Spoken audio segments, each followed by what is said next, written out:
ਮੁਹੰਮਦ ਅਲੀ ਜਿਨ੍ਹਾਂ ਦਾ ਵੱਡਾ ਰੋਲ ਸੀ, ਉਹਨਾਂ ਨੇ ਪਾਕਿਸਤਾਨ ਬਣਵਾਤਾ। ਆਫਟਰ ਦੈਟ ਉਹਨਾਂ ਦੀਆਂ ਖੁਦ ਦੀਆਂ ਆਪਣੀਆਂ ਪੀੜ੍ਹੀਆਂ ਵੀ ਉੱਥੇ ਨਹੀਂ ਰਹੀਆਂ। हालांकि वो सूअर का सैंडविच भी खाते थे, वो विस्की भी पीते थे, वो क्रेवनी सिगरेट भी पीते थे। ਤੇ ਪਾਕਿस्तान 'ਚ ਜਿਹੜੇ ਸਿੱਖ ਨੇ ਉਹਨਾਂ ਦੇ ਕੀ ਹਾਲਾਤ ਨੇ? नापाक हैं, मलीच हैं। कि रंजीत सिंह ने इनकी बादशाही मस्जिद के अंदर घोड़े भी बांधे, उसने माई मोरा के साथ सुहागरात भी मनाई। ਇਸ ਫੈਸਲੇ ਨਾਲ ਬਹੁਤੀ ਸਹਿਮਤ ਨਹੀਂ ਗਏ। ਡੂ ਯੂ ਥਿੰਕ ਸਾਰੇ ਮੁਸਲਮਾਨ ਇੱਦਾਂ ਨੇ?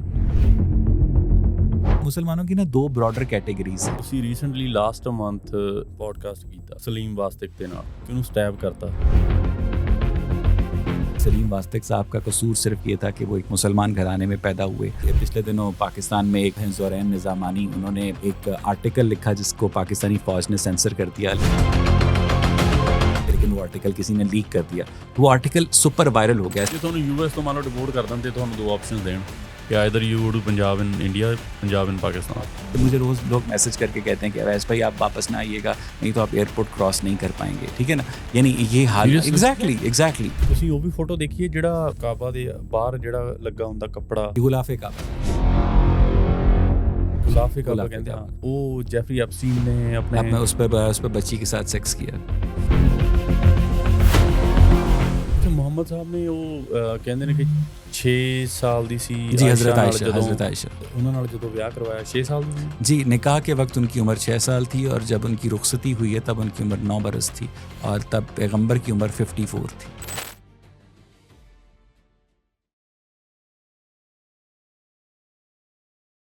Just be easy. ओके, ਤੁਹਾਨੂੰ ਟੈਨਸ਼ਨ ਲੈਣ ਦੀ ਲੋੜ ਨਹੀਂ। This is not your newsroom anymore. या This is my podcast. Okay.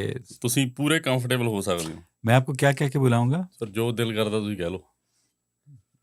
मैं आपको गुरुजी कह के बुलाऊंगा। ਨਹੀਂ ਨਹੀਂ ਗੁਰੂ ਜੀ ਥੋੜਾ ਜ਼ਿਆਦਾ ਹੋ ਜਾਏਗਾ। प्रीत जी। ਕੁਛ ਵੀ ਕਹਿ ਲਓ ਸਰ, ਜੋ ਤੁਹਾਨੂੰ ਈਜ਼ੀ ਲੱਗਦਾ। ओके, ਗੱਲਬਾਤ ਆਪਾਂ ਬਿਨਾਂ ਫਿਲਟਰ ਤੋਂ ਕਰਨੀ ਆ। बिल्ला फिल्टर, ਮੈਂ ਪੰਜਾਬੀ ਬੋਲਣਾ ਤੁਹਾਨੂੰ ਚੱਲ ਜੂਗਾ? कोई मसला नहीं है सर, कोई मसला नहीं। एग्जैक्टली। या मेरी थोड़ी उर्दू नहीं, मैं आप बोल लेता हूँ। ਤੁਸੀਂ ਪੰਜਾਬੀ 'ਚ ਗੱਲ ਕਰੋ। ਮੈਂ ਵੀ ਕੋਸ਼ਿਸ਼ ਕਰਨਾ ਕਿ ਪੰਜਾਬੀ 'ਚ ਹੀ ਗੱਲ ਕਰਾਂ, लेकिन मैं बीच में मिक्स करता रहूँगा। That's fine. मैं उर्दू हिंदी बोल लेना, पर उसमें थोड़ा मेरे ना फिर ਨਹੀਂ ਕੋਈ ਤੁਸੀਂ ਪੰਜਾਬੀ 'ਚ ਗੱਲ ਕਰੋ, ਮੈਂ ਤੁਹਾਨੂੰ ਉਰਦੂ 'ਚ ਜਵਾਬ ਦੇਣਾ। ਇਹ ਬੈਸਟ ਜੋ ਇਹ ਵੀ ਚੱਲ ਜੂਗਾ। ਮੇਰੀ ਜਾਨੀ ਉਰਦੂ ਬੋਲਦੇ ਨਾ ਵਿੱਚ ਪੰਜਾਬੀ ਆਪ ਆ ਜਾਂਦੀ, ਭੱਜ ਕੇ ਆ ਜਾਂਦੀ ਵਿੱਚ, ਉਹਨੂੰ ਬਾਹਰ ਰਹਿੰਦੀ ਨਹੀਂ ਹੈਗੀ। ਠੀਕ ਹੈ, ਤੇ ਮੈਨੂੰ ਆਪਣਾ ਉਹ ਦੱਸੋ ਤੁਸੀਂ, ਨਿਊਜ਼ ਵਾਲਾ ਜਿਹੜਾ ਨਿਊਜ਼ ਐਕਸਪੀਰੀਅੰਸ ਤੁਹਾਡਾ। हम शुरू हो गए? ਕਿੰਨੇ ਸਾਲ ਇੱਦਾਂ ਹੀ ਚੱਲਦਾ? ਤੁਸੀਂ ਚਾਹੁੰਦੇ ਮੈਂ ਤੁਹਾਡੀ ਦੇਵਾਂ ਉਹ ਇੰਟਰੋਡਕਸ਼ਨ ਦੇਵਾਂ? हाँ, इंट्रोडक्शन से आए तो आराम से प्रॉपर शुरू।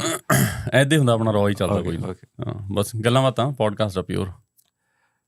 अच्छा, यानी मैंने न्यूज़ चैनल कैसे ज्वाइन किया? ਕਿੰਨੇ ਸਾਲ ਕੰਮ ਕੀਤਾ ਤੁਸੀਂ? मैंने तकरीबन 15 साल काम किया।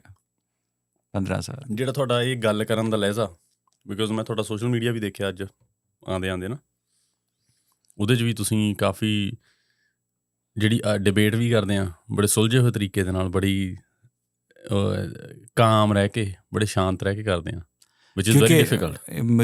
मुझे लगता है कि मैं एक बहुत मुश्किल काम करता हूँ और मेरी जो टारगेट ऑडियंस है वो प्राइमरीली मुसलमान है, और मुसलमान जो हैं उनकी बहुत ज़्यादा, आपको पता है कि उनकी नर्व एंडिंग्स बहुत ज़्यादा होती हैं क्लाइटोरिस की तरह, तो वो बहुत सेंसिटिव होते हैं। बात बात पे कहते हैं हमारा दिल टूट गया, हमारे जज्बात हर्ट हो गए, आपने ऐसे कह दिया। तो मैं कोशिश करता हूँ कि जो मुसलमानों की सेक्रेड पर्सनालिटीज़ हैं, जो उनके नज़दीक सेक्रेड हैं, मैं उनकी डायरेक्टली मैं उनके ख़िलाफ़ कोई गुस्ताखी ना करूं, क्योंकि मेरा मकसद अपना पैगाम पहुंचाना है।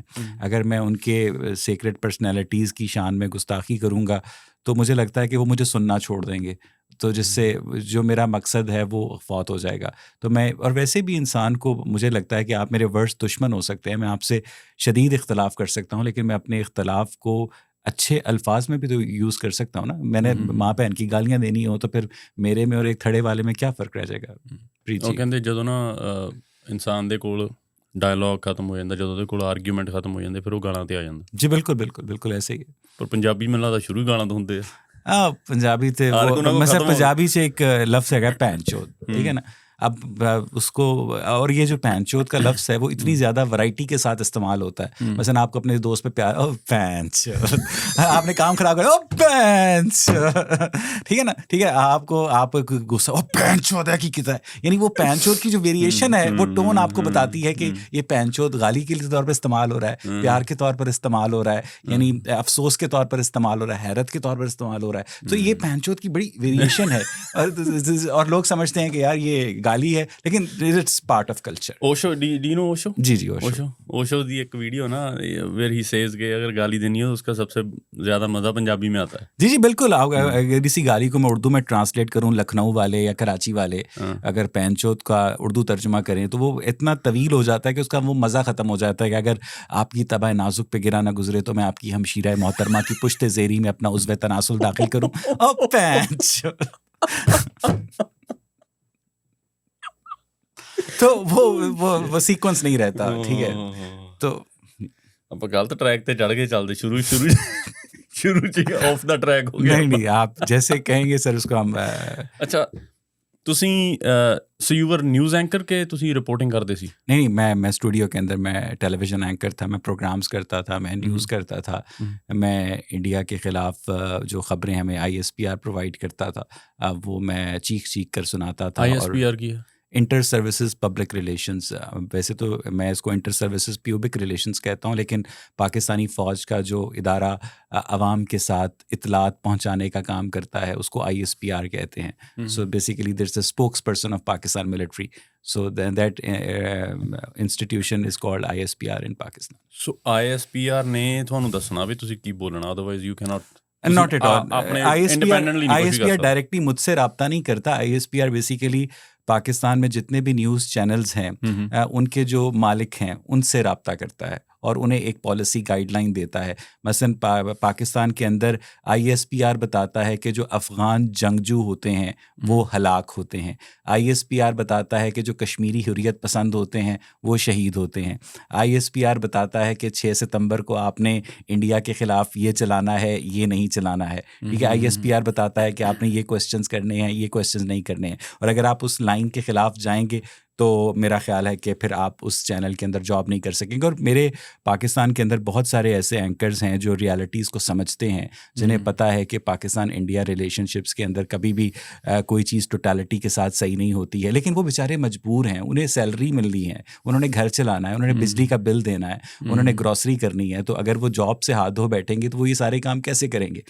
तो इस वजह से भी फिर पाकिस्तानी फ़ौज की एक पूरी अथॉरिटी है पाकिस्तान में। सो आई गेस ਇਹਦੇ ਬੇਸਿਸ ਤੇ ਹੀ ਜਿਹੜੀ ਪਾਕਿਸਤਾਨ ਦੀ ਆਵਾਮ ਆ, ਜਿਹੜੇ ਪਾਕਿਸਤਾਨ ਦੇ ਲੋਕ ਆ, ਉਹ ਹਾਲੇ ਤੱਕ ਇਹ ਕਮੈਂਟਸ ਹਜੇ ਤੱਕ ਇਹ ਕਲੇਮ ਕਰੀ ਜਾਂਦੇ ਕਿ ਅਸੀਂ ਸਾਰੀਆਂ ਜੰਗਾਂ ਜਿੱਤੇ ਆ, ਅਸੀਂ ਇੰਨੇ ਤੁਹਾਡੇ जहाज सिट ते ਅਸੀਂ ਆਹ करता।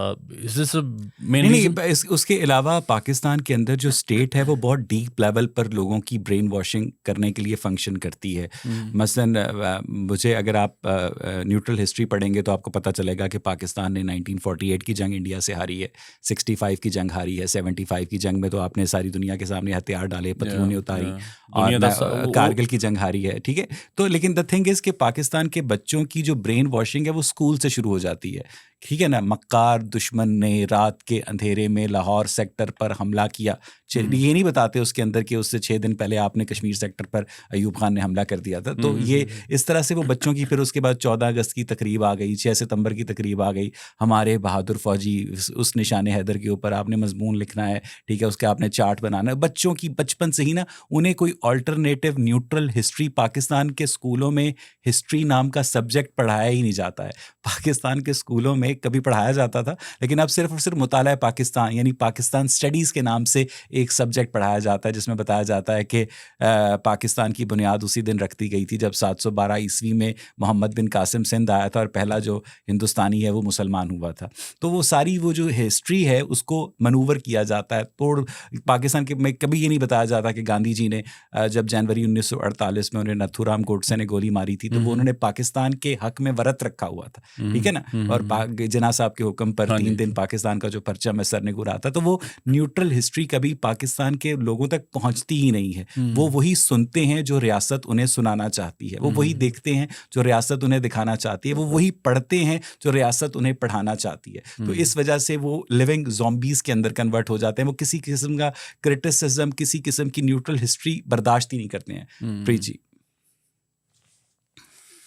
ਬਿਲਕੁਲ ਇੱਕ ਐਂਕਰ ਵਾਲਾ ਤੁਹਾਡਾ ਜਿੱਦਾਂ ਰਿਪੋਰਟਰ ਨੂੰ ਨਹੀਂ ਕਹਿੰਦੇ ਹੁੰਦੇ, जी ਨਾਲ जी ਦੀ ਨਾਲ ਟ੍ਰਾਂਸਫਰ ਕਰ ਦਿੰਦੇ नहीं ਮਾਈਕ। नहीं मैं I am over to you No, that's cool.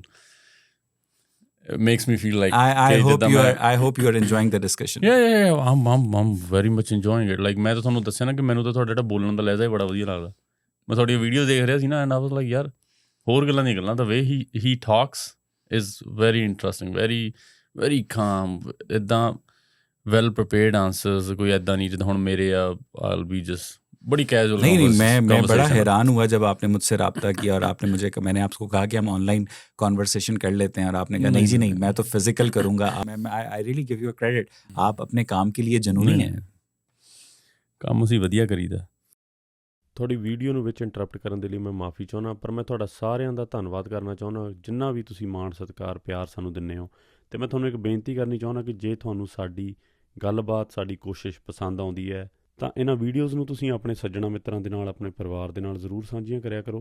ਅਤੇ ਤੁਹਾਡੀ ਸਾਡੇ ਕੰਟੈਂਟ ਦੇ ਬਾਰੇ ਜੋ ਵੀ ਰਾਏ ਹੈ ਸਾਨੂੰ ਕਮੈਂਟ ਕਰਕੇ ਜ਼ਰੂਰ ਦੱਸਿਆ ਕਰੋ, ਤਾਂ ਕਿ ਅਸੀਂ ਅੱਗੇ ਤੋਂ ਉਹੋ ਜਿਹੇ ਸੁਧਾਰ ਕਰ ਸਕੀਏ। ਅਤੇ ਆਓ ਹੁਣ ਆਪਾਂ ਦੇਖਦੇ ਹਾਂ ਪੂਰੀ ਵੀਡੀਓ। ਇਹਦਾ ਕੀ ਸੋਲੂਸ਼ਨ ਕੀ ਆ ਫਿਰ? ਹਾਂ, ਜਿਹੜੇ ਪਾਕਿਸਤਾਨੀ ਲੋਕ ਆ, ਬਿਕੋਜ਼ ਉਹਨਾਂ ਨੂੰ ਹੁਣ ਜੇ ਤੁਸੀਂ ਕੁਝ ਕਹੋਗੇ ਕਿ ਯਾਰ ਇਹ ਤੁਹਾਨੂੰ ਜੋ ਪੜ੍ਹਾਇਆ ਗਿਆ ਉਹ ਝੂਠ ਆ, ਪਰ ਉਹਨਾਂ ਨੇ ਬਚਪਨ ਤੋਂ ਦੇ ਨੋ ਨਥਿੰਗ ਬੈਟਰ ਦੈਨ ਦੈਟ, ਉਹਨਾਂ ਨੇ ਬਚਪਨ ਤੋਂ ਸੁਣਿਆ ਹੀ ਉਹੀ ਆ। So how wood you fix it? Well that's a very interesting question, और मुझे लगता है कि ये काम अब सोशल मीडिया कर रहा है। जिस तरह जब प्रिंटिंग प्रेस ईजाद हुआ था 15th सेंचुरी में और बाइबल प्रिंट होकर लोगों पर के घरों में यूरोप में पहुंची थी, तो एक रेनाइसेंस का आगाज़ हुआ था, लोगों ने ऑर्गेनाइज्ड रिलीजन को क्वेश्चन करना शुरू किया था। तो अब सोशल मीडिया जो है उस पर जितनी मर्ज़ी पाकिस्तानी गवर्नमेंट फ़िल्टर्स लगा ले, अभी पिछले दिनों उनका फ़ायरवॉल का मंसूबा भी नाकाम हुआ है, तो सच कहीं ना लोगों तक पहुंचना शुरू हो गया है। और जो स्पेसिफ़िकली जो जेन ज़ी है उसके अंदर काफ़ी चेंज आ रही है, और जेन ज़ी जो है वो क्वेश्चंस कर रही है। पिछले दिनों पाकिस्तान में एक साहब हैं ज़ोरैन निज़ामानी, उन्होंने एक आर्टिकल लिखा जिसको पाकिस्तानी फ़ौज ने सेंसर कर दिया, लेकिन उसके बावजूद वो पूरा पाकिस्तान के अंदर एक सुपर हिट हो गया, वायरल हो गया, जिसमें उन्होंने पाकिस्तानी इस्टेब्लिशमेंट की जो करतूतें हैं उन्हें एक्सपोज़ किया था। तो इस वजह से ये जो सोशल मीडिया है ये उस टॉक्सिन को आहिस्ता आहिस्ता न्यूट्रलाइज करेगा। लेकिन प्रॉब्लम ये है कि पाकिस्तान के अंदर रहते हुए अगर आपको रियलिटी का एहसास भी हो जाए, आपको पता भी चल जाए कि फ़ौज झूठ बोल रही है, ठीक है, आपको पता भी चल जाए रियासत झूठ बोल रही है, आपको पता भी चल जाए मौलवी झूठ बोल रहा है, लेकिन आप उस चीज़ को एक्सप्रेस नहीं कर सकते, क्योंकि अगर आप एक्सप्रेस करेंगे तो आप अपनी नौकरी से हाथ धो बैठेंगे। अगर आप एक्सप्रेस करेंगे तो फिर आप उस हजूम का हिस्सा नहीं रहेंगे, ठीक है ना, आप उस फेस्टिविटी का हिस्सा नहीं रहेंगे। तो वो सिक्लूजन के डर से भी बहुत लोग उन चीज़ों को अपने अंदर छुपाए हुए बैठते हैं। मैं अमेरिका इसलिए नहीं आया कि मैं डॉलर कमाऊं, मैं अमेरिका इसलिए आया हूं कि मैं अपने आप को एक्सप्रेस कर सकूं, क्योंकि मैं अपने आप को एक इकोनॉमिक माइग्रेंट नहीं कहता हूं, मैं अपने आप को एक इंटेलेक्चुअल माइग्रेंट कहता हूं, क्योंकि मैं जो महसूस करता था वो वहाँ मैं पाकिस्तान के अंदर एक्सप्रेस नहीं कर सकता था।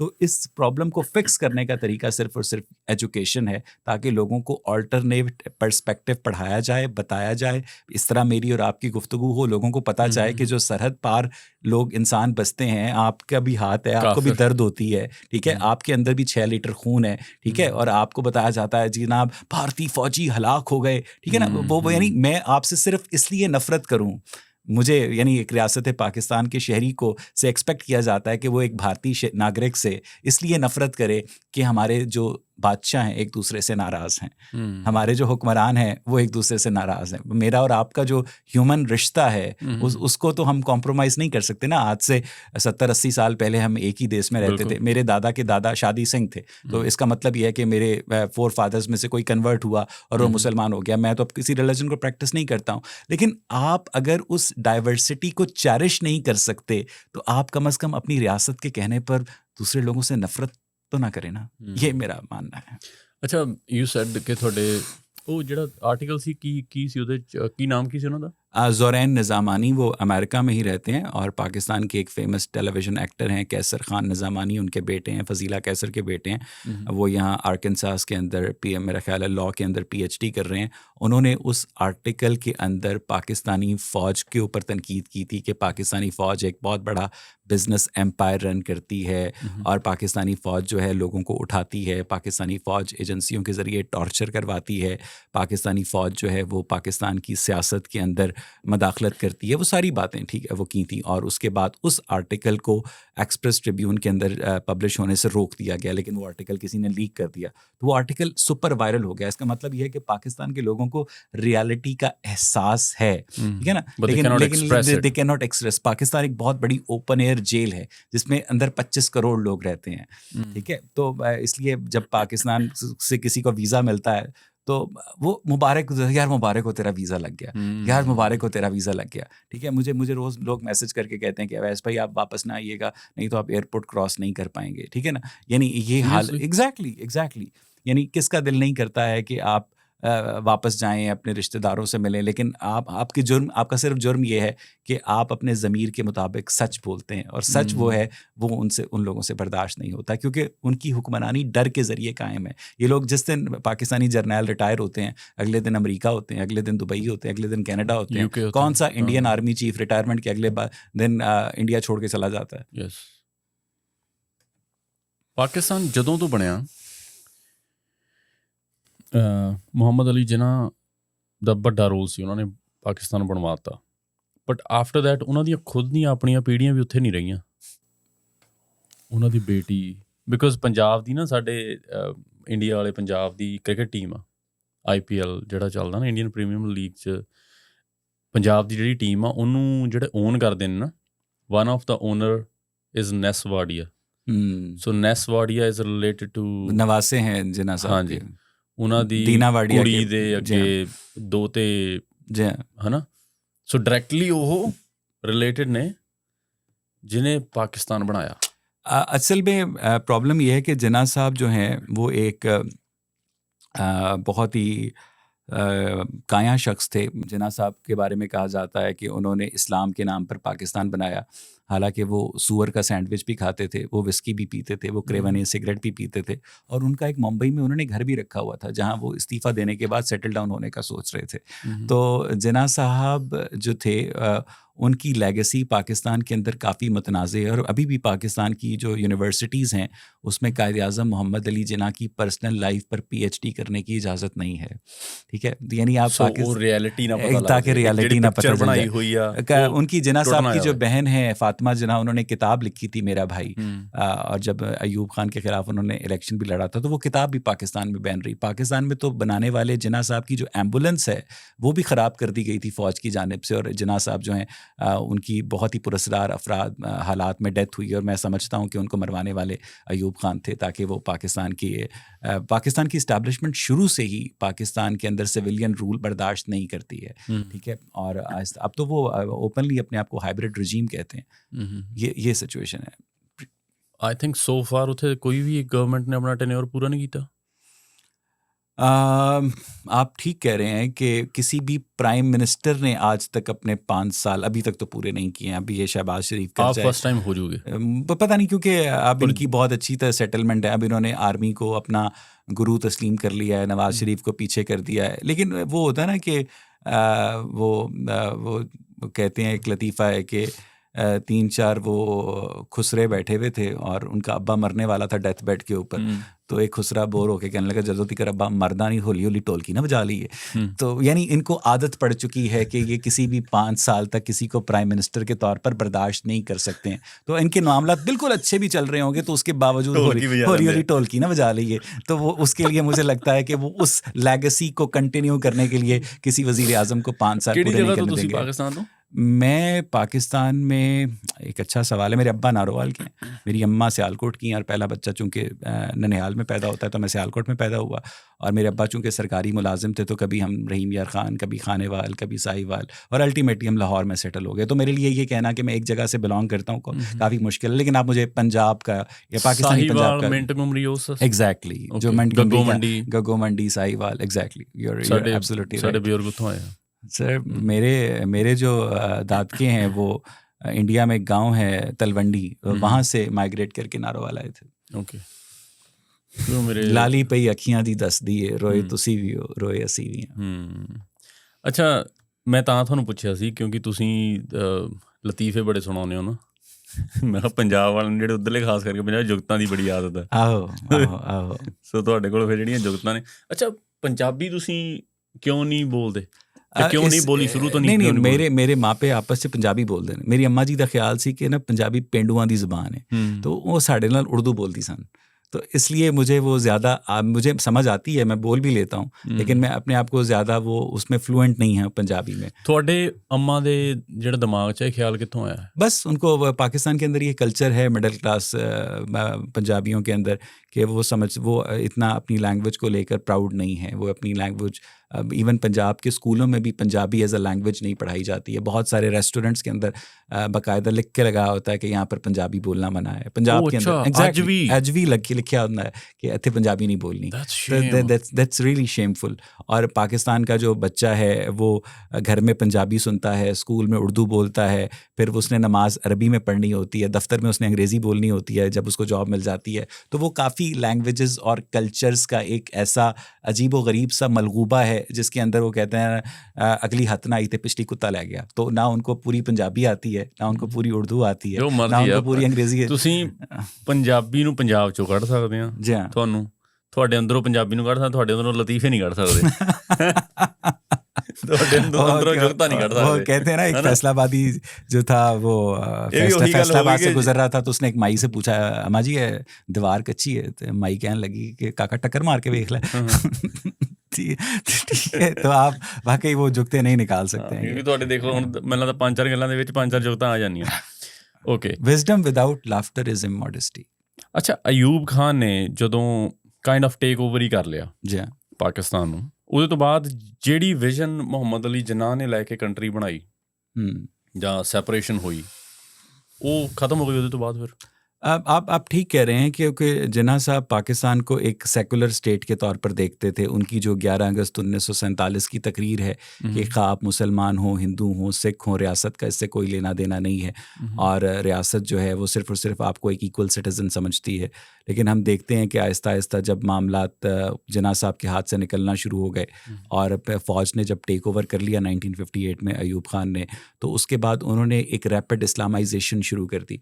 और रैपिड इस्लामाइजेशन के नतीजे में उन्होंने जो 1965 की जो जंग हुई थी उसमें, हालांकि अयूब खान ने पहले कश्मीर के अंदर इन्फिल्ट्रेट किया था, उस जंग में ए राह हक के शहीदों तुम्हें वतन की हवाएं सलाम कहती हैं, इस तरह के बहुत सारे जो नगमे हैं वो उनको पाकिस्तान आर्मी की अब देखें आप ज़रा, यानी पाकिस्तान आर्मी को पाकिस्तान के न्यूज़ चैनल्स में पाक फ़ौज कहा जाता है। पाक मतलब सेक्रेड, तो उसको अब कहने शुरू में ये पाकिस्तान फ़ौज थी जो अब पाक फ़ौज हो चुकी है, लेकिन पाकिस्तान में सिर्फ फ़ौज ही पाक है।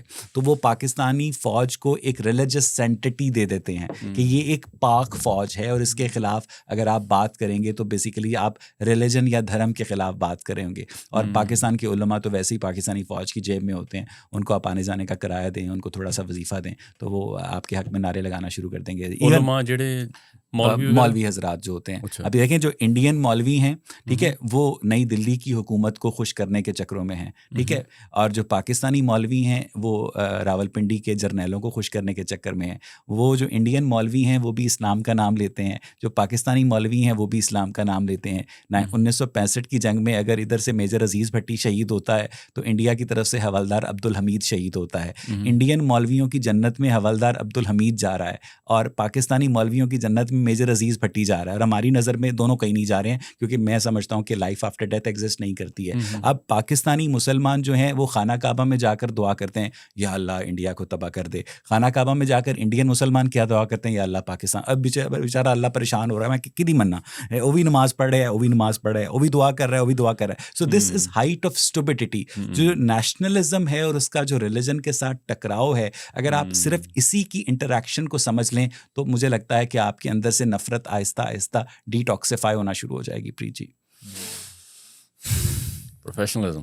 प्रीत ji, over to you. Over to you. अच्छा, ये ਜਿਹੜੀ 1958 'ਚ ਤੁਸੀਂ ਕਹਿੰਦੇ ਆ ਜਦੋਂ ਟੇਕ ਓਵਰ ਕਰਦੀ ਆਰਮੀ, ਉਹਦੇ 'ਚ US ਦਾ ਤੇ ਰਸ਼ੀਆ ਦਾ ਵੀ ਹੱਥ ਸੀ ਫਿਰ? देखिए ਜੋ ਅਫਗਾਨਿਸਤਾਨ 'ਚ ਚੱਲ ਰਿਹਾ ਸੀ, ਜੋ ਉਧਰ ਏਰੀਆ ਚੱਲ ਰਿਹਾ ਸੀ। देखिए जब 1951 में प्रॉबेबली लियाकत अली ख़ान पाकिस्तान के वज़ीर आज़म थे, 16 अक्टूबर 1951 को उन्हें पाकिस्तानी फ़ौज के एक बंदे ने, सैयद अकबर ने गोली मार दी थी और पाकिस्तानी फ़ौज जो है उसकी बेवा को 2005 तक वजीफ़ा भी देती रही है।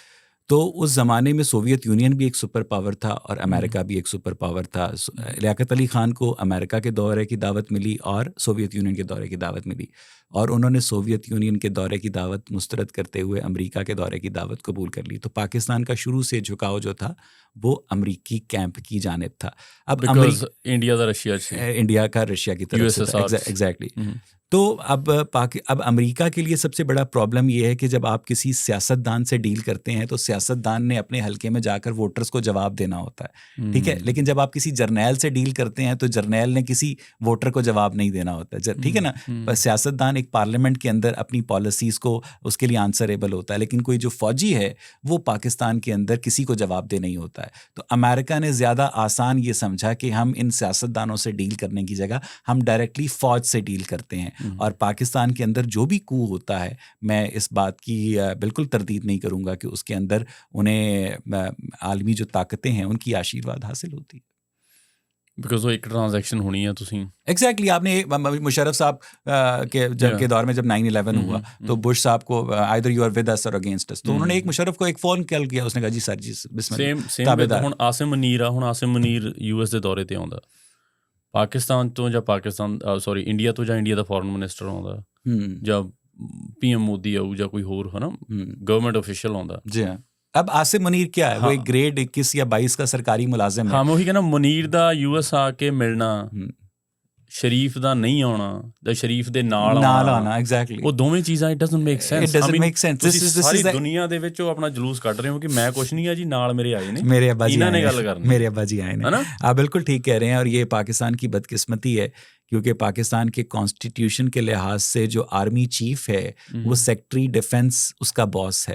सेक्रेटरी डिफेंस का बॉस मिनिस्टर ऑफ डिफेंस है, मिनिस्टर ऑफ डिफेंस का बॉस प्राइम मिनिस्टर है। लेकिन यहाँ प्रैक्टिकली आर्मी चीफ जो है वो सबका बॉस बनकर बैठा हुआ है, ठीक है। तो पाकिस्तान के अंदर ये और अब वो इस चीज़ को छुपाते भी नहीं है। वो कहते जी हाइब्रिड रजीम है। हाइब्रिड रजीम कुछ नहीं होती है, हाइब्रिड रजीम बदमाशी रजीम होती है, ठीक है ना। तो पाकिस्तान के अंदर तमाम जो फैसले हैं वो पाकिस्तानी फ़ौज करती है। पर ये जो पार्लियामेंट है ये तो रबड़ स्टैंप होती है। उन्होंने गटरों के ढक्कन लगा दिए, स्कॉश कॉम्प्लेक्स का इफ्तिताह कर दिया, बसें देख ली, ये इस तरह के मामला देख लेते हैं, ठीक है ना। वो आसिम साहब के पास टाइम नहीं होता। लेकिन जो बड़े मामलात हैं कि सऊदी अरब से डील क्या करनी है, अफगानिस्तान से डील क्या करनी है, अमेरिका के साथ क्या रखनी, वो सारी आर्मी अपने कंट्रोल में रखती है। उसके अंदर इवन के पाकिस्तान का जो प्राइम मिनिस्टर है, पाकिस्तान का जो प्रेसिडेंट है, जो कहने को supreme commander of the armed forces है, उसे पाकिस्तान की न्यूक्लियर फैसिलिटी कहोटा में जाने की इजाज़त नहीं है। यानी पाकिस्तान का जो प्राइम मिनिस्टर है, जो लोगों का इलेक्टेड नुमाइंदा है, जो पाकिस्तान का प्रेसिडेंट है, जो कॉन्स्टिट्यूशन के लिहाज से आपकी supreme commander of the armed forces है, वो कहोटा में जाना उसको आर्मी अलाउ नहीं करती है। GHQ यानी जो पाकिस्तान मिलिट्री के हेडक्वार्टर्स हैं, वहाँ वज़ीर दिफ़ा को जाने के लिए अपॉइंटमेंट लेनी पड़ती है। आपने कभी देखा है कि Pakistani army chief, Pakistani naval chief, Pakistani air chief मिलकर वज़ीर दिफ़ा के दफ्तर में बैठे हों? कभी आपने ये तस्वीर देखी भी नहीं होगी, तसव्वुर भी नहीं है। यानी पाकिस्तान के अंदर जो मिलिट्री है वही तमाम शो रन करती है, और ये सिर्फ दुनिया को दिखाने के लिए उन्होंने एक पार्लियामेंट बना के रखी, जो मेरा ख्याल नज़दीक से सिर्फ एक खर्चा है। That's it. ਤੇ ਤੁਸੀਂ ਜਿਹੜਾ ਪਹਿਲਾਂ ਕਹਿੰਦੇ ਨੇ ਪਾਕ ਆਰਮੀ, ਉਹਦੇ ਤੋਂ ਮੈਨੂੰ ਇੱਕ ਹੋਰ ਗੱਲ ਯਾਦ ਆਈ, ਜਦੋਂ ਆਈ ਥਿੰਕ ਆਪਰੇਸ਼ਨ ਸੰਦੂਰ ਤੋਂ ਬਾਅਦ ਨਾ ਆਸਿਮ ਮਨੀਰ ਦੀ ਸੀ ਇੱਕ not a press conference, just in general conference ਸੀਗੀ, ਉਹਦੇ 'ਚੋਂ ਲੋਕਾਂ ਨੂੰ ਕਹਿ ਰਹੇ ਸੀ ਕਿ ਅੱਲਾ ਨੇ ਮਦਦ ਭੇਜੀ, ਅੱਲਾ ਕੀ ਮਦਦ ਆਤੀ हुई हमने देखी। सुनी ਤੁਸੀਂ? ਸੁਣੀ ਆ? जी मैंने देखी थी, और बेसिकली ਇਹ ਅੱਲਾ ਦੀ ਮਦਦ ਉਹਨਾਂ ਨੂੰ ਜਿਹੜੀ ਹੁਣ ਆਉਂਦੀ ਆ ਪਾਕ ਆਰਮੀ ਨੂੰ, ਇਹ ਪਹਿਲਾਂ ਕਿਸੇ ਜੰਗ 'ਚ नहीं 1971 में क्रिकेट वर्ल्ड कप 'ਚ नहीं आती, 1970 रिसेंटली मैच हो के हटिया। जी बिल्कुल आप ठीक कह रहे हैं कि वो बेसिकली उनको भी पता है रियलिटी का। वो ये अल्लाह, रसूल, कुरान का नाम लोगों के रिलीजियस इमोशंस को एक्सप्लॉइट करने के लिए यूज़ करते हैं।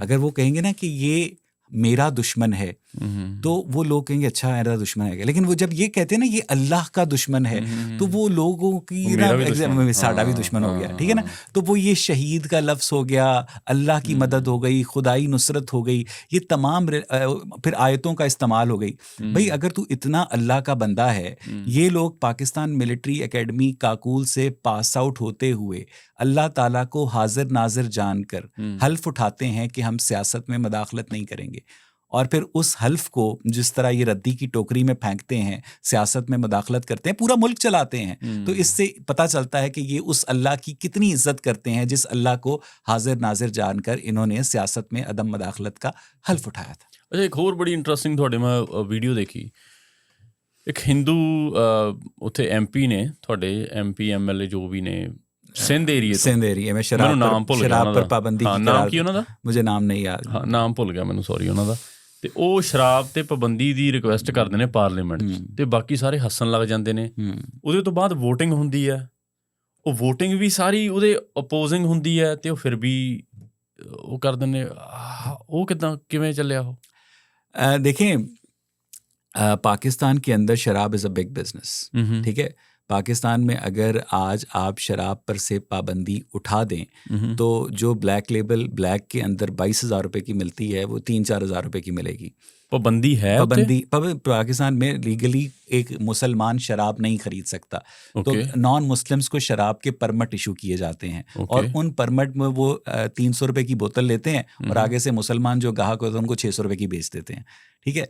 तो अगर ये मरी ब्रेरी की जो प्रोडक्शन है उसके लिहाज से, वो जो उसकी प्रोडक्शन है उसके लिहाज से पाकिस्तान के अंदर 65% आबादी नॉन मुस्लिम है, ठीक। हालांकि ऐसा नहीं है, 65% नहीं है ना, नॉन मुस्लिम नहीं है। मरी की यानी वो जो 2-4% गैर मुस्लिमों के लिए शराब प्रोड्यूस करते हैं, वो उसको जो कंज्यूम करते हैं वो 65% मुसलमान करते हैं, ठीक है ना। यानी जो नॉन मुस्लिम को परमिट इशू किया जाता है, जिसको 300-400 की बोतल देते हैं, वो आगे से ब्लैक के अंदर मार्केट के अंदर फरोख्त कर देता है मुसलमान ग्राहक को। और इसी तरह जो पाकिस्तान के अंदर इम्पोर्टेड लिकर स्मगल होती है, पाकिस्तान के अंदर जो जॉनी वॉकर की या शिवाज रीगल या इस तरह की जो बोतलें हैं, वो कैसे, जो ब्यूरोक्रेसी कैसे अफोर्ड करती है, वो या तो इस्लामाबाद के अंदर जो एम्बेसीज का स्टाफ है वो बेच देता है, और उसके बाद जो बड़ा रूट है वो ओमान के ज़रिए जो लॉन्चेस हैं वो पाकिस्तान मैरीटाइम सिक्योरिटी एजेंसी को रिश्वत देती हैं, और वो पाकिस्तान के अंदर शराब आती है और पूरे मुल्क में डिस्ट्रीब्यूट होती है। इसी तरह अफ़गानिस्तान से शराब आती है, पूरे मुल्क में डिस्ट्रीब्यूट कर, इसके अंदर पूरा हर एक का कट होता है, ठीक है। ऐसा नहीं होता कि आप कट दिए बगैर सेफली जो है वो ये बोतलें पाकिस्तान के अंदर ला सकें। तो इस वजह से पाकिस्तान में शराब पर पाबंदी है, क्योंकि उस पाबंदी से पाकिस्तान की सिक्योरिटी इस्टेब्लिशमेंट साल के अरबों रुपए कमाती है। और ये जो सिंध की सारा अंडर द टेबल चल रहा है। और ये जो सिंध की आप बात कर रहे हैं, ये मैं हिंदू एमपी का नाम नहीं जानता हूँ, लेकिन वो कहते हैं ना कि कभी कभी शाह से बढ़कर जो शाह के वफादार होते हैं, जो उसने इसलिए उसने पाबंदी की करारदाद इसलिए पेश की कि उसने अपने हल्के के शायद मुसलमान वोटर्स को खुश करना होगा, और जिन्होंने मुखालफत की उन्हें पता था कि यार कितना बड़ा बिजनेस है, ठीक है ना। तो ये बेसिकली ये clash of religion and clash of economics है जी। ਜਿਹੜੀ ਪਾਕਿਸਤਾਨ ਦੇ ਲੋਕਾਂ ਦਾ, ਜਿੱਦਾਂ ਹੁਣ ਤੁਸੀਂ ਵੀ ਪੰਜਾਬੀ ਨਹੀਂ ਬੋਲਦੇ ਹੈ ਨਾ, ਇਨ ਜਨਰਲ ਸਾਰੇ ਪਾਕਿਸਤਾਨੀਆਂ ਦਾ, ਖਾਸ ਕਰਕੇ ਪੰਜਾਬੀਆਂ ਦਾ ਜਿਹੜਾ ਇਹ ਆਈਡੈਂਟੀਟੀ ਕ੍ਰਾਈਸਿਸ ਹੈ, ਖਾਸ ਕਰਕੇ ਇੱਕ ਸਮਾਂ ਸੀ ਜਦੋਂ ਇਨੀਸ਼ੀਅਲੀ ਜਦੋਂ ਪਾਕਿਸਤਾਨ ਬਣਿਆ, ਉਦੋਂ ਦੀਆਂ ਜੇ ਤੁਸੀਂ ਚੀਜ਼ਾਂ ਓਬਜ਼ਰਵ ਕਰੋ ਤਾਂ ਇਹ ਆਪਣੇ ਆਪ ਨੂੰ ਜ਼ਿਆਦਾਤਰ ਪਾਕਿਸਤਾਨੀ ਇਰਾਨੀਆਂ ਦੇ ਨਾਲ ਐਸੋਸੀਏਟ ਕਰਦੇ ਸੀ ਨਾ, ਕਿ ਲਾਈਕ ਅਸੀਂ ਇਰਾਨ ਬਲੱਡ ਆ। Exactly. ਰਾਈਟ। ਉਹ ਜਿੱਦਾਂ ਬੇਨਜ਼ੀਰ ਭੁੱਟੋ ਦੇ ਪਿੱਛੇ ਫੈਮਿਲੀ, ਉਹਦੇ ਮਦਰ नुसरत भुट्टो है ना, वो ईरान तो ने।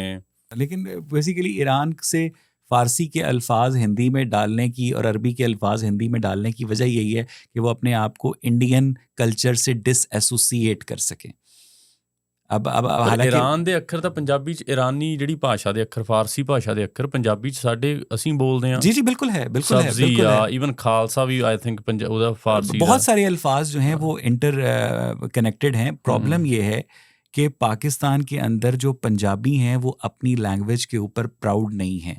हालांकि पंजाबी स्टेज ड्रामा पाकिस्तान में जुगतों का एक बहुत बड़ा सोर्स रहा है, अब वो डिक्लाइन का शिकार हो गया है। मसलन पंजाबी के अंदर आप फिर कहते हैं कि बात बात तो जुगते मारता है, बस पंजाबी इतनी एक्सप्रेसिव ज़बान है कि अगर किसी ने पंजाबी के अंदर किसी लड़की को प्रपोज करना होता है तो वो कैसे प्रपोज करता है, वो स्टेज ड्रामा में कहता है वेली फिरदी रहती है किसी दे काम ही आ जा, ठीक है।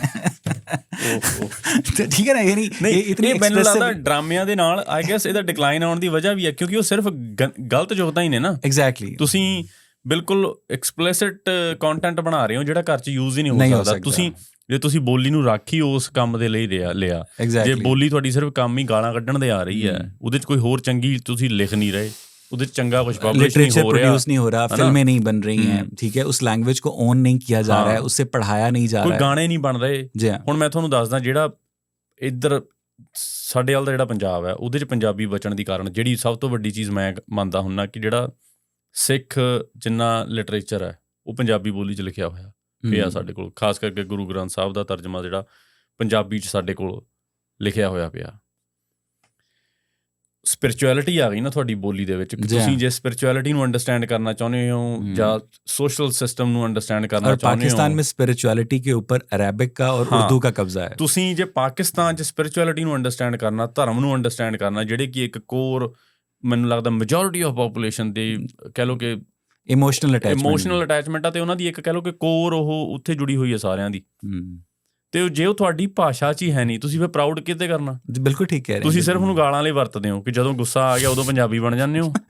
ਜੇ ਤੁਸੀਂ ਆਪਣੇ ਆਪ ਨੂੰ स्पिरिचुअल शो करना, अपने उन्हें इंटेलिजेंट शो करना, देन माशाल्लाह भाईजान आपकी कैसे हैं, हाँ खिदमत करते हैं, इदां दे फिर अखर वरतन लग जांदे हैं। बिल्कुल ठीक कह रहे हैं, बिल्कुल ठीक है। हुण साडे जिन्ना हुण जे पंजाबी म्यूजिक सर्वाइव कीता दुनिया 'ਚ, जब पंजाबी म्यूजिक जे इस लैवल ते पहुंचा ਤਾਂ ਉਹ ਸਾਡੇ ਵਾਲ ਦੇ ਪੰਜਾਬ ਦੀ ਦੇਣਾ ਨਹੀਂ। ਜਿੱਡੇ ਜਿੱਡੇ ਫਨਕਾਰ ਤੁਹਾਡੇ ਪੰਜਾਬ 'ਚ ਸੀਗੇ, नुसरत फतेह अली खान ला लो, यानी सारा कुछ ही उत्थे सीगा।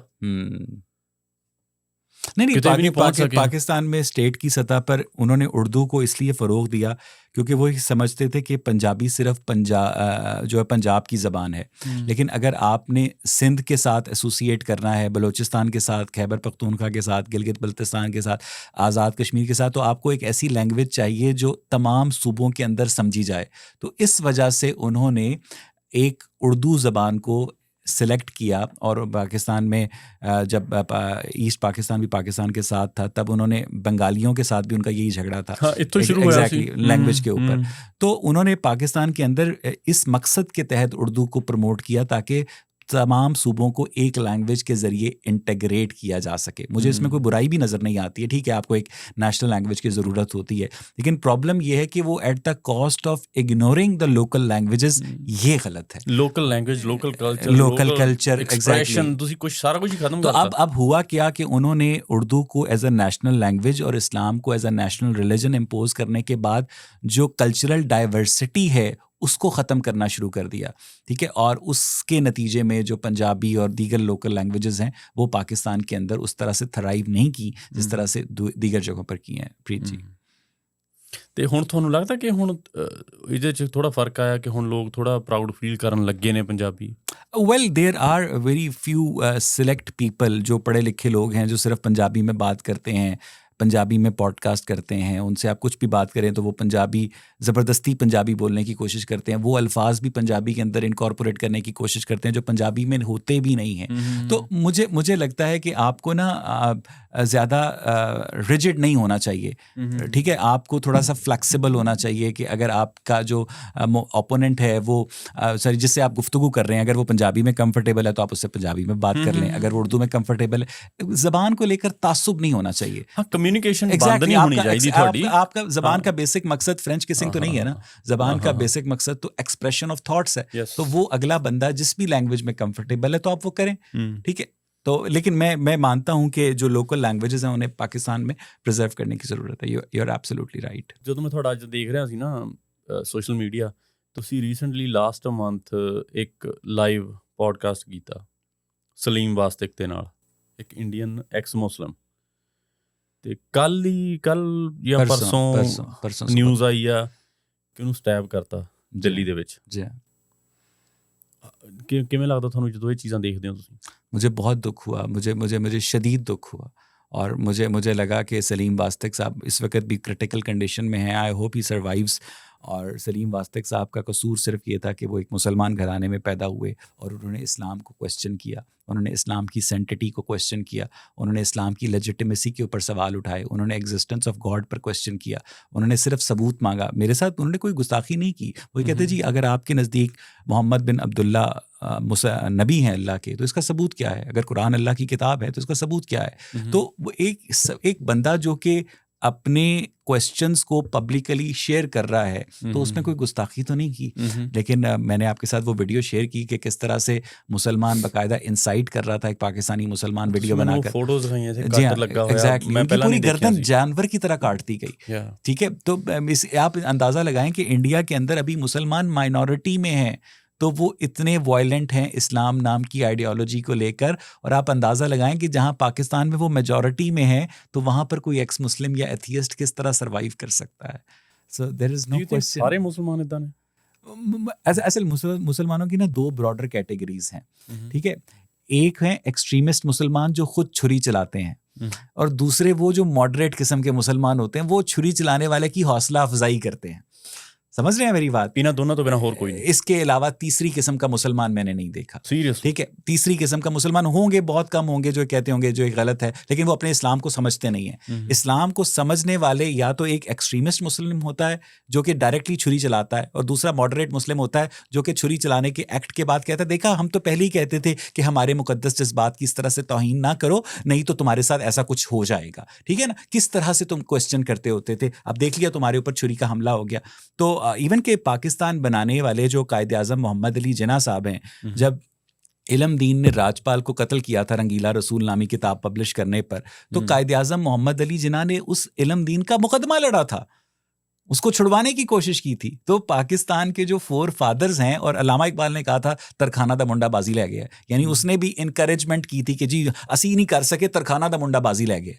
ठीक है, यानी इल्म दीन ने राजपाल को कत्ल करके कोई बहुत ऐसा तीर मारा है। तो मुसलमान अपने धर्म के ऊपर क्रिटिसिज्म, एकेडमिक क्रिटिसिज्म तक बर्दाश्त नहीं करते हैं। मैं कोशिश करता हूं कि अपनी हर पॉडकास्ट में इनके पैगंबर का नाम बड़े अदब से लूं, उनकी ज़ात के बारे में कोई नेगेटिव, मैं उनकी, अगर हम क्वेश्चन करते हैं कि जी 6 साल की बच्ची से शादी क्यों की, हम क्वेश्चन करते हैं कि घोड़े के ऊपर आसमानों पर सफ़र करना कैसे मुमकिन है, वो कहते हैं जी तुम गुस्ताखी कर रहे हो। हालांकि ये सारी चीज़ें इनकी अपनी किताबों में लिखी हुई हैं, हम इनकी अपने पास से तो कोई चीज़ नहीं बनाते। नूपुर शर्मा ने क्या कहा था, 6 साल की बच्ची से शादी, उड़ता हुआ घोड़ा। नूपुर शर्मा ने अपने पास से तो कोई बात नहीं की, नूपुर शर्मा ने वही कहा जो मुसलमानों की अपनी किताबों में लिखा हुआ है। जब हम इनकी अपनी किताबें हम इनके सामने रखते हैं, तुम यहूदी कुत्ते, तुम इंडिया इसराइल के एजेंट, ठीक है, तो इस तरह ये जो माइंडसेट है ना सर, ये मुसलमानों को वायलेंस के ऊपर इंसाइट करता है सर, जस्टिफाई कर देता उन्होंने वो उनके नज़दीक के नॉर्मल है। उनके नज़दीक आप कबर रिलीजन के ऊपर क्वेश्चन करने के बाद जिंदा बचने ही नहीं चाहिए, आप वाजिबुल कत्ल हो जाते हैं। जे तुसी सवाल कर लिया तो थोड़ा आप वाजिबुल कत्ल हैं। 99% ऑफ द उलमा जो हैं वो ये समझते हैं कि अगर आप मुसलमान पैदा हुए हैं तो आप बड़े लकी हैं, बड़े खुशकिस्मत हैं, और अगर आप इस्लाम छोड़ते हैं तो आप वाजिबुल कत्ल हैं। इसके ऊपर बाकायदा फतवे मौजूद हैं। वो क्या, एक सरदार जी को कहने लगा कि यार ये इस्लाम बड़ा अजीब रिलीजन है, दाखिल हो काटते हैं ना, बाहर हो तो सर काटते हैं, ठीक है ना। तो this is how they go about it, this is how they go about it. Okay, ਐਲਾਨ ਹੋ ਗਏ ਤੁਸੀਂ? नहीं कोई नहीं, ਤੁਸੀਂ खुल के बोल सकते हो, डोंट वरी अबाउट इट, ਅਸੀਂ बीप कर देंगे जिसे। नहीं आप लगाते हैं मुझे। हाँ कोई चक्कर नहीं। अच्छा, एक मुसलमान मेरे बारे की सोचता है? अच्छा, वो सिखों को लेके इतने ज़्यादा वो नहीं है, क्योंकि पाकिस्तान की गवर्नमेंट की एक ऑफिशियल पॉलिसी है सिखों को अपीज़ करने की। पाकिस्तान मिलिट्री की पॉलिसी है, जिस तरह से उन्होंने करतारपुर कॉरिडोर ओपन किया, रंजीत सिंह के लिए उन्होंने लाहौर के म्यूज़ियम के अंदर एक अलग से सेक्शन बनाया। हालांकि रंजीत सिंह ने इनकी बादशाही मस्जिद के अंदर घोड़े भी बांधे, ठीक है ना। इनकी मस्जिद वज़ीर खान के एक मीनार के ऊपर उसने माई मोरा के साथ सुहागरात भी मनाई, उसके बाद बीमार भी हो गया। तो मुसलमानों ने हिस्ट्री से इतना तो पाकिस्तान वैसे आई थिंक इस फैसले नाल बहुत ही सहमत नहीं है ਜਿਹੜੇ मुल्ला कई मौलाना नहीं है, लेकिन पाकिस्तान मिलिट्री जो है वो सिखों को यूज़ करना चाहती है अगेंस्ट नई दिल्ली सरकार। इसीलिए पाकिस्तान की जो मिलिट्री है वो ISI जो है वो खालिस्तान मूवमेंट को सपोर्ट करती है, जो खालिस्तान के नाम लेवा हैं उनको बाकायदा फंडिंग होती है।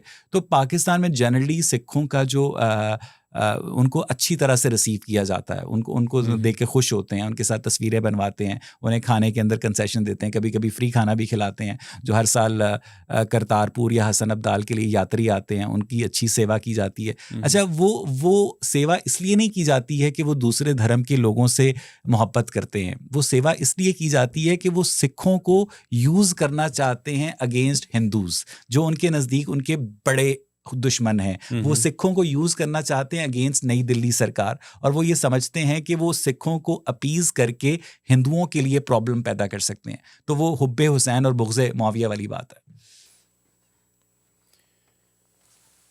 वैसे अकॉर्डिंग टू, चलो मान लो मैं एक इंडियन सिख नहीं हाँ, एक इन जनरल लाइक मैं एक सिख हाँ, तुसीं एक मुसलमान हो, तुसीं अपना धर्म च पक्के हो, पढ़ते हो अपनियां जो भी ਤੁਹਾਡੇ ਸਕ੍ਰਿਪਚਰਸ ਨੇ। मैं अपने धर्म च पक्का, मैं अपने ਸਕ੍ਰਿਪਚਰਸ पढ़दा। ਤੁਹਾਡਾ अपने ਸਕ੍ਰਿਪਚਰਸ पढ़न तो बाद मेरे प्रति की नज़रिया? आप एक काफिर हैं, आप एक काफिर हैं और आप भटके हुए हैं, आप सीधे रास्ते पर नहीं हैं। अल्लाह ताला आपको हिदायत दे। आप इस दुनिया में बाबा गुरु नानक को अगर सोर्स ऑफ स्पिरिचुअल इंस्पिरेशन मानते हैं, और अगर आप गुरु ग्रंथ साहब से किसी किस्म की स्पिरिचुअल गाइडेंस हासिल करना चाहते हैं, तो आपको इतना भी नहीं पता कि दुनिया की तमाम डिवाइन किताबें जो हैं, मैं तो किसी किताब को भी डिवाइन नहीं समझता हूँ, मैं तो अपने एज अ मुसलमान ये समझता है कि कुरान जो है वो एक फाइनल वर्ड ऑफ गॉड है, एक ऑल्टर्ड वर्ड ऑफ गॉड है, और सिर्फ कुरान पर अमल करने वाला इंसान ही क्या कहते हैं वो सीधे रास्ते पर है। तो वो religiously they have a particular religious superiority complex. वो एक मजहबी तफाखुर का शिकार हैं। वो ये समझते हैं कि उनके अलावा जो दुनिया के तमाम मज़ाहिब के लोग हैं वो नरक में जाएंगे, वो दोज़ख में जाएंगे, और जो जन्नत है उस पर सिर्फ और सिर्फ मुसलमानों का कब्ज़ा है। ਤੇ ਉਹਦੇ 'ਚ ਕੋਈ ਇਹੋ ਜਿਹੀ चीज़ भी है ਜਿਹੜੀ ਉਹਨੂੰ ਕਹਿੰਦੀ ਆ कि वो मैनू कन्वर्ट करे? जी हाँ, बिल्कुल बिल्कुल। आप मुसलमानों में बड़ा सवाब है इस बात का कि अगर आप किसी भी गैर मुस्लिम को इस्लाम की दावत देते हैं और वो आपसे बड़ी बड़ी मीठी मीठी बातें करेंगे, वो आपको कन्वर्ट करने की कोशिश करेंगे, आपको इस्लाम की फ़िल्टर्ड हिस्ट्री बताने की कोशिश करेंगे, आपको अपने अखलाक से कन्वर्ट करने की कोशिश करेंगे, और इस बात को बहुत हाईली रिगार्ड किया जाता है कि अगर कोई मुसलमान जो है वो किसी गैर मुस्लिम को दायरा इस्लाम में कन्वर्ट करने की, और बाकायदा पाकिस्तान के अखबारों में इस चीज़ को बाकायदा पब्लिश किया जाता है कि इस्लाम की हक्कानियत से मुतासिर होकर सरदार फलाना फलाना सिंह ने ख़ानदान समेत इस्लाम कबूल कर लिया। ठीक है, और तो पाकिस्तान में इसको एक कारनामा समझा जाता है। जे मैं कन्वर्ट नहीं हुंदा तो फिर आप एक बी ग्रेड सिटीज़न हैं, फिर आप एक बी ग्रेड सिटीज़न है। मैं आपको रास्ते में आते हुए गाड़ी में आपको बता रहा था कि पाकिस्तान फ़ौज में जो गैर मुस्लिम काम करते हैं, हिंदू या सिख जो हैं, अगर गलती से मैं जब ख़बरें पढ़ा करता था उनको कोई कॉपी राइटर शहीद लिख देता था तो हमारा डायरेक्टर न्यूज़ चिल्लाने लगता था कि इसको शहीद ना करो, गैर मुस्लिम है, इसको हलाक करो। तो फिर हम उसको हलाक करते होते थे। तो ਉਹ ਭਾਵੇਂ ਉਹ पाकिस्तान ਦੇ ਲਈ ਹੀ मरिया है, लड़िया पाकिस्तान ਦੇ ਲਈ मरिया, लेकिन वो पाकिस्तान के अंदर प्रैक्टिकली एक बी ग्रेड सिटीज़न है। पाकिस्तान एक इस्लामिक रिपब्लिक ऑफ पाकिस्तान है, और पाकिस्तान के कॉन्स्टिट्यूशन में ये लिखा है कि कोई भी ऐसा शख्स जो मोहम्मद को आखिरी नबी नहीं मानता, जो अल्लाह और कुरान को दुरुस्त नहीं समझता, जो प्रैक्टिसिंग मुस्लिम नहीं है, वो पाकिस्तान का प्राइम मिनिस्टर या पाकिस्तान का प्रेसिडेंट नहीं बन सकता। यानी आपने This is in Constitution. This is written in the Constitution. So Pakistan का जो कॉन्स्टिट्यूशन अपने ही शहरियों को ए क्लास सिटीजन्स और बी क्लास सिटीजन्स में तकसीम करता है, तो आप उस रियासत से इंसाफ की तवक्को कैसे रख सकते हैं प्रीत जी? बड़ी क्रेजी चीज़ां ने, क्योंकि मैं ना ਅਸੀਂ ਰੀਸੈਂਟਲੀ ਜਿਹੜੀ ਆ ਹੁਣ ਸੀਰੀਜ਼ ਕਰ ਰਹੇ ਹਾਂ, ਆ ਵੀ ਮੈਂ ਐਪੀਸੋਡ ਉਸੇ ਸੀਰੀਜ਼ ਦੇ ਲਈ ਕਰ ਰਹੇ ਹਾਂ, पॉडकास्ट सीरीज कर रहे हैं ਅਸੀਂ, ब्रोकन सिस्टम होता नाम।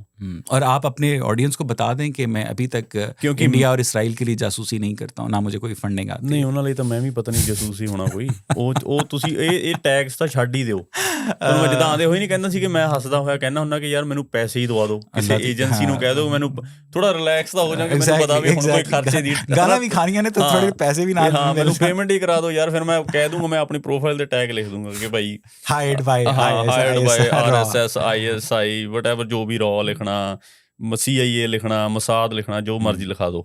ਐਨੀਵੇ, ਆਹ ਮੈਨੂੰ ਬੜੀ ਜਾਣੀ ਸ਼ਰਮਨਾਕ ਚੀਜ਼ ਲੱਗੀ ਆ ਵੀ ਜਿਹੜੇ ਬੰਦੇ ਨੇ ਦੇਸ਼ ਦੇ ਲਈ ਆਪਣੀ ਜਾਨ ਦੇਤੀ ਉਹਨੂੰ ਸ਼ਹੀਦ ਵੀ ਨਹੀਂ ਕਿਹਾ ਜਾਣਾ। ਕੋਈ ਉਹਨੂੰ ना। तगमा नहीं मिलना? नहीं, तमगे में ऐसे अच्छा, तमगे मिलने हैं तमगा मिल ओके। सकता है, प्लॉट मिल सकता है ओके उसको, लेकिन उसको अभी तक किसी गैर मुस्लिम फौजी को पाकिस्तान का जो हाईएस्ट मिलिट्री गैलेंट्री अवार्ड निशान हैदर है वो नहीं मिला है, ठीक है। और उसको मुझे लगता भी नहीं है कि वो मिलेगा, क्योंकि उसके साथ एक पर्टिकुलर ये है कि उसको हज़रत अली जो हैं उन शहीदों को अपनी बाहों में लेकर झूमते होंगे, और हुजूर जो है उनके ऊपर पता नहीं क्या उनकी जो कब्रें हैं उसमें से खुशबू आती है, उनकी डेड बॉडी कभी गलती नहीं है। बड़ी माइथोलॉजीज़ जो हैं उन शहीदों के साथ रिलेट कर देते हैं। मैं यहाँ पर मसलन पाकिस्तान में एक शहीद थे निशान हैदर जिनको मिला, राशिद मिन्हाज साहब, पाकिस्तान एयरफोर्स में पायलट थे।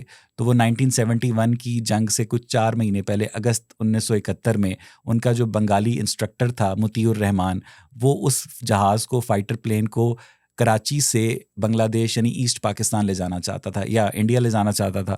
तो राशिद मिन्हाज ने जनाब नहीं ले जाने दिया और उन्होंने ना जहाज़ गिरा दिया, और वो मुतीउर रहमान जो है वो बंगालियों के हाईएस्ट मिलिट्री अवार्ड बाद में उसने ले लिया, और राशिद मिन्हाज जो है वो उसने पाकिस्तानियों का हाईएस्ट मिलिट्री अवार्ड ले लिया। पाकिस्तानी मौलवियों के नज़दीक राशिद मिन्हाज जन्नत में जा रहा है, और बंगाली उलमा के नज़दीक मुतीउर रहमान जन्नत में जा रहा है।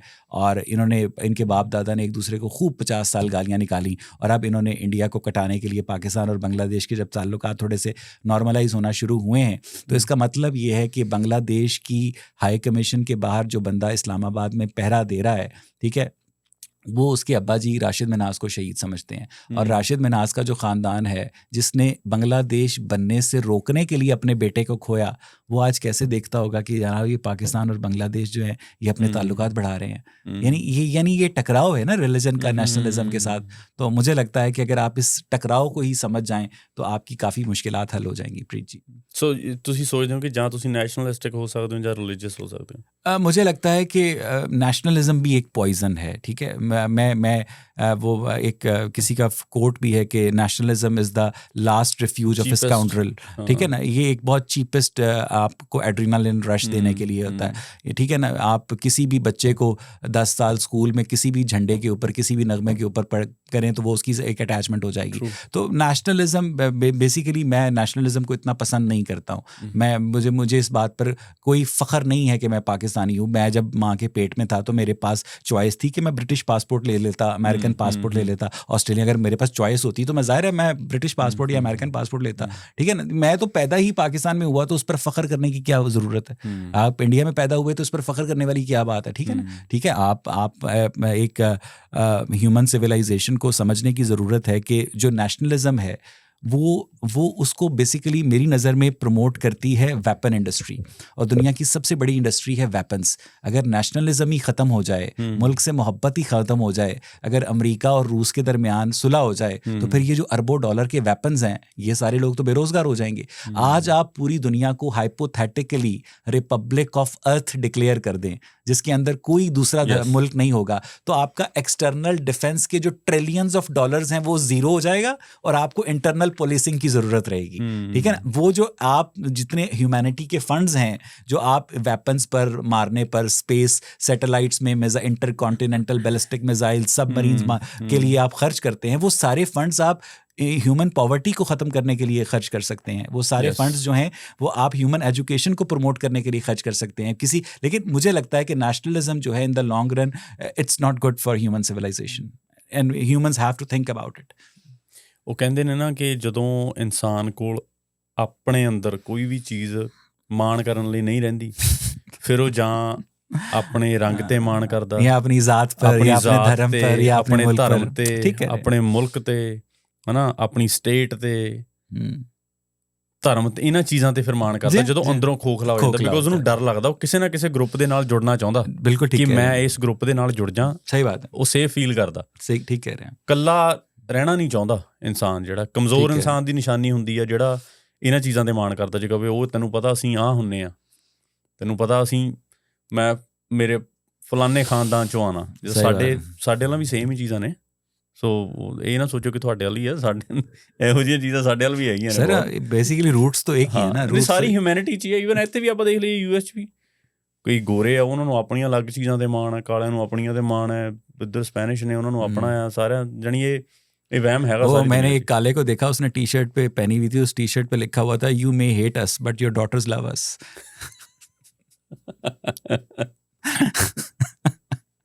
ਤੇ ਮੈਂ ਜਿਹੜੀ ਅਸੀਂ ਸੀਰੀਜ਼ ਕਰ ਰਹੇ ਹਾਂ ਬੈਕ ਟੂ ਦ ਪੁਆਇੰਟ ਹੈ ਨਾ, ਬ੍ਰੋਕਨ ਸਿਸਟਮ ਉਹਦਾ ਸੀਰੀਜ਼ ਦਾ ਨਾਮ, ਉਹ UK ਤੋਂ ਸਟਾਰਟ ਕੀਤੀ ਸੀ। ਉਹਦੇ 'ਚ ਜਿਹੜੀ ਚੀਜ਼ਾਂ ਮੈਂ ਕਵਰ, ਇੱਕ ਟੌਪਿਕ ਹੈ ਗਰੂਮਿੰਗ ਗੈਂਗਸ ਦਾ, ਤੁਸੀਂ ਪੋਸੀਬਲੀ ਸੁਣਿਆ ਹੋਣਾ, UK ਦੇ ਵਿੱਚ ਬੜਾ ਹੁੰਦਾ।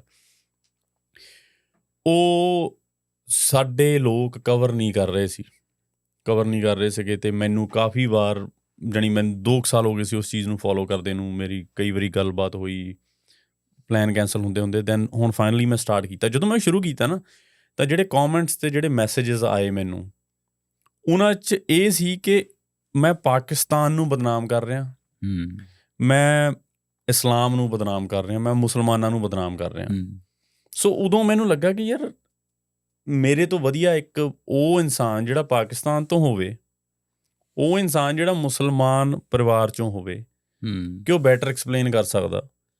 ਕਿਉਂਕਿ ਮੇਰੀ ਕਈ ਗੱਲ ਤਾਂ ਓਬਵੀਅਸਲੀ ਉਹਨਾਂ ਨੇ ਕਹਿਣਾ ਤੂੰ ਤਾਂ ਬੋਲਣਾ ਹੀ ਹੈ ਯਾਰ, ਹੈ ਨਾ, ਕਿ ਤੇਰਾ ਏਜੰਡਾ ਹੈ ਕੋਈ। ਸੋ ਇਹ ਰੀਜ਼ਨ ਸੀਗਾ ਜਿਹਦੇ ਕਰਕੇ ਮੈਨੂੰ ਲੱਗਾ ਕਿ you are the best candidate, ਕਿਉਂਕਿ ਤੁਸੀਂ ਖੁੱਲ੍ਹ ਕੇ ਬੋਲਦੇ ਹੋ। ਤੁਹਾਡੇ ਤੋਂ ਪਹਿਲਾਂ 1-2 ਜਾਣਿਆਂ ਨਾਲ ਗੱਲ ਹੋਈ ਸੀ, ਪਰ ਉਹਨਾਂ ਦੀ ਲਿਮਿਟੇਸ਼ਨ ਸੀ ਕਿ ਮੈਂ ਆਹ ਨਹੀਂ ਬੋਲ ਸਕਦਾ, ਮੈਂ ਇੱਦਾਂ ਨਹੀਂ ਬੋਲ ਸਕਦਾ, ਅਤੇ ਉਹ ਫਿਰ ਸਵਾਦ ਨਹੀਂ ਆਉਂਦਾ ਗੱਲ ਕਰਨ ਦਾ। ਜੇ ਬੋਲ ਹੀ ਨਹੀਂ ਸਕਦੇ ਤੁਸੀਂ, ਫਿਰ ਬੋਲਣਾ ਹੀ ਕਿਉਂ ਆ? सही बात, ਜਾਂ ਤੁਸੀਂ ਪੂਰਾ ਬੋਲ दो ਜਾਂ ਤੁਸੀਂ ਫਿਰ चुप ही रहो। नहीं, मुझे लगता है कि ख़ास तौर पर सिर्फ यूरोप में ग्रूमिंग गैंग्स तो एक्सपोज हो गए ना। आप ये देखें कि मुसलमान जो हैं वो अगर लड़कियों को इस नज़र से शादी करते हैं कि इनके ज़रिए हम उम्मत मुस्लिमा की तादाद में इजाफ़ा करेंगे और बाकायदा से एक एजेंडा लेकर चलते हैं, तो that is so wrong, that is so wrong. आप एक किसी इंसान को मोहब्बत के ख्वाब दिखाते हैं, ठीक है, उसको आप उसके साथ डेटिंग करते हैं, उसके साथ आप प्री मैरिटल सेक्स करते हैं, उसके साथ आप शराब भी पीते हैं, और उसके बाद आप उसको अपने शीशे में उतारने के बाद उससे शरई निकाह कर लेते हैं, और फिर आप कहते हैं कि अब आप बुर्का पहन लें, फिर आप कहते हैं कि आपने सहरी के अंदर पराठे बनाने हैं, ठीक है। तो आप वो एक जो 180 डिग्री का टर्न लेते हैं, यानी एक मुसलमान शादी से पहले लड़की को फांसने के लिए तमाम वो हरकतें करेगा जो कि उसके धर्म में अलाउड नहीं है, लेकिन शादी के बाद वो तमाम हरकतें करेगा अपनी बीवी के साथ, और बीवी सोच रही होगी कि यार ये बंदा शादी से पहले क्या था और शादी के बाद क्या है। तो और उनमें से कुछ लोग ऐसे भी होते हैं जो जवानी के जोश में वो सब कुछ करते हैं, और फिर उसके बाद शादी के 5-10 साल बाद उन्हें कोई मौलवी टक्कर जाता है जुम्मे की नमाज के अंदर, और उनके अंदर जो चेंज शुरू होती है और उनका खड़ा भी होना कम हो जाता है। तो जब खड़ा होना कम हो जाता है, सेक्सुअल अर्ज कम हो जाती है, तो वो सोचते हैं यार कोई आखिरत की तैयारी कर लें। फिर जब वो आखिरत की तैयारी करने लगते हैं तो कहते हैं यार घर से शुरू करें। फिर जब घर से शुरू करना होता है सबसे करीब बीवी होती है। तो फिर इस तरह वो फिर अपनी बेटियों पर पाबंदी लगाते हैं कि तुमने जीन्स पहन के नहीं जाना है। बेटियां भी जीन्स के ऊपर बुर्का पहनती हैं, यूनिवर्सिटी आकर उतार देती हैं, वो भी मुनाफिक बन जाती हैं। तो ठीक है, वो एक पूरा मुनाफिकत का जो कल्चर है, मुनाफिकत की है, मुनाफिकत हिपोक्रेसी, ठीक है। यानी आप अंदर से कुछ हैं और आप बाहर से कुछ हैं, ठीक है। और इनकी बेटियां भी फिर वो अपने बाप से बचने के लिए जीन्स के ऊपर बुर्का पहनती हैं, यूनिवर्सिटी में बाथरूम में जाके बुर्का उतारती हैं, सारा दिन खुलेआम घूमती हैं, वापसी पर फिर बुर्का पहनती हैं, कपड़े भी दोगलापन है, exactly. So this is how they go about it, ठीक है। Since flesh is weak and law is complex, sin is inevitable. अब आप एक बात पर गौर कीजिएगा कि तमाम मौलवियों को पता है कि हमने जितनी पाबंदियां एक इंसान पर लगाई हैं कि शराब नहीं पीनी, इस तरह ये सब इंसान नहीं कर सकता है। वो कहीं ना कहीं उन पाबंदियों की खिलाफ वर्जी करेगा। जब खिलाफ वर्जी करेगा तो उसके अंदर एक सेंस ऑफ गिल्ट आएगा, और उस सेंस ऑफ गिल्ट के ऊपर ये लोग सरवाइव करते हैं। अच्छा आपने गुनाह कर दिया है, ठीक है, अब आप मेरे मस्जिद के चंदे के अंदर आप दीजिए और आप अल्लाह ताला से तौबा कीजिए, आप सच्चे दिल से तौबा कीजिए, अल्लाह ताला माफ़ करने वाला है। उनको पता है कि ये इतने सारे लोग, मसलन वो कहते हैं कि एक उस्ताद जी थे, वो अपने स्टूडेंट्स को कहने लगे कि बेटा कसम खाओ कि कभी सिगरेट नहीं पियोगे। स्टूडेंट्स कहते हैं कसम खाते हैं हम सिगरेट नहीं पिएंगे। कसम खाओ कि कभी किसी लड़की की तरफ आँख उठाकर नहीं देखो, जी हम कसम खाते हैं। किसी लड़की की तरफ कसम खाओ कि कभी शराब नहीं को चखोगे भी नहीं, जी हम कसम खाते हैं। फिर उस्ताद जी कहते हैं कसम खाओ कि वक्त पड़ने पर तुम पाकिस्तान की खातिर जान भी दे दोगे। तो एक स्टूडेंट कहता है सर जान भी दे देंगे, ऐसी ज़िंदगी का करना क्या है।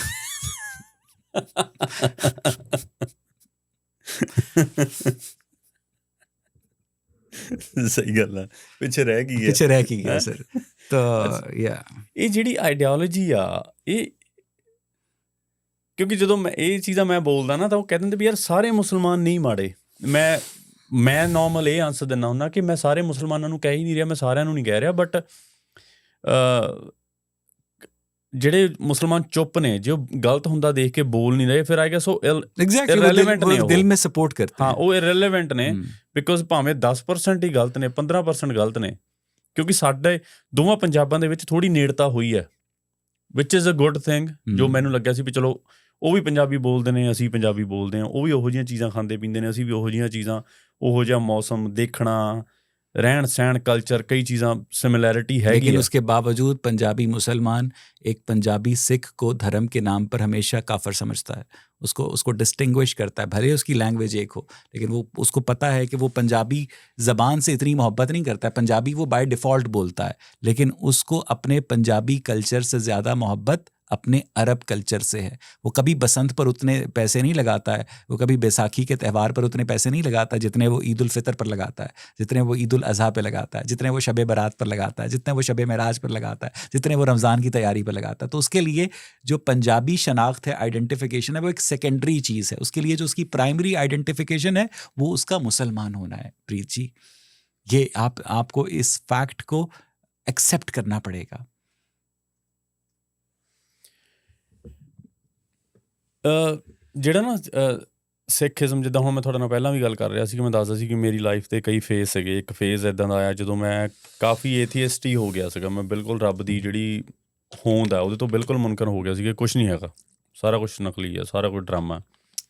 ਫਿਰ ਮੈਂ ਆਪ ਜਦੋਂ ਬਾਣੀ ਨੂੰ ਪੜ੍ਹਨਾ ਸਮਝਣਾ ਸ਼ੁਰੂ ਕੀਤਾ, ਆਪਣੇ ਪਰਸਨਲ ਜਦੋਂ ਮੇਰਾ ਜਿਹੜਾ ਐਕਸਪੀਰੀਅੰਸ ਹੋਇਆ ਵਿਦਾਊਟ ਕਿਸੇ ਹੋਰ ਦੀ ਇੰਟਰਪ੍ਰੀਟੇਸ਼ਨ ਤੋਂ, ਉਹਦੇ 'ਚ ਫਿਰ ਮੈਨੂੰ ਇੱਕ ਮੇਰਾ ਅਲੱਗ ਸਪਿਰਿਚੁਅਲ ਰਿਲੇਸ਼ਨਸ਼ਿਪ ਬਣਿਆ ਉਸ ਫੀਲਡ ਦੇ ਨਾਲ। ਯੂ ਆਰ ਲੱਕੀ, ਮੇਰਾ ਨਹੀਂ ਬਣ ਸਕਾ। That's fine. ਅਤੇ ਮੈਂ ਤੁਹਾਨੂੰ ਹੁਣ ਉਹੀ ਮੈਂ ਤੁਹਾਨੂੰ ਡਿਫਰੈਂਸ ਦੱਸਣ ਲੱਗਾ ਨਾ। ਹੁਣ ਇਹ ਚੀਜ਼ ਦੇਖੋ, ਤੁਸੀਂ ਕਹੀ ਆ ਤੁਹਾਡਾ ਨਹੀਂ ਬਣਿਆ, ਅਤੇ ਮੇਰੇ ਮਨ ਦੇ ਅੰਦਰ 0.1% ਵੀ ਕੋਈ ਫੀਲਿੰਗ ਨਹੀਂ ਆਈ ਤੁਹਾਡੇ ਪ੍ਰਤੀ ਕਿ ਤੁਸੀਂ ਗਲਤ ਹੋ ਜਾਂ ਚੰਗੇ ਹੋ। ਜੇ ਤੁਸੀਂ ਮੈਨੂੰ ਮਾਰਦੇ ਹੋ, ਮਾਰਨਾ ਤਾਂ ਦੂਰ ਦੀ ਗੱਲ ਆ, ਮੈਨੂੰ ਇਹ ਵੀ ਨਹੀਂ ਲੱਗਾ ਵੀ ਇਹ ਮਾੜਾ ਜਾਂ ਇਹ ਘਟੀਆ ਜਾਂ ਮੇਰੇ ਤੋਂ ਥੱਲੇ ਆ ਜਾਂ ਉੱਪਰ, ਮੈਨੂੰ ਲੱਗਾ ਹੀ ਨਹੀਂ। ਜਾਣੀ ਇਹ ਖਿਆਲ ਹੀ ਨਹੀਂ ਆਇਆ, ਕਿਉਂਕਿ ਜਦੋਂ ਤੁਸੀਂ ਉਸ ਸਕ੍ਰਿਪਚਰਸ ਨੂੰ, ਗੁਰੂ ਗ੍ਰੰਥ ਸਾਹਿਬ ਨੂੰ ਜਾਂ ਗੀਤਾ ਨੂੰ, ਜਦੋਂ ਉਹਨਾਂ ਨੂੰ ਤੁਸੀਂ ਇੰਡੀਪੈਂਡੈਂਟਲੀ ਬਿਨਾਂ ਕਿਸੇ ਦੀ ਟਰਾਂਸਲੇਸ਼ਨ ਤੋਂ, ਬਿਨਾਂ ਕਿਸੇ ਦੀ ਜਿਹੜੀ ਉਹਦੀ ਇੰਟਰਪ੍ਰੀਟੇਸ਼ਨ ਤੋਂ ਪੜ੍ਹਦੇ ਹੋ, ਆਪ ਪੜ੍ਹਦੇ ਹੋ, ਆਪ ਸਮਝਦੇ ਹੋ, ਅਤੇ ਤੁਹਾਡਾ ਜੋ ਵੀ ਲੈਵਲ ਹੈ ਅੰਡਰਸਟੈਂਡਿੰਗ ਦਾ, ਉਹਦੇ ਹਿਸਾਬ ਨਾਲ ਸਮਝਦੇ ਹੋ, ਦੈਨ ਤੁਸੀਂ ਮੇਰੇ ਹਿਸਾਬ ਨਾਲ ਉਸ ਪਰਮਾਤਮਾ ਦੀ, ਜਿਹੜੀ ਮੈਂ ਤੁਹਾਨੂੰ ਗੱਲ ਕਰਦਾ ਸੀ, ਅਕਾਲ ਹੈ, ਅਮੂਰਤ ਹੈ, ਜਿਹਦੀ ਕੋਈ ਸ਼ੇਪ ਨਹੀਂ, ਸ਼ੇਪਲੈਸ ਹੈ, ਉਹਦੇ ਤੁਸੀਂ ਜ਼ਿਆਦਾ ਨੇੜੇ ਫਿਰ ਤੁਸੀਂ ਫੀਲ ਕਰਦੇ ਹੋ ਕਿ ਹਾਂ, ਤੁਸੀਂ ਹਰ ਇੱਕ 'ਚ ਦੇਖਦੇ ਹੋ, ਤੁਹਾਨੂੰ ਸਾਰਾ कुछ ही लगता है। बिल्कुल, मुझे ये बात बड़ी पसंद है कि हिंदुओं और सिखों में जो लोग किसी धर्म को नहीं मानते हैं, वो कल्चरली अपने आप को हिंदू और सिख आइडेंटिफाई कर सकते हैं। हम नहीं कर सकते, हमारे लिए ऊपर वाजिबुल कत्ल का फतवा हो जाता है। मैं कह सकदा कि मैं सिख नहीं हाँ, मैं ये कह सकदा, ਤੇ ਮੈਂ ਨਾਲ ਇਹ ਕਹਿ ਸਕਦਾ ਕਿ ਮੈਂ ਗੁਰੂ ਨਾਨਕ ਪਾਤਸ਼ਾਹ ਦੀ ਬਾਣੀ ਪੜ੍ਹ ਸਕਦਾ, ਮੈਂ ਗੁਰੂ ਨਾਨਕ ਪਾਤਸ਼ਾਹ ਨੂੰ ਪਿਆਰ ਕਰ ਸਕਦਾ, ਮੈਂ ਬਾਬੇ ਫਰੀਦ ਨੂੰ ਪੜ੍ਹ ਸਕਦਾ, ਮੈਨੂੰ ਕੋਈ ਰੋਕ ਨਹੀਂ ਸਕਦਾ। ਬਟ ਦੈਟ ਡਜ਼ਨਟ ਮੀਨ ਕਿ ਮੈਂ ਅੰਮ੍ਰਿਤ ਛਕਣਾ ਆ। ਮੈਨੂੰ ਨਹੀਂ, ਜਿੱਦਾਂ ਤੁਹਾਡੇ ਨਾ ਕਿ ਤੁਸੀਂ ਫਿਰ ਕਰ ਨਹੀਂ ਸਕਦੇ ਕਲੇਮ, ਤੁਸੀਂ ਉਹਨਾਂ ਬਾਰੇ ਗੱਲ ਨਹੀਂ ਕਰ ਸਕਦੇ। तो प्रीत जी, आपका being a Sikh, practicing Sikh, आपका क्या कॉन्सेप्ट है कि there is some sort of life after death? ਮੈਂ ਤੁਹਾਨੂੰ ਦੱਸਦਾ ਜੋ ਮੇਰੀ ਹੁਣ ਅੰਡਰਸਟੈਂਡਿੰਗ ਹੈ। ਲਾਈਫ ਆਫਟਰ ਡੈਥ ਵਾਲਾ ਤਾਂ ਕੋਈ, ਮੈਨੂੰ ਤਾਂ ਇਹ ਨਹੀਂ ਪਤਾ। ਉਹ ਤਾਂ ਤੁਸੀਂ ਤਾਂ ਆਨਸਰ ਕਰੋਗੇ ਨਾ, ਤੁਸੀਂ ਆਏ ਕਿੱਥੋਂ ਆ। ਲਾਈਫ ਬਿਫੋਰ, ਜਿਹੜੀ ਲਾਈਫ ਤੋਂ ਪਹਿਲਾਂ ਕੀ ਸੀਗਾ, ਫਿਰ ਪਹਿਲਾਂ ਉਹੀ ਆਨਸਰ ਦੇ ਦਿਓ ਨਾ। ਉਹ ਤਾਂ ਪਾਸਟ ਦੀ ਗੱਲ, ਉਹ ਸੌਖੀ ਆਨਸਰ ਕਰਨੀ, ਫਿਊਚਰ ਦੱਸਣਾ ਔਖਾ, ਪਾਸਟ ਦੱਸਣਾ ਤਾਂ ਸੌਖਾ ਹੈ ਨਾ। ਸੋ ਜਿਹੜਾ ਬੰਦਾ ਫਿਊਚਰ ਦੀ ਗੱਲ ਕਰ ਰਿਹਾ, ਪਹਿਲਾਂ ਉਹਨੂੰ ਪਾਸਟ ਦਾ ਪੁੱਛੋ ਵੀ ਪਿੱਛੇ ਕੀ ਸੀ। नहीं, ये तो आपका एक पर्सनल फीडबैक हो गया ना, पर्सनल रिएक्शन। पर्सनली गल कर रहा हूं, मैं सिख फिलॉसफी की बात कर रहा हूँ। आपको आपके सिख धर्म ने क्या बताया है कि जब आप मरेंगे तो मरने के बाद आपकी जो आत्मा या आपका जो सोल है वो कहाँ जाएगा, something like that. Sikh philosophy 'ਚ ਨਾ ਕਈ ਤਰ੍ਹਾਂ ਦੀਆਂ ਗੱਲਾਂ ਆਉਂਦੀਆਂ ਨੇ। ਸਿੱਖ ਫਿਲॉसफी 'ਚ ਇਹ ਵੀ ਗੱਲ ਆਉਂਦੀ ਹੈ ਕਿ ਜੇ ਤੁਸੀਂ ਐਦਾਂ ਕਰੋਗੇ ਤਾਂ ਤੁਸੀਂ ਆਹ ਬਣੋਗੇ। ਯਾਨੀ there is life after death. There is conversation about it. ਉਹਦੇ 'ਚ ਇਹ ਵੀ 84 ਲੱਖ ਜੂਨਾਂ ਦੀ ਗੱਲ ਆਉਂਦੀ ਹੈ। 84 ਲੱਖ ਜੂਨਾਂ ਨੇ, ਜਿਨ੍ਹਾਂ 'ਚੋਂ ਅਲੱਗ-ਅਲੱਗ 'ਚੋਂ ਬੰਦਾ ਲੰਘਦਾ ਅਤੇ ਫਿਰ ਮਨੁੱਖ ਬਣਦਾ, ਇਨਸਾਨ ਬਣਦਾ। ਅਤੇ ਜਦੋਂ ਇਨਸਾਨ ਬਣਦਾ, ਉਹਦੇ ਕੋਲੋਂ ਇਸ ਸਾਈਕਲ 'ਚੋਂ, ਜਿਹੜਾ ਇਹ birth and death the cycle ਹੈ, ਉਹਦੇ 'ਚੋਂ ਨਿਕਲਣ ਦਾ ਇਹ ਓਪਰਚੁਨਿਟੀ ਹੁੰਦੀ ਆ ਜਦੋਂ ਤੁਸੀਂ ਇਨਸਾਨ ਬਣਦੇ ਹੋ, ਕਿ ਸਾਈਕਲ ਹੈ। ਹਿੰਦੂ ਫਿਲॉसफी ਦੇ ਵਿੱਚ ਵੀ ਸਿਮਿਲਰ ਹੀ ਹੈ। ਠੀਕ ਆ। ਫਿਰ ਇਹਦੇ 'ਚ ਸਵਰਗ ਨਰਕ ਦੀ ਜਿਹੜੀ ਇੰਟਰਪ੍ਰੀਟੇਸ਼ਨ ਆ ਉਹ ਵੀ ਆਉਂਦੀ ਆ, ਸਿੱਖੀਜ਼ਮ 'ਚ ਵੀ ਆਉਂਦੀ ਆ। ਉਹਦੇ 'ਚ ਸਾਡੇ ਸਵਰਗ ਦੀ ਵੀ ਗੱਲ ਆ, ਨਰਕ ਦੀ। ਪਰ ਹਾਂ, ਸਾਡੇ ਕੋਈ ਇਹੋ ਜਿਹੇ ਪ੍ਰੋਮਿਸਿਸ ਨਹੀਂ ਗਏ ਸਿੱਖੀ 'ਚ ਕਿ ਜੇ ਤੂੰ ਆਹ ਕਰੂੰਗਾ ਤਾਂ ਤੈਨੂੰ 70 ਹੂਰਾਂ ਮਿਲਣੀਆਂ ਜਾਂ ਦੁੱਧ ਦੀਆਂ ਨਹਿਰਾਂ ਹੋਣੀਆਂ, ਖੀਰ ਦੀਆਂ ਨਹਿਰਾਂ ਸਵਰਗ ਹੋਣੀਆਂ। में वाईफाई है? ਸਵਰਗ ਦਾ KFC, ਸਾਡੇ McDonald's? ਸਵਰਗ ਦਾ ਲਾਲਚ ਹੀ ਹੈ ਨਹੀਂ ਗਾ। ਮੈਂ ਤੁਹਾਨੂੰ ਦੱਸਦਾ ਜਿਹੜੇ ਇਹਦਾ ਮੈਂ ਤੁਹਾਨੂੰ ਜੋ ਮੇਰੀ ਅੰਡਰਸਟੈਂਡਿੰਗ ਆ, ਮੈਂ ਦਰਸ਼ਕਾਂ ਨੂੰ ਵੀ ਇਹੀ ਦੱਸਦਾ ਕਿ ਤੁਸੀਂ, ਮੈਂ ਕੋਈ ਰਿਲੀਜੀਅਸ ਉਹ ਨਹੀਂ ਹੈਗਾ, ਇਹ ਮੇਰੀ ਪਰਸਨਲ ਅੰਡਰਸਟੈਂਡਿੰਗ ਆ। ਸੋ ਇਹਦੇ ਤੇ ਤੁਸੀਂ ਕੁਐਸਚਨ ਕਰਨੇ ਕਰ ਸਕਦੇ ਹੋ, ਮੈਂ ਕੋਈ ਹਰਟ ਨਹੀਂ ਹੋਊਂਗਾ। ਪਰ ਹਾਂ, ਤੁਸੀਂ ਮੈਨੂੰ ਇਹ ਨਾ ਕਰਿਓ ਕਿ ਤੇਰੀ ਹਿੰਮਤ ਕਿੱਦਾਂ ਹੋਈ ਆ ਬੋਲਣ ਦੀ। ਇਹ this is my personal understanding, ਠੀਕ ਆ। ਮੈਂ ਤੁਹਾਡੀ ਨਹੀਂ ਕਹਿ ਰਿਹਾ, ਤੁਹਾਡੀ ਕੁਛ ਵੀ ਹੋ ਸਕਦੀ ਹੈ। ਆਮ ਹੈਪੀ ਅਬਾਊਟ ਇਟ। ਤੁਸੀਂ ਕੁਛ ਵੀ ਰੱਖੋ ਮੇਰੇ ਵੱਲੋਂ, ਤੁਸੀਂ ਕੱਟੇ ਬੱਚੇ ਜੋ ਬਣਨਾ ਬਣ ਜਾਓ। ਮੇਰੀ ਅੰਡਰਸਟੈਂਡਿੰਗ ਦੇ ਅਕੋਰਡਿੰਗਲੀ ਇਹਦੇ ਤੋਂ ਬਾਅਦ ਲਾਈਫ ਆਫਟਰ ਡੈਥ ਦਾ ਜੋ ਸਿੱਖੀਜ਼ਮ में ਕਨਸੈਪਟ ਹੈ, ਇਹਦੇ 'ਚ ਨਾ ਜਿਹੜੇ ਧਰਮ ਇਸ ਖਿੱਤੇ 'ਚ ਪੈਦਾ ਹੋਏ ਨੇ ਇੰਡੀਅਨ ਸਬ ਕੰਟੀਨੈਂਟ ਦੇ ਵਿੱਚ, ਹਿੰਦੂਇਜ਼ਮ, ਬੋਧੀ, ਜੈਨ, ਸਿੱਖ, ਜ਼ਿਆਦਾਤਰ ਇਹਨਾਂ 'ਚੋਂ, ਸਾਰੇ ਨਹੀਂ, ਜ਼ਿਆਦਾਤਰ ਇਹਨਾਂ 'ਚੋਂ ਕੀ ਆ, ਮੋਕਸ਼ ਦੀ ਗੱਲ ਕਰਦੇ ਨੇ, ਲਿਬਰੇਸ਼ਨ ਦੀ, ਕਿ ਤੁਸੀਂ ਇਸ ਸਾਈਕਲ 'ਚੋਂ ਨਿਕਲਣਾ। ਮੁਕਤੀ, ਮੋਕਸ਼, ਮੁਕਤੀ ਸੇਮ ਹੀ ਚੀਜ਼ ਹੈ। ਮੁਕਤੀ ਦੀ ਗੱਲ ਕਰਦੇ ਨੇ। ਜਿਹੜੇ ਇਬਰਾਹਿਮਿਕ ਰਿਲੀਜਨ ਨੇ, ਤਿੰਨੇ ਹੀ ਮੇਨ, ਜਿਹੜੇ ਤਿੰਨ ਮੈਜੋਰਿਟੀ ਨੇ, ਹੈਗੇ ਤਾਂ ਅੱਗੇ ਵੀ ਨੇ, ਪਰ ਜਿਹੜੇ ਮੇਨ ਤਿੰਨ ਨੇ, ਜਿਊਜ਼ ਹੋ ਗਏ, ਕ੍ਰਿਸਚਨ ਹੋ ਗਏ, ਮੁਸਲਮਾਨ ਹੋ ਗਏ, ਇਹ ਇੱਕ ਆਫਟਰ ਲਾਈਫ ਤੁਹਾਨੂੰ ਨਜ਼ਾਰੇ ਦਵਾਉਂਦੇ ਨੇ ਕਿ ਜੇ ਤੁਸੀਂ ਇੱਥੇ ਐਦਾਂ ਡਿਸਪਲਿਨ ਰਹੋਗੇ ਨਾ ਤਾਂ ਬਾਅਦ 'ਚੋਂ ਬਹੁਤ ਨਜ਼ਾਰੇ। ਸ਼ਰਾਬ ਨਹੀਂ ਪੀਣੀ, ਉੱਥੇ ਲੱਭੇਗੀ। ਇੱਥੇ ਤੁਸੀਂ ਇੱਥੇ ਕਿਸੇ ਹੋਰ ਜਨਾਨੀ ਵਾਲੀ ਦੇਖਣਾ, ਉੱਥੇ 70 ਜਨਾਨੀਆਂ ਦਿੱਤੀਆਂ ਜਾਣੀਆਂ ਨਾ, ਇਹ ਕਿਹਾ ਜਾਂਦਾ। ਬਾਕੀ ਤੁਸੀਂ ਦੱਸ ਸਕਦੇ, ਇਹੀ ਕਿਹਾ ਜਾਂਦਾ ਜੀ। ਹਾਂ, ਬਿਲਕੁਲ, ਹੈ ਨਾ। ਇੱਥੇ ਤੁਸੀਂ ਨਹੀਂ ਇੱਦਾਂ ਦੇ ਕੰਮ ਨਹੀਂ ਕਰਨੇ, ਇੱਥੇ ਢੱਕ ਕੇ ਰੱਖਣਾ ਜਨਾਨੀ ਨੂੰ, ਤੇ ਇਹਨਾਂ 'ਚ ਇਹ ਚੀਜ਼ਾਂ ਨਹੀਂ ਕੀਤੀਆਂ। ਇੱਕ ਮੁਸਲਮਾਨ ਔਰਤ ਨੇ ਦੂਜੀ ਮੁਸਲਮਾਨ ਔਰਤ ਕੋਲੋਂ ਪੁੱਛਿਆ ਕਿ ਇਹਨੇ ਸਾਡੇ ਮਰਦਾਂ ਨੂੰ ਤਾਂ 70 ਹੂਰਾਂ ਲੱਭਣ ਗਈਆਂ ਤੇ ਸਾਨੂੰ ਕੀ ਲੱਭਣ ਗਿਆ? ਤੇ ਦੂਜੀ ਕਹਿਣ ਲੱਗੀ ਇਹੋ ਹੀ ਸੂਰ। ਉਹ ਤਾਂ ਇੱਕ ਕੁਐਸਚਨ ਹੈਗਾ ਵੀ, ਮਤਲਬ ਟੀਵੀ ਤੇ ਵੀ ਐਂਕਰ ਨੂੰ ਪੁੱਛਿਆ ਸੀ ਕਿਸੇ ਨੇ ਵੀ ਉਹਨਾਂ ਨੂੰ ਤਾਂ ਮਿਲ ਜਾਣੀਆਂ, ਸਾਨੂੰ ਕੀ ਮਿਲਣਾ? ਉਹਨਾਂ ਸਾਨੂੰ ਤਾਂ ਉਹੀ ਮਿਲਣਾ ਜਿਹੜਾ ਬੰਦਾ ਇੱਥੇ ਸੀਗਾ। ਸਹੀ ਬਾਤ ਹੈ, ਸਹੀ ਬਾਤ ਹੈ। ਸੋ ਉਸ ਚੀਜ਼ ਤੋਂ ਨਾ ਇੱਕ ਮੂਵੀ ਆ ਲੂਸੀ, जी मैंने देखी, वो जो ड्रग ले लेती है और वो सुपर पावर्स आ जाती हैं, सुपर पावर्स आ ਜਾਂਦੀਆਂ ਨਾ। ਸੋ ਜਿਹੜੀ ਮੇਰੀ ਅੰਡਰਸਟੈਂਡਿੰਗ ਆ ਨਾ ਰੱਬ ਦੀ, ਜਿੱਦਾਂ ਹੁਣ ਤੁਹਾਨੂੰ ਮੈਂ ਗੁਰੂ ਨਾਨਕ ਦੇਵ ਜੀ ਦੀ ਡੈਫੀਨੇਸ਼ਨ ਦੱਸੀ ਆ ਵੀ ਨਾ ਤਾਂ ਉਹਦੀ ਸ਼ੇਪ ਹੈ, ਨਾ ਉਹ ਜੰਮਦਾ, ਨਾ ਉਹ ਮਰਦਾ। ਸੋ ਉਹਦੇ ਤੋਂ ਬਾਅਦ ਜੋ ਮੇਰੀ ਅੰਡਰਸਟੈਂਡਿੰਗ, ਜੋ ਮੇਰੀ ਸਮਝ 'ਚ ਬੈਠਦੀ ਹੈ ਚੀਜ਼, ਉਹ ਜਦੋਂ ਹੁਣ ਆਪਾਂ, ਹੁਣ ਦੇਖੋ ਇਹ ਆ ਵੀ ਚੀਜ਼ ਉਸੇ ਟਿਸ਼ੂਜ਼ ਤੋਂ ਬਣੀ ਆ, ਮੇਰਾ ਦਿਲ ਵੀ ਉਸੇ ਟਿਸ਼ੂਜ਼ ਤੋਂ ਬਣਿਆ, ਰਾਈਟ। ਉਹਦੇ ਤੋਂ ਅੱਗੇ ਮੰਨ ਲਓ ਜਦੋਂ ਆਪਾਂ ਥੱਲੇ ਜਾਈ ਜਾਂਦੇ ਹਾਂ, ਨਿਊਕਲੀਅਸ ਤੱਕ ਆ ਜਾਂਦੇ ਹਾਂ, ਉਹਦੇ ਤੋਂ ਅੱਗੇ ਜਾਂਦੇ, ਫਿਰ ਉਹ ਜਦੋਂ ਦੇਖਦੇ ਹਾਂ ਉਹ ਖਾਲੀ ਏਰੀਆ ਆ ਜਾਂਦਾ। ਮੈਨੂੰ ਐਂ ਲੱਗਦਾ ਇੱਕ ਨਾ ਸਾਡੇ ਹਿੰਦੂ ਫਿਲਾਸਫੀ 'ਚ ਵੀ ਹੈ ਅਤੇ ਸਿੱਖ 'ਚ ਵੀ ਹੈ, ਜੋ ਬ੍ਰਹਮੰਡੇ ਸੋਈ ਪਿੰਡੇ, ਜੋ ਖੋਜੇ ਸੋ ਪਾਵੇ। ਅਤੇ ਇਹ ਸੰਸਕ੍ਰਿਤ 'ਚ ਵੀ ਇਹੀ ਗੱਲ ਕਹੀ ਜਾਂਦੀ, ਉਹ ਪਰ ਮੈਨੂੰ ਯਾਦ ਨਹੀਂ ਉਹ ਕਿੱਦਾਂ ਕਹਿੰਦੇ ਆ। ਸੋ ਬੇਸਿਕਲੀ ਜੋ ਬ੍ਰਹਿਮੰਡ 'ਚ ਆ, ਜੋ ਬਾਹਰ ਯੂਨੀਵਰਸ 'ਚ ਆ, ਜੋ ਕੋਸਮੋਸ 'ਚ ਆ, ਉਹੀ ਤੁਹਾਡੇ पिंडे 'ਚ ਆ कि you are part of it. ठीक बात है, ठीक है। तो सरदार जी मुझे ये बताइएगा कि आपके जहन में जो अब पता नहीं पॉडकास्ट शिफ्ट हो रही है इस तरफ, या क्वेश्चन मैं कर रहा हूँ या आप कर रहे हैं, ओपन है। तो मैं सिर्फ पर्सपेक्टिव समझने के लिए पूछ रहा हूँ कि आपके जहन में जो क्रिएटर है, जो आपके नज़दीक सोर्स ऑफ डिवाइन गाइडेंस है, सोर्स ऑफ स्पिरिचुअल सेटिस्फैक्शन है, उस क्रिएटर ने इस इतनी बड़ी यूनिवर्स को कैसे बनाया होगा? ਜਿਹੜੇ ਤਾਂ ਧਾਰਮਿਕ, I have no ਆਂਸਰਸ for this, ਇਹਦਾ ਕੋਈ ਮੇਰੇ ਕੋਲ ਆਂਸਰ ਨਹੀਂ ਗਾ। ਪਰ ਜਿਹੜੇ ਸਕ੍ਰਿਪਚਰਸ ਕਹਿੰਦੇ ਨੇ, ਜਸਟੀਫਾਈ ਤਾਂ ਮੈਂ ਇੱਦਾਂ ਵੀ ਕਰ ਸਕਦਾ ਵੀ ਜਿੱਦਾਂ ਬਿਗ ਬੈਂਗ ਥਿਊਰੀ ਆ ਵੀ ਉਹ ਇੱਕਦਮ ਹੀ ਬਣ ਗਈ, ਉੱਦਾਂ ਦੀ ਡੈਫੀਨੇਸ਼ਨ ਨਹੀਂ ਹੈਗੀ ਜਿੱਦਾਂ ਦੀ ਉਹ ਕਿਹਾ ਨਾ ਵੀ ਪਹਿਲੇ ਦਿਨ ਆਹ ਕੀਤਾ ਖੁਦਾ ਨੇ, ਦੂਸਰੇ ਦਿਨ ਆਹ ਕੀਤਾ, ਤੀਸਰੇ ਦਿਨ ਆਹ ਕੀਤਾ, 7ਵੇਂ ਦਿਨ ਆਰਾਮ ਕੀਤਾ, 7ਵੇਂ ਦਿਨ ਫਿਰ ਰੈਸਟ ਕੀਤੀ, ਫਿਰ ਔਰਤ ਬਣਾਈ, ਫਿਰ ਬੰਦਾ ਬਣਾਇਆ, ਫਿਰ ਆਦਮ ਨੇ ਨਹੀਂ ਬੰਦਾ ਬਣਾਇਆ, ਫਿਰ ਉਹਦੀ ਪਸਲੀ 'ਚ ਔਰਤ ਕੱਢੀ। ਹਾਂ, ਉਹਦੀ ਪਸਲੀ 'ਚ ਔਰਤ ਕੱਢੀ, ਫਿਰ ਔਰਤ ਨੇ ਸੇਬ ਖਾ ਲਿਆ, ਫਿਰ ਅੱਗੇ ਹਨਾ ਉਹਨਾਂ ਨੂੰ ਪੀਰੀਅਡਸ ਆਉਣ ਲੱਗ ਗਏ। ਉਹੋ ਜਿਹੀ ਡੈਫੀਨੇਸ਼ਨ ਨਹੀਂ ਗਈ ਇੰਨੀ।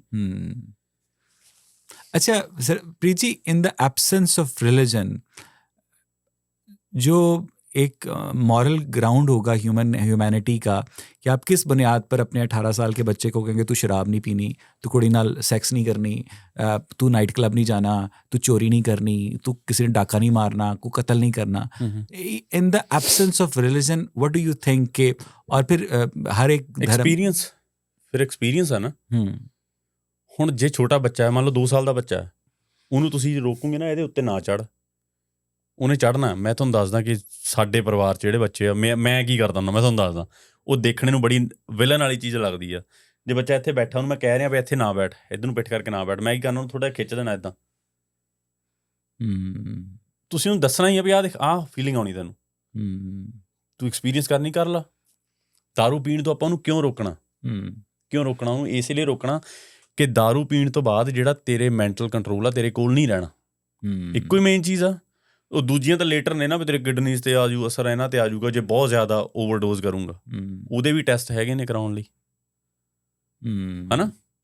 ਸੋ ਉਹਨੂੰ ਝੂਠ ਬੋਲ ਕੇ ਦੱਸਣਾ। ਹੁਣ ਤੁਹਾਨੂੰ ਮੈਂ ਦੱਸਦਾ, ਸਾਡੇ ਧਰਮ ਦੇ ਵਿੱਚ ਦਾੜੀ ਰੱਖਣੀ, ਯਾਨੀ ਕੇਸ, ਤੁਸੀਂ ਕਤਲ ਕਹਿੰਦੇ, ਕਤਲ ਨਹੀਂ ਕਰਾਉਣੇ। ਜਿੰਨੇ ਵੀ ਰੋਮ ਹੈ, ਰੋਮਾਂ ਦੀ ਬੇਅਦਬੀ ਨਹੀਂ ਕਰਨੀ ਬੇਸਿਕਲੀ।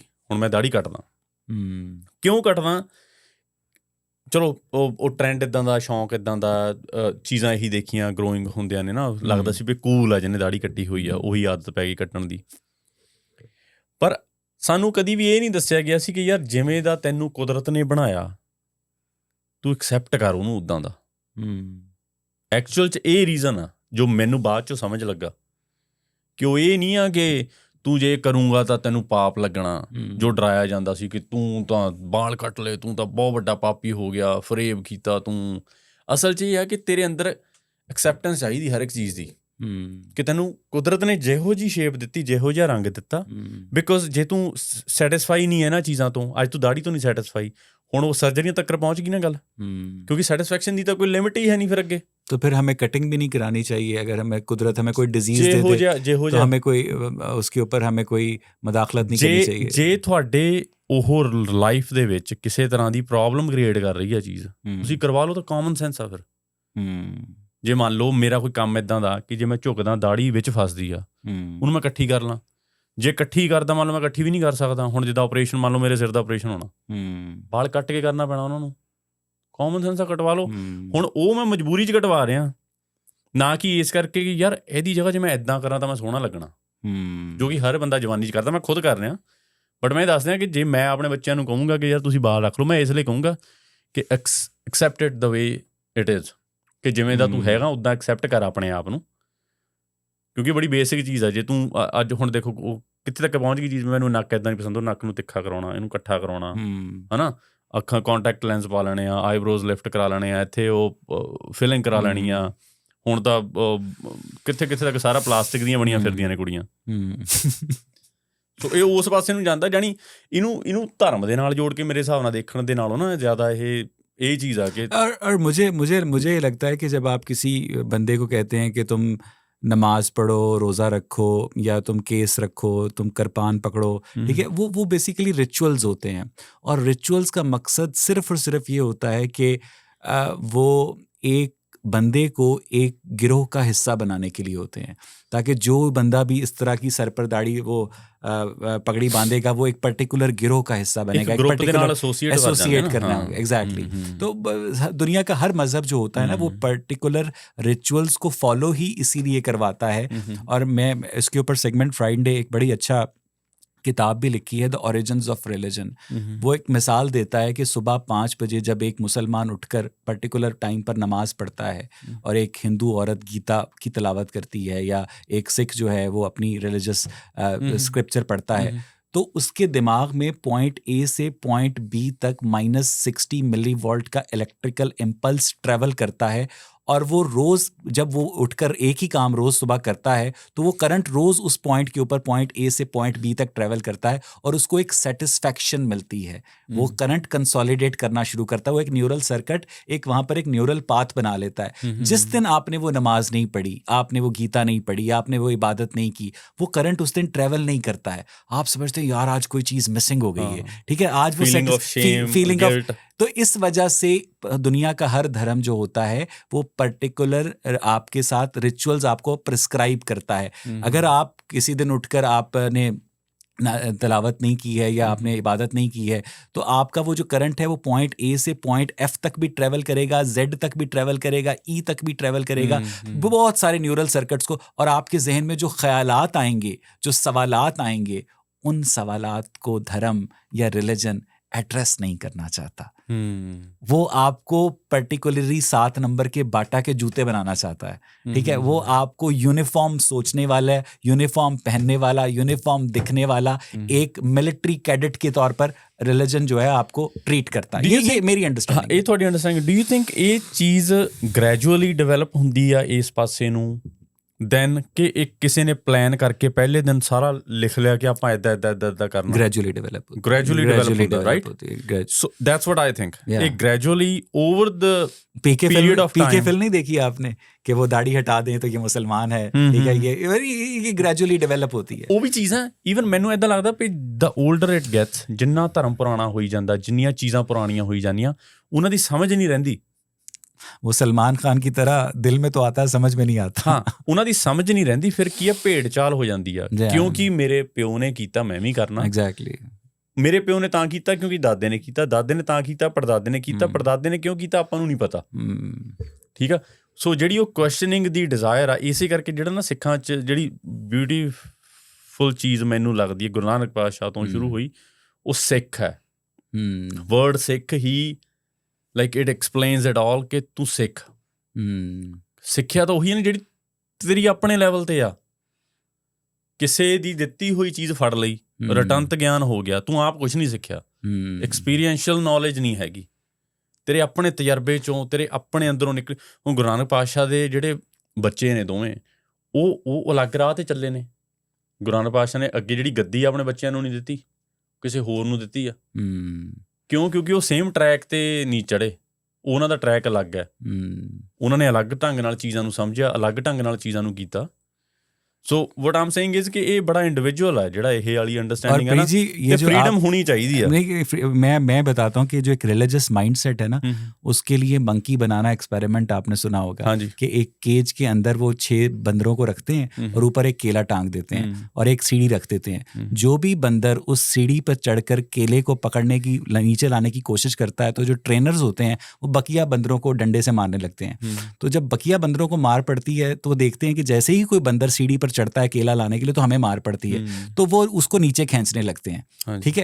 आहिस्ता आहिस्ता ट्रेनर्स वहां से केला गायब कर देते हैं और एक एक करके बंदर रिप्लेस करना शुरू कर देते हैं, ठीक है। और उसके बाद जो बंदर आ जाते हैं वहां पर रिप्लेसमेंट के बाद, उनको कभी मार नहीं पड़ी होती है, लेकिन वो जो भी बंदा उस सीढ़ी पर चढ़ने की कोशिश करता है वो उसको नीचे खींचते हैं। तो इस तरह एक रिलीजियस माइंडसेट जो है वो काम करता है कि हम ब्लाइंडली जिन रिचुअल्स को फॉलो कर रहे हैं उनकी असल में माहियत क्या है, उनका सोर्स क्या है।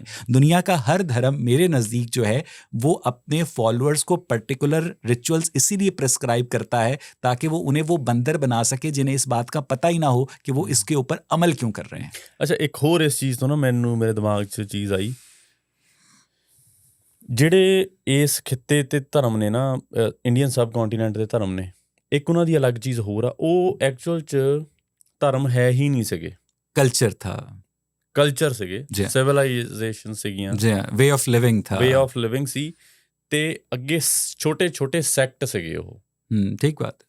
और वो एक दूसरे से इतनी नफरत भी नहीं करते थे। खुदा भी है। हाँ, मैं कहना कभी भी ऑर्गेनाइज्ड रिलीजन नहीं ਸੀਗੇ ਜਦੋਂ ਤੱਕ ਤੁਰਕ, ਮੰਗੋਲ ਤੇ ਇਹ ਜਿਹੜੇ मुगल नहीं सी आए। बल्कि जब अरब नए नए इंडिया में आए तो इंडियंस ने कहा कि हम आपके मोहम्मद साहब का भी बुत बना लेते हैं। हम उसे भी ਹੁਣ ਵੀ ਜਿਹੜੀਆਂ ਕਈ ਇੰਡੀਆ ਦੇ ਵਿੱਚ ਚਰਚਸ ਬਣੀਆਂ ਨੇ, ਉਹਨਾਂ ਦੇ ਅੰਦਰ ਦੀਵੇ ਲਾਏ ਹੋਏ ਨੇ। ਮੈਂ ਇੱਕ ਦਿਨ ਇੱਕ ਵੀਡੀਓ ਦੇਖਦਾ ਸੀ, ਉਹਨਾਂ ਨੇ ਨਾ ਉਹ ਵੱਡੀ ਸਾਰੀ ਮੋਮਬੱਤੀ ਲਾਈ ਹੈ ਚਰਚ ਦੇ ਅੰਦਰ, ਜਿਹੜੇ ਉਹਦੇ ਅਲੱਗ-ਅਲੱਗ ਬੱਤੀਆਂ ਨੇ ਤੇਲ ਵਾਲੀਆਂ, ਉਹਨਾਂ 'ਚੋਂ ਇੱਦਾਂ ਨਿਕਲਦੀ, ਉੱਥੇ ਉਹ ਲਾਈਟ ਜਗਾਉਂਦੇ ਨੇ। ਉਹ ਫਰਾਂਸ ਤੋਂ ਕੋਈ ਗਏ ਹੋਣੇ ਆ ਇੱਥੋਂ ਪ੍ਰੀਸਟ ਜਿਹੜੇ ਚਰਚ 'ਚੋਂ, ਉਹ ਉਹਨਾਂ ਨੂੰ ਪੁੱਛਣ ਵੀ ਇਹ ਕੀ ਕੀਤਾ ਹੋਇਆ ਤੁਸੀਂ। ਉਹਨਾਂ ਨੇ ਉਹਦੇ ਉੱਪਰ ਉਹ ਲਾਈ ਹੋਈ ਉਹਦੀ ਜੀਸਸ ਦੀ ਬੁੱਤ ਲਾਇਆ ਹੋਇਆ, ਉਹਦੇ ਮੂਹਰੇ ਉਹ ਦੀਵੇ ਬਾਲ ਰਹੇ ਨੇ ਉਹਨੂੰ। ਉਹ ਇੰਡੀਅਨਾਈਜੇਸ਼ਨ ਹੋ ਗਈ ਉਹਦੀ, ਹੈ ਨਾ, ਕਿਉਂਕਿ ਉਹ ਕਲਚਰ ਹੈ। ਉਹ ਰੌਸ਼ਨੀ ਨੂੰ ਪੂਜਣਾ, ਕਿਉਂਕਿ ਸੋਰਸ ਆਫ ਜਿਹੜਾ ਸੂਰਜ ਹੈ ਉਹ ਸੋਰਸ ਆਫ ਲਾਈਫ है, उस चीज ਨੂੰ पूजना। अब इसी तरह अब सऊदी इस्लाम के अंदर मज़ारों पर जाकर, कब्रों पर जाकर मन्नतें मांगने का कोई कल्चर नहीं है, लेकिन इंडियन कल्चर के अंदर जो इस्लाम है उसमें बुजुर्गों के मज़ारों के ऊपर जाकर मन्नतें मांगते हैं कि काका होए। उसमें हिंदू भी जाते हैं, सिख भी जाते हैं, ठीक है। अब यानी ये लोग अपने पैगंबर जिससे सबसे ज़्यादा प्यार करते हैं मोहम्मद साहब, उनकी कब्र पर जाकर मन्नत नहीं मांगते हैं। वो लाहौर में दाता साहब की कब्र पे जाते हैं कि दाता साहब पुत्र दे दियो, ठीक है। वो किसी और की, इंडिया के जो मुसलमान हैं वो निज़ामुद्दीन औलिया की कब्र पे जाते हैं। तो जो इंडियन इस्लाम है उसने कब्र परस्ती को इस्लामाइज्ड कर लिया, अडॉप्ट कर लिया।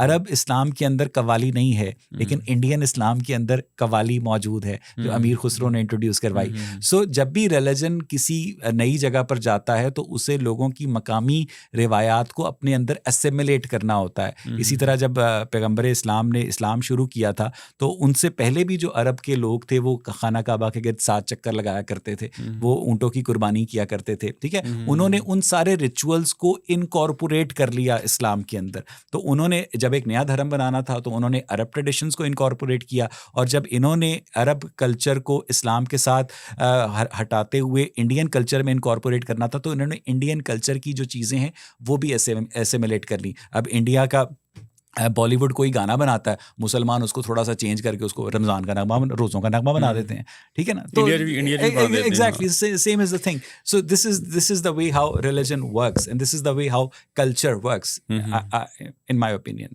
ਸੋ ਜਿਹੜਾ ਇੰਡੀਅਨ ਦੇ ਜਿਹੜੇ ਰਿਲੀਜਨ ਨੇ ਨਾ ਉਹਨਾਂ ਦਾ ਇੱਕ ਆਰਗੇਨਾਈਜ਼ਡ ਰਿਲੀਜਨ ਬਣਨਾ ਇਹ ਜ਼ਿਆਦਾ ਸ਼ੁਰੂ ਹੋਇਆ ਬ੍ਰਿਟਿਸ਼ ਦੇ ਆਉਣ ਤੋਂ ਬਾਅਦ।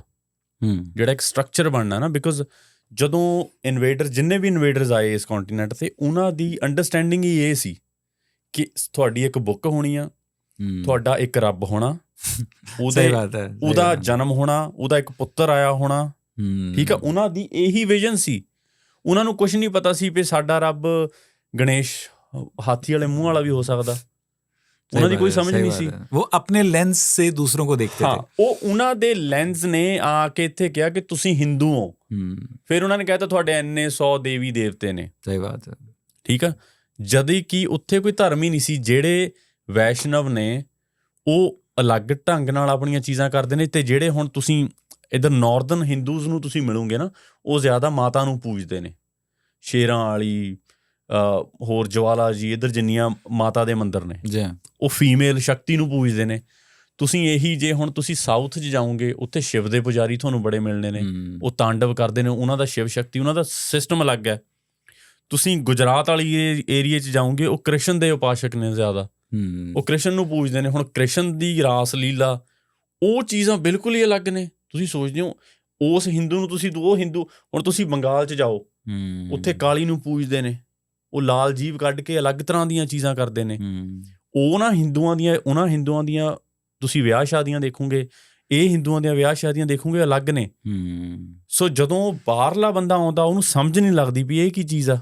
वो उसको एक ही, ਤੇ ਇਹ ਲੜ ਵੀ ਨਹੀਂ ਰਹੇ। ये बड़ी अजीब बात है। ये एक दूसरे को कन्वर्ट करने की कोशिश भी नहीं कर रहे। ਉਹਦੀ ਹੁਣ ਸਮਝ 'ਚ ਨਹੀਂ ਪੈ ਰਹੀ ਚੀਜ਼ ਵੀ ਇਹ ਕੀ, ਕੌਣ ਹੋ ਤੁਸੀਂ ਵੀ ਹਿੰਦੂ। ਉਹ ਕਹਿੰਦਾ ਮੰਨ ਲਓ ਲੈਟਸ ਸੇ ਉਹਨੂੰ ਕਿਸੇ ਨੇ ਟਰਾਂਸਲੇਟਰ ਨੇ ਦੱਸਤਾ ਵੀ ਹਿੰਦੂ ਨੇ, ਉਹ ਗੁਜਰਾਤ 'ਚ ਬੈਠਾ ਉਹਨੇ ਦੇਖ ਲਿਆ ਬੱਚਾ ਹਿੰਦੂ ਆ ਹੁੰਦੇ ਨੇ, ਉਹ ਹੁਣ ਬੰਗਾਲ 'ਚ ਗਿਆ ਕਹਿੰਦਾ ਇਹ ਕੀ ਨੇ, ਇਹ ਵੀ ਹਿੰਦੂ ਨੇ, ਸਾਲੇ ਇਹ ਤਾਂ ਅਲੱਗ ਹੀ ਨੇ। ਠੀਕ ਬਾਤ ਹੈ। ਉਹ ਕੋਈ ਵਿਸ਼ਨੂੰ ਨੂੰ ਪੂਜਦਾ, ਕੋਈ ਕਿਸੇ ਨੂੰ ਪੂਜਦਾ। ਸੋ ਇਸੇ ਤਰ੍ਹਾਂ ਹੁਣ ਇਹ ਤਾਂ ਜਾਣੀ ਮੈਂ ਤੁਹਾਨੂੰ 3-4 ਓਪਰੀਆਂ ਜਿਹੀਆਂ ਚੀਜ਼ਾਂ ਦੱਸੀਆਂ ਨੇ, ਹਜ਼ਾਰਾਂ ਢੰਗ ਨੇ ਪੂਜਣ ਦੇ। ਕਿਉਂਕਿ ਜਿੰਨੇ ਤਰ੍ਹਾਂ ਦੇ ਗੁਰਬਾਣੀ 'ਚ ਵੀ ਇਹ ਚੀਜ਼ ਆਉਂਦੀ ਹੈ ਵੀ ਜਿੰਨੇ ਤਰ੍ਹਾਂ ਦੀ ਦ੍ਰਿਸ਼ਟੀ ਆ ਨਾ ਉਨੇ ਤਰ੍ਹਾਂ ਦੀ ਦੁਨੀਆ ਆ। ਕਿਉਂਕਿ ਹਰੇਕ ਦੀ ਦ੍ਰਿਸ਼ਟੀ ਦੇ ਵਿੱਚੋਂ ਕੀ ਚੀਜ਼ ਦੇਖਦੀ। ਹੁਣ ਤੁਹਾਨੂੰ ਜਿਹੜਾ ਕਾਲਾ ਰੰਗ ਦਿਖਦਾ ਜ਼ਰੂਰੀ ਨਹੀਂ ਜਿਹੜਾ ਕਾਲਾ ਮੈਨੂੰ ਦਿਖਦਾ ਤੁਹਾਨੂੰ ਵੀ ਉਹੀ ਕਾਲਾ ਦਿਖਦਾ। ਸਾਇੰਟੀਫਿਕਲੀ ਵੀ ਇਹੀ ਚੀਜ਼ ਹੈ। ਸੋ ਇਸੇ ਤਰ੍ਹਾਂ ਤੁਹਾਡੀ ਅੰਡਰਸਟੈਂਡਿੰਗ ਦਿਮਾਗ ਦੇ ਅੰਦਰ ਕੀ ਬਣ ਰਹੀ ਹੈ ਪਰਮਾਤਮਾ ਨੂੰ ਲੈ ਕੇ, ਮੇਰੀ ਕੀ ਬਣ ਰਹੀ ਹੈ, ਕੀ ਪਤਾ ਅਲੱਗ ਹੋਵੇ। ਠੀਕ ਬਾਤ ਹੈ ਨਾ। ਸੋ ਉਸ ਐਕਸਪ੍ਰੈਸ਼ਨ ਦੀ ਆਜ਼ਾਦੀ ਸੀਗੀ ਇਸ ਖਿੱਤੇ ਤੇ। और ये फ्रीडम ऑफ एक्सप्रेशन कम से कम इस्लाम के अंदर नहीं है। ਮੈਂ ਤੁਹਾਨੂੰ ਦੱਸਦਾ ਦੁਨੀਆ 'ਚ ਕਿਤੇ ਵੀ ਨਹੀਂ ਸੀਗੀ। ਚਰਚਿਸ 'ਚ ਕਿਹੜਾ ਸੀਗੀ?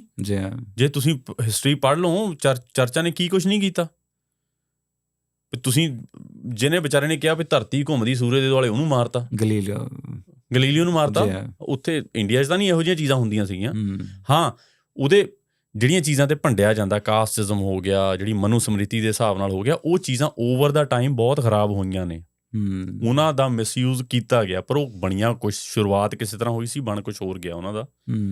ਅਬਿਊਜ਼ ਹੋਈਆਂ ਨੇ। ਉਹੀ ਚੀਜ਼ ਵੀ ਜਦੋਂ ਤੁਸੀਂ ਸਮਝਣੀ ਨਹੀਂ, ਬਸ ਚੀਜ਼ ਨੂੰ ਅੰਨੇ ਤਰ੍ਹਾਂ ਫੋਲੋ ਕਰੀ ਜਾਣਾ, ਜੋ ਕਿ ਹੁਣ ਕਰਦੇ ਨੇ ਸਾਰੇ ਧਰਮ ਇਹੀ ਕਰਦੇ ਨੇ। ਪ੍ਰੋਬਲਮ ਉੱਥੇ ਆਉਂਦੀ ਹੈ ਕਿਉਂਕਿ ਤੁਸੀਂ ਬੰਦਰ ਬਣ ਜਾਂਦੇ ਹੋ ਨਾ, ਤੁਹਾਡੇ ਟੀਚਰ ਨੂੰ ਵੀ ਸੌਖਾ ਹੁੰਦਾ ਵੀ ਯਾਰ ਇਹਨੂੰ ਕੋਈ ਦੇ ਦਿਓ ਲੋਲੀਪੌਪ, ਸਹੀ ਬਾਤ ਹੈ। ਬਸ ਜਿੱਦਾਂ ਹੁਣ ਮੈਨੂੰ ਟਰੱਕ ਦੀ ਬੱਤੀ ਹਾਂ ਪਿੱਛੇ ਲਾ ਬਚਪਨ ਜਾਵੇ ਤੂੰ, ਹੁਣ ਤੁਹਾਨੂੰ ਦੱਸਦਾ ਸਾਡੇ ਸਿੱਖਾਂ 'ਚ ਕੀ ਆ ਜਿਹੜੀ ਮੈਨੂੰ ਚੀਜ਼ ਤੋਂ ਪਰਸਨਲੀ ਪ੍ਰੋਬਲਮ ਆ, ਉਹ ਆਪਣੇ ਗੁਰੂਆਂ ਨੇ ਸ਼ਹੀਦੀਆਂ ਦੇ ਦਿੱਤੀਆਂ ਇਹਨਾਂ ਦੇ ਕੇਸਾਂ ਦੀ ਖਾਤਰ, ਤੇ ਤੈਨੂੰ ਸ਼ਰਮ ਨਹੀਂ ਆਉਂਦੀ ਤੂੰ ਕੇਸ ਕਟਾਉਣਾ।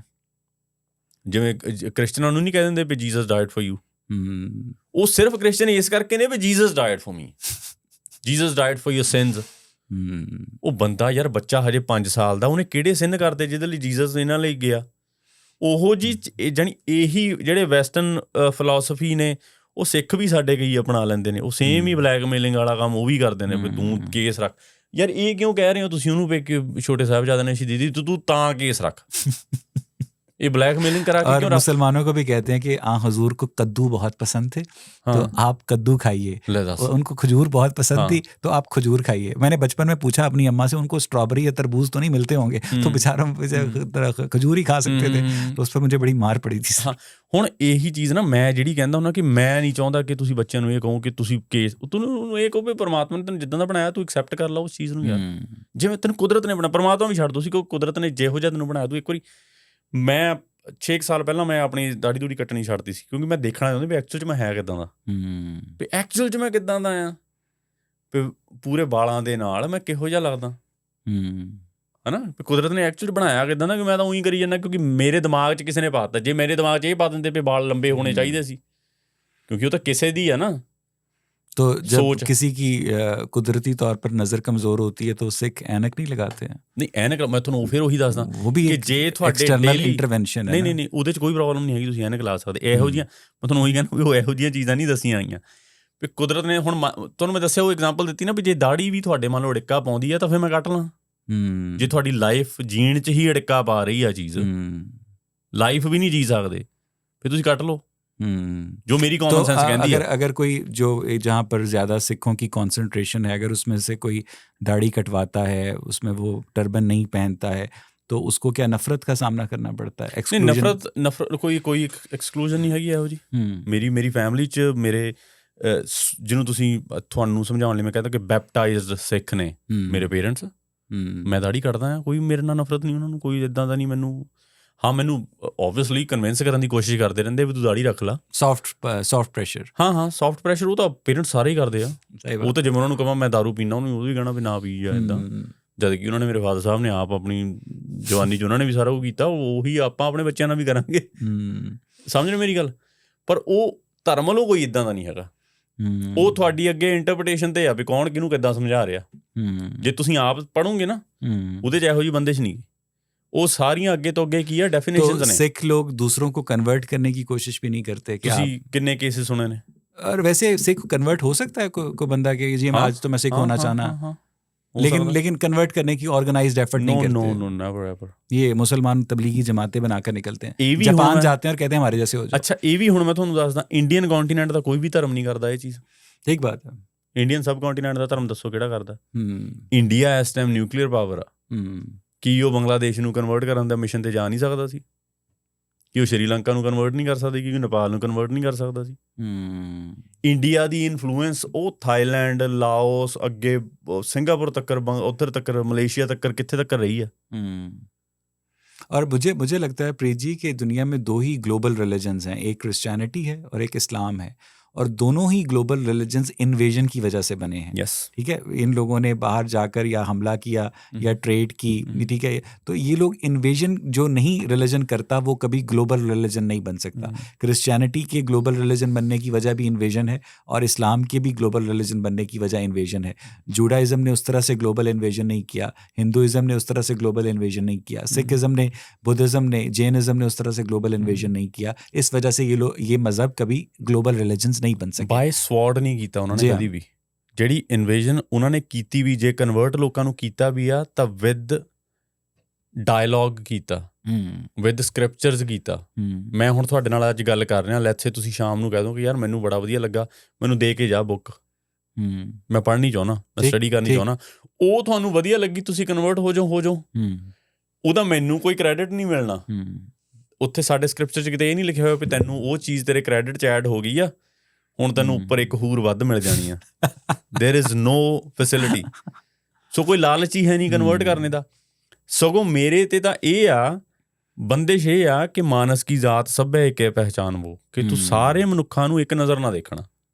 मैं बार बार ये चीज़ कहना हूँ ना, यानी बीइंग अ नॉन सिख आप किसी से इसलिए नफरत नहीं करते कि ये सिख नहीं है। सर मेरी ਪਹਿਲੀ ਮੇਰੇ ਤੇ ਉਹਨਾਂ ਨੇ ਤਲਵਾਰ ਹੀ ਇਹ ਲਟਕਾਈ ਆ ਕਿ ਤੂੰ ਸਾਰਿਆਂ ਨੂੰ ਇੱਕ ਨਜ਼ਰ ਨਾ ਦੇਖਣਾ। ਸਾਰਿਆਂ ਨੂੰ, ਉਹਨੂੰ ਵੀ ਇੱਕ ਨਜ਼ਰ ਨਾ ਦੇਖਣਾ। ਉਹ ਹੁਣ ਗੋਰਾ ਹੈ, ਰਸ਼ੀਆ ਦਾ। ਤੁਸੀਂ ਪਾਕਿਸਤਾਨ ਦੇ ਮੁਸਲਮਾਨ ਫੈਮਿਲੀ ਤੋਂ, ਏਥਿਸਟ ਤੋਂ, ਤੁਹਾਨੂੰ ਵੀ ਮੈਂ ਉਸੇ ਨਜ਼ਰ ਨਾਲ ਦੇਖਣਾ। ਨਾ ਮੈਂ ਕਿਸੇ ਨੂੰ ਕਨਵਰਟ ਕਰਨਾ, ਨਾ ਮੈਂ ਕਿਸੇ ਤੋਂ ਸੁਪੀਰੀਅਰ ਹਾਂ ਕਿਉਂ ਮੈਂ ਸਿੱਖ ਹਾਂ। ਮੈਨੂੰ ਕਿਹਾ ਹੀ ਨਹੀਂ ਮੇਰੇ ਸਕ੍ਰਿਪਚਰਸ ਨੇ ਇਹ। that is beautiful, that is ਹੁਣ beautiful। ਜਦੋਂ ਮੈਨੂੰ ਕਿਹਾ ਹੀ ਨਹੀਂ ਤਾਂ ਮੇਰਾ ਗੋਲ ਕਿਉਂ ਆ?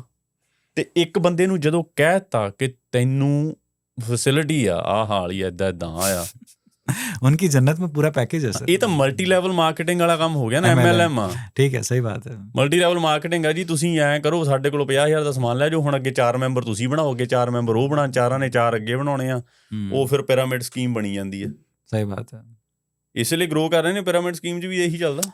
और अब तो पहले तो मुसलमान तलवार के ज़रिए इस्लाम फैलाते थे, अब आजकल शलवार के ज़रिए फैलाते हैं, रिप्रोडक्शन के ज़रिए। तो आप देख लें कि मुसलमानों की आबादी में जो तेज़ी से इजाफा हो रहा है, जिस तरह हर 20 मिनट के बाद एक बैक्टीरिया मर जाता है, तो उसी तरह हर 20 मिनट के बाद मुसलमानों की आबादी में बहुत ज़्यादा मुसलमान, क्योंकि ज़्यादा बच्चे पैदा करने को उम्मत में इजाफे का सबब करार देते हैं। तो इसी वजह से इस्लाम जो है इस वक्त एक फास्टेस्ट ग्रोइंग रिलीजन है, और दुनिया की जो 8 अरब 28 करोड़ की आबादी है उसमें से तकरीबन 2 अरब लोग मुसलमान हैं, और ये इस बात पर फ़ख्र भी करते हैं। और मुझे लगता है कि बर्ट्रैंड रसल कहता होता था कि इफ़ 50 मिलियन पीपल से a stupid thing, it still remains a stupid thing. तो नंबर ऑफ़ पीपल के लिहाज से अगर कोई रिलीजन की सेंटिटी तय होती तो इस वक्त क्रिश्चियनिटी दुनिया का सबसे अच्छा सच्चा रिलीजन है। जब इस्लाम मुसलमानों की तादाद ज़्यादा हो जाएगी, तो अगर आप सिर्फ इस वजह से कहें कि जनाब चूँकि हम लोग तादाद में ज़्यादा हैं इसीलिए हम लोग ठीक हैं, तो फिर ये तादाद तो हमेशा वेरी करती रहती है, और आप जो क्वालिटी ऑफ आर्ग्यूमेंट है उसकी वजह से आप ठीक हो सकते हैं, क्योंकि कोयले के कान में चंद ही हीरे होते हैं ना। ਅੱਛਾ, ਇੱਕ ਮੈਨੂੰ ਚੀਜ਼ ਦੱਸੋ, ਚਲੋ ਲੋਕਾਂ ਦਾ ਪਿਆਰ ਹੋਣਾ ਚਾਹੀਦਾ, ਪੰਜਾਬੀਆਂ ਦਾ ਪੰਜਾਬੀਆਂ ਦੇ ਨਾਲ ਪਿਆਰ ਹੋਣਾ ਚਾਹੀਦਾ, ਤੁਸੀਂ ਪੰਜਾਬ ਤੋਂ ਆਪਣਾ ਪਿਆਰ ਹੋਣਾ ਚਾਹੀਦਾ, ਬੈਕਗਰਾਊਂਡ ਇੱਕ ਰਹੀ ਹੈ ਨਾ। ਜੀ ਜੀ ਬਿਲਕੁਲ। ਸਾਡੇ ਇੱਕ ਵਰਡ ਹੁਣ ਬੜਾ ਯੂਜ਼ ਹੁੰਦਾ, ਭਾਈਚਾਰਾ, ਕਿ ਸਾਡਾ ਪਾਕਿਸਤਾਨੀ ਪੰਜਾਬੀਆਂ ਦੇ ਨਾਲ ਭਾਈਚਾਰਾ, ਮੁਸਲਮਾਨਾਂ ਦੇ ਨਾਲ ਭਾਈਚਾਰਾ। ਜੇ ਅਸੀਂ ਮੈਂ ਐਜ਼ ਅ ਸਿੱਖ ਇੰਡੀਆ ਤੋਂ ਦੁਖੀ ਹਾਂ, ਮੈਂ ਐਜ਼ ਅ ਸਿੱਖ ਹਿੰਦੂਆਂ ਤੋਂ ਦੁਖੀ ਹਾਂ, ਤੇ ਕੀ ਮੈਂ ਪਾਕਿਸਤਾਨ ਮੂਵ ਹੋ ਜਾਂ ਤਾਂ ਮੇਰੀ ਲਾਈਫ ਬੈਟਰ ਹੋ ਜੂਗੀ? Well that's a very subjective question, और बहुत सारे अगर आपको पाकिस्तानी इस्टेब्लिशमेंट यूज़ करना चाहे। सर मैं एक रेगुलर एक आम इंसान हाँ। हाँ, तो मुझे ISI ना मेरा कोई लिंक नहीं, मेरा रॉ ना कोई लिंक। लेकिन आपको जिस तरह से अगर एक हिंदू सिंध से मूव होता है इंडिया में, तो उसको ह्यूमन ग्राउंड्स पर भी पनाह दी जाती है, लेकिन साथ साथ उसको बताया जाता है कि जनाब ये देखें, हम इसके साथ पाकिस्तान में ये सलूक हो रहा था, हमने इसके साथ अच्छा सलूक किया।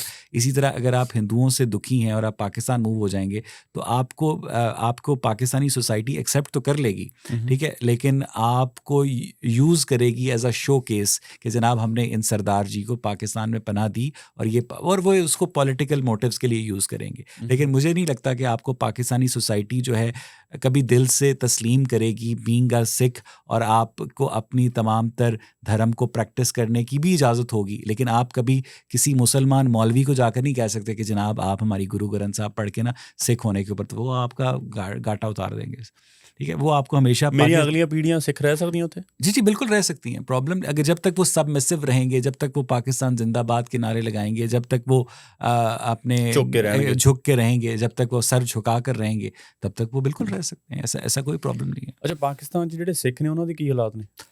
Well they are apparently they are in good shape. मुझे नहीं लगता कि उनको बीइंग सिख, पेशावर के अंदर, हसन अब्दाल के अंदर बहुत सारे सिख रहते हैं, इवन लाहौर कराची में भी हैं, but they are in very minute quantity, और उनके अंदर जो सक्सेस स्टोरीज़ हैं वो भी हमें मिलती हैं, वो इतने ज़्यादा गरीब नहीं हैं, इतने ज़्यादा मफलूकुल हाल नहीं हैं। They are in jobs, they are in businesses, और उनके साथ इतना लेकिन जो नफ़रत पाकिस्तान एक आम मुसलमान की है वो सिख के साथ नहीं है। हालांकि उनको भी एक ज़माने में मास्टर तारा सिंह की स्टोरी सुनाई जाती थी कि जनाब उसने तकसीम के वक्त ट्रेनों से मुसलमान औरतों के बच्चे उतार कर उनको वड के रख दिया। ठीक है, master Tara Singh was a villain, लेकिन उसको आहिस्ता आहिस्ता उन्होंने ख़त्म कर दिया तारीख़ की किताबों से। अब मास्टर तारा सिंह का जिक्र कम ही सुनने को मिलता है। तो उनका जो प्राइमरी फोकस है वो यहूदो हनूद की जानिब है। यहूद मतलब यहूदी और हनूद मतलब हिंदू। हिंदुओं की सिचुएशन है पंजाब तो पाकिस्तान के अंदर जो हिंदू हैं उनकी ये सिचुएशन है कि 40-50 लाख के करीब जो सिंध में हिंदू हैं उनकी 13 साल की बच्चियों को फोर्सफुल कन्वर्जन की जाती है, उनको ज़बरदस्ती कलमा पढ़ाकर मुसलमान किया जाता है, एबडक्ट किया जाता है, कोर्ट में बयान पेश किया जाता है कि बच्ची मुसलमान हो गई है। उनके जो एक बच्ची के वालिद मेरे पास लाहौर में आके रोते रहे कि मैंने अपनी बच्ची से मुलाकात करने के लिए पुलिस को रिश्वत दी। तो पाकिस्तान के जो हिंदू हैं वो पाकिस्तान के अंदर इतने खुश नहीं हैं, उनको किडनैप किया जाता है, उनको फोर्स्ड कन्वर्शंस का सामना है और वो they are in really bad shape. सिर्फ इस करके कि वो किसी और एग्जैक्टली वो एक पाकिस्तानी मुसलमान के लिए नापाक हैं, मलीच हैं, उनके बर्तनों में खाना नहीं खा सकते, उनके साथ शादियां तो दूर की बात, उनके साथ आप रोमांस भी नहीं कर सकते। ठीक है ना, वो एक पूरा वो एक अच्छा आप हिंदू हैं, आप हिंदू हैं, आप बुतों को पूजते हैं, हाय हाय हाय, आप अपने हाथों से बुत बनाते हैं, उन्हीं को पूजते हैं। हालांकि ये जिस हिजरा अस्वद को खाना काबा में जाकर चुमियाँ देते हैं, अबू ताहिर करामती नाम का एक शिया जो था वो 930 ईस्वी में उसको उठाकर अपने बाथरूम ले गया और 20 साल तक उस पर टट्टी करता रहा था। अब जाकर उसको चुमियाँ देते हैं। हालांकि इनका ये मानना है कि इनका जो हिजरा अस्वद है खाना काबा में जो रखा है वो जन्नत का पत्थर है, वो जन्नत से आया है। इनको अपनी हिस्ट्री जब हम भी बताते हैं कि ये आपकी अपनी हिस्ट्री है, तो वो अबू ताहिर करामती उस बंदे का नाम था जिसने इनके मुकद्दस तरीन पत्थर जिसको जाकर चुमियाँ करते हैं ये, उसको अपने बाथरूम में रखा, उसके ऊपर टट्टी पेशाब करता रहा उस पत्थर थे जिसको ये चुमियाँ करते हैं, जो इनके नज़दीक हज़रत जिब्राइल जन्नत से लेकर आए थे। वो बाद में फातमी जो खिलाफत है उसकी इंटरवेंशन के ऊपर टूटी हुई हालत में वापस मिला था, उन्होंने दोबारा से लगाया। 930 ईस्वी जनवरी के अंदर ये पत्थर वहाँ से उठाया गया था और 952 ईस्वी में 22 साल के बाद तकरीबन। ਤੁਸੀਂ ਉਹ ਵੀ ਫੋਟੋ ਦੇਖੀਏ ਜਿਹੜਾ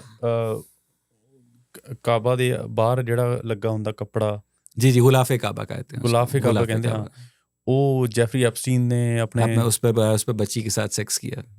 तो ये जो आप देख लें कि ये खाना काबा के अंदर जाने की इजाज़त एक आम मुसलमान को नहीं है, वो बाहर से चक्कर काटता है। जितने भी कमीने किस्म के डिक्टेटर ज़िया-उल-हक और आर्मी चीफ और जितने भी पाकिस्तान के वज़ीर आज़म हैं उनको अंदर जाने की इजाज़त है। इनका अल्लाह जो है वो आम मुसलमानों को बाहर रखता है और इनका जो अल्लाह है वो ख़ास जो जालिम किस्म के हुक्मरान होते हैं उन्हें अंदर आने की इजाज़त देता है।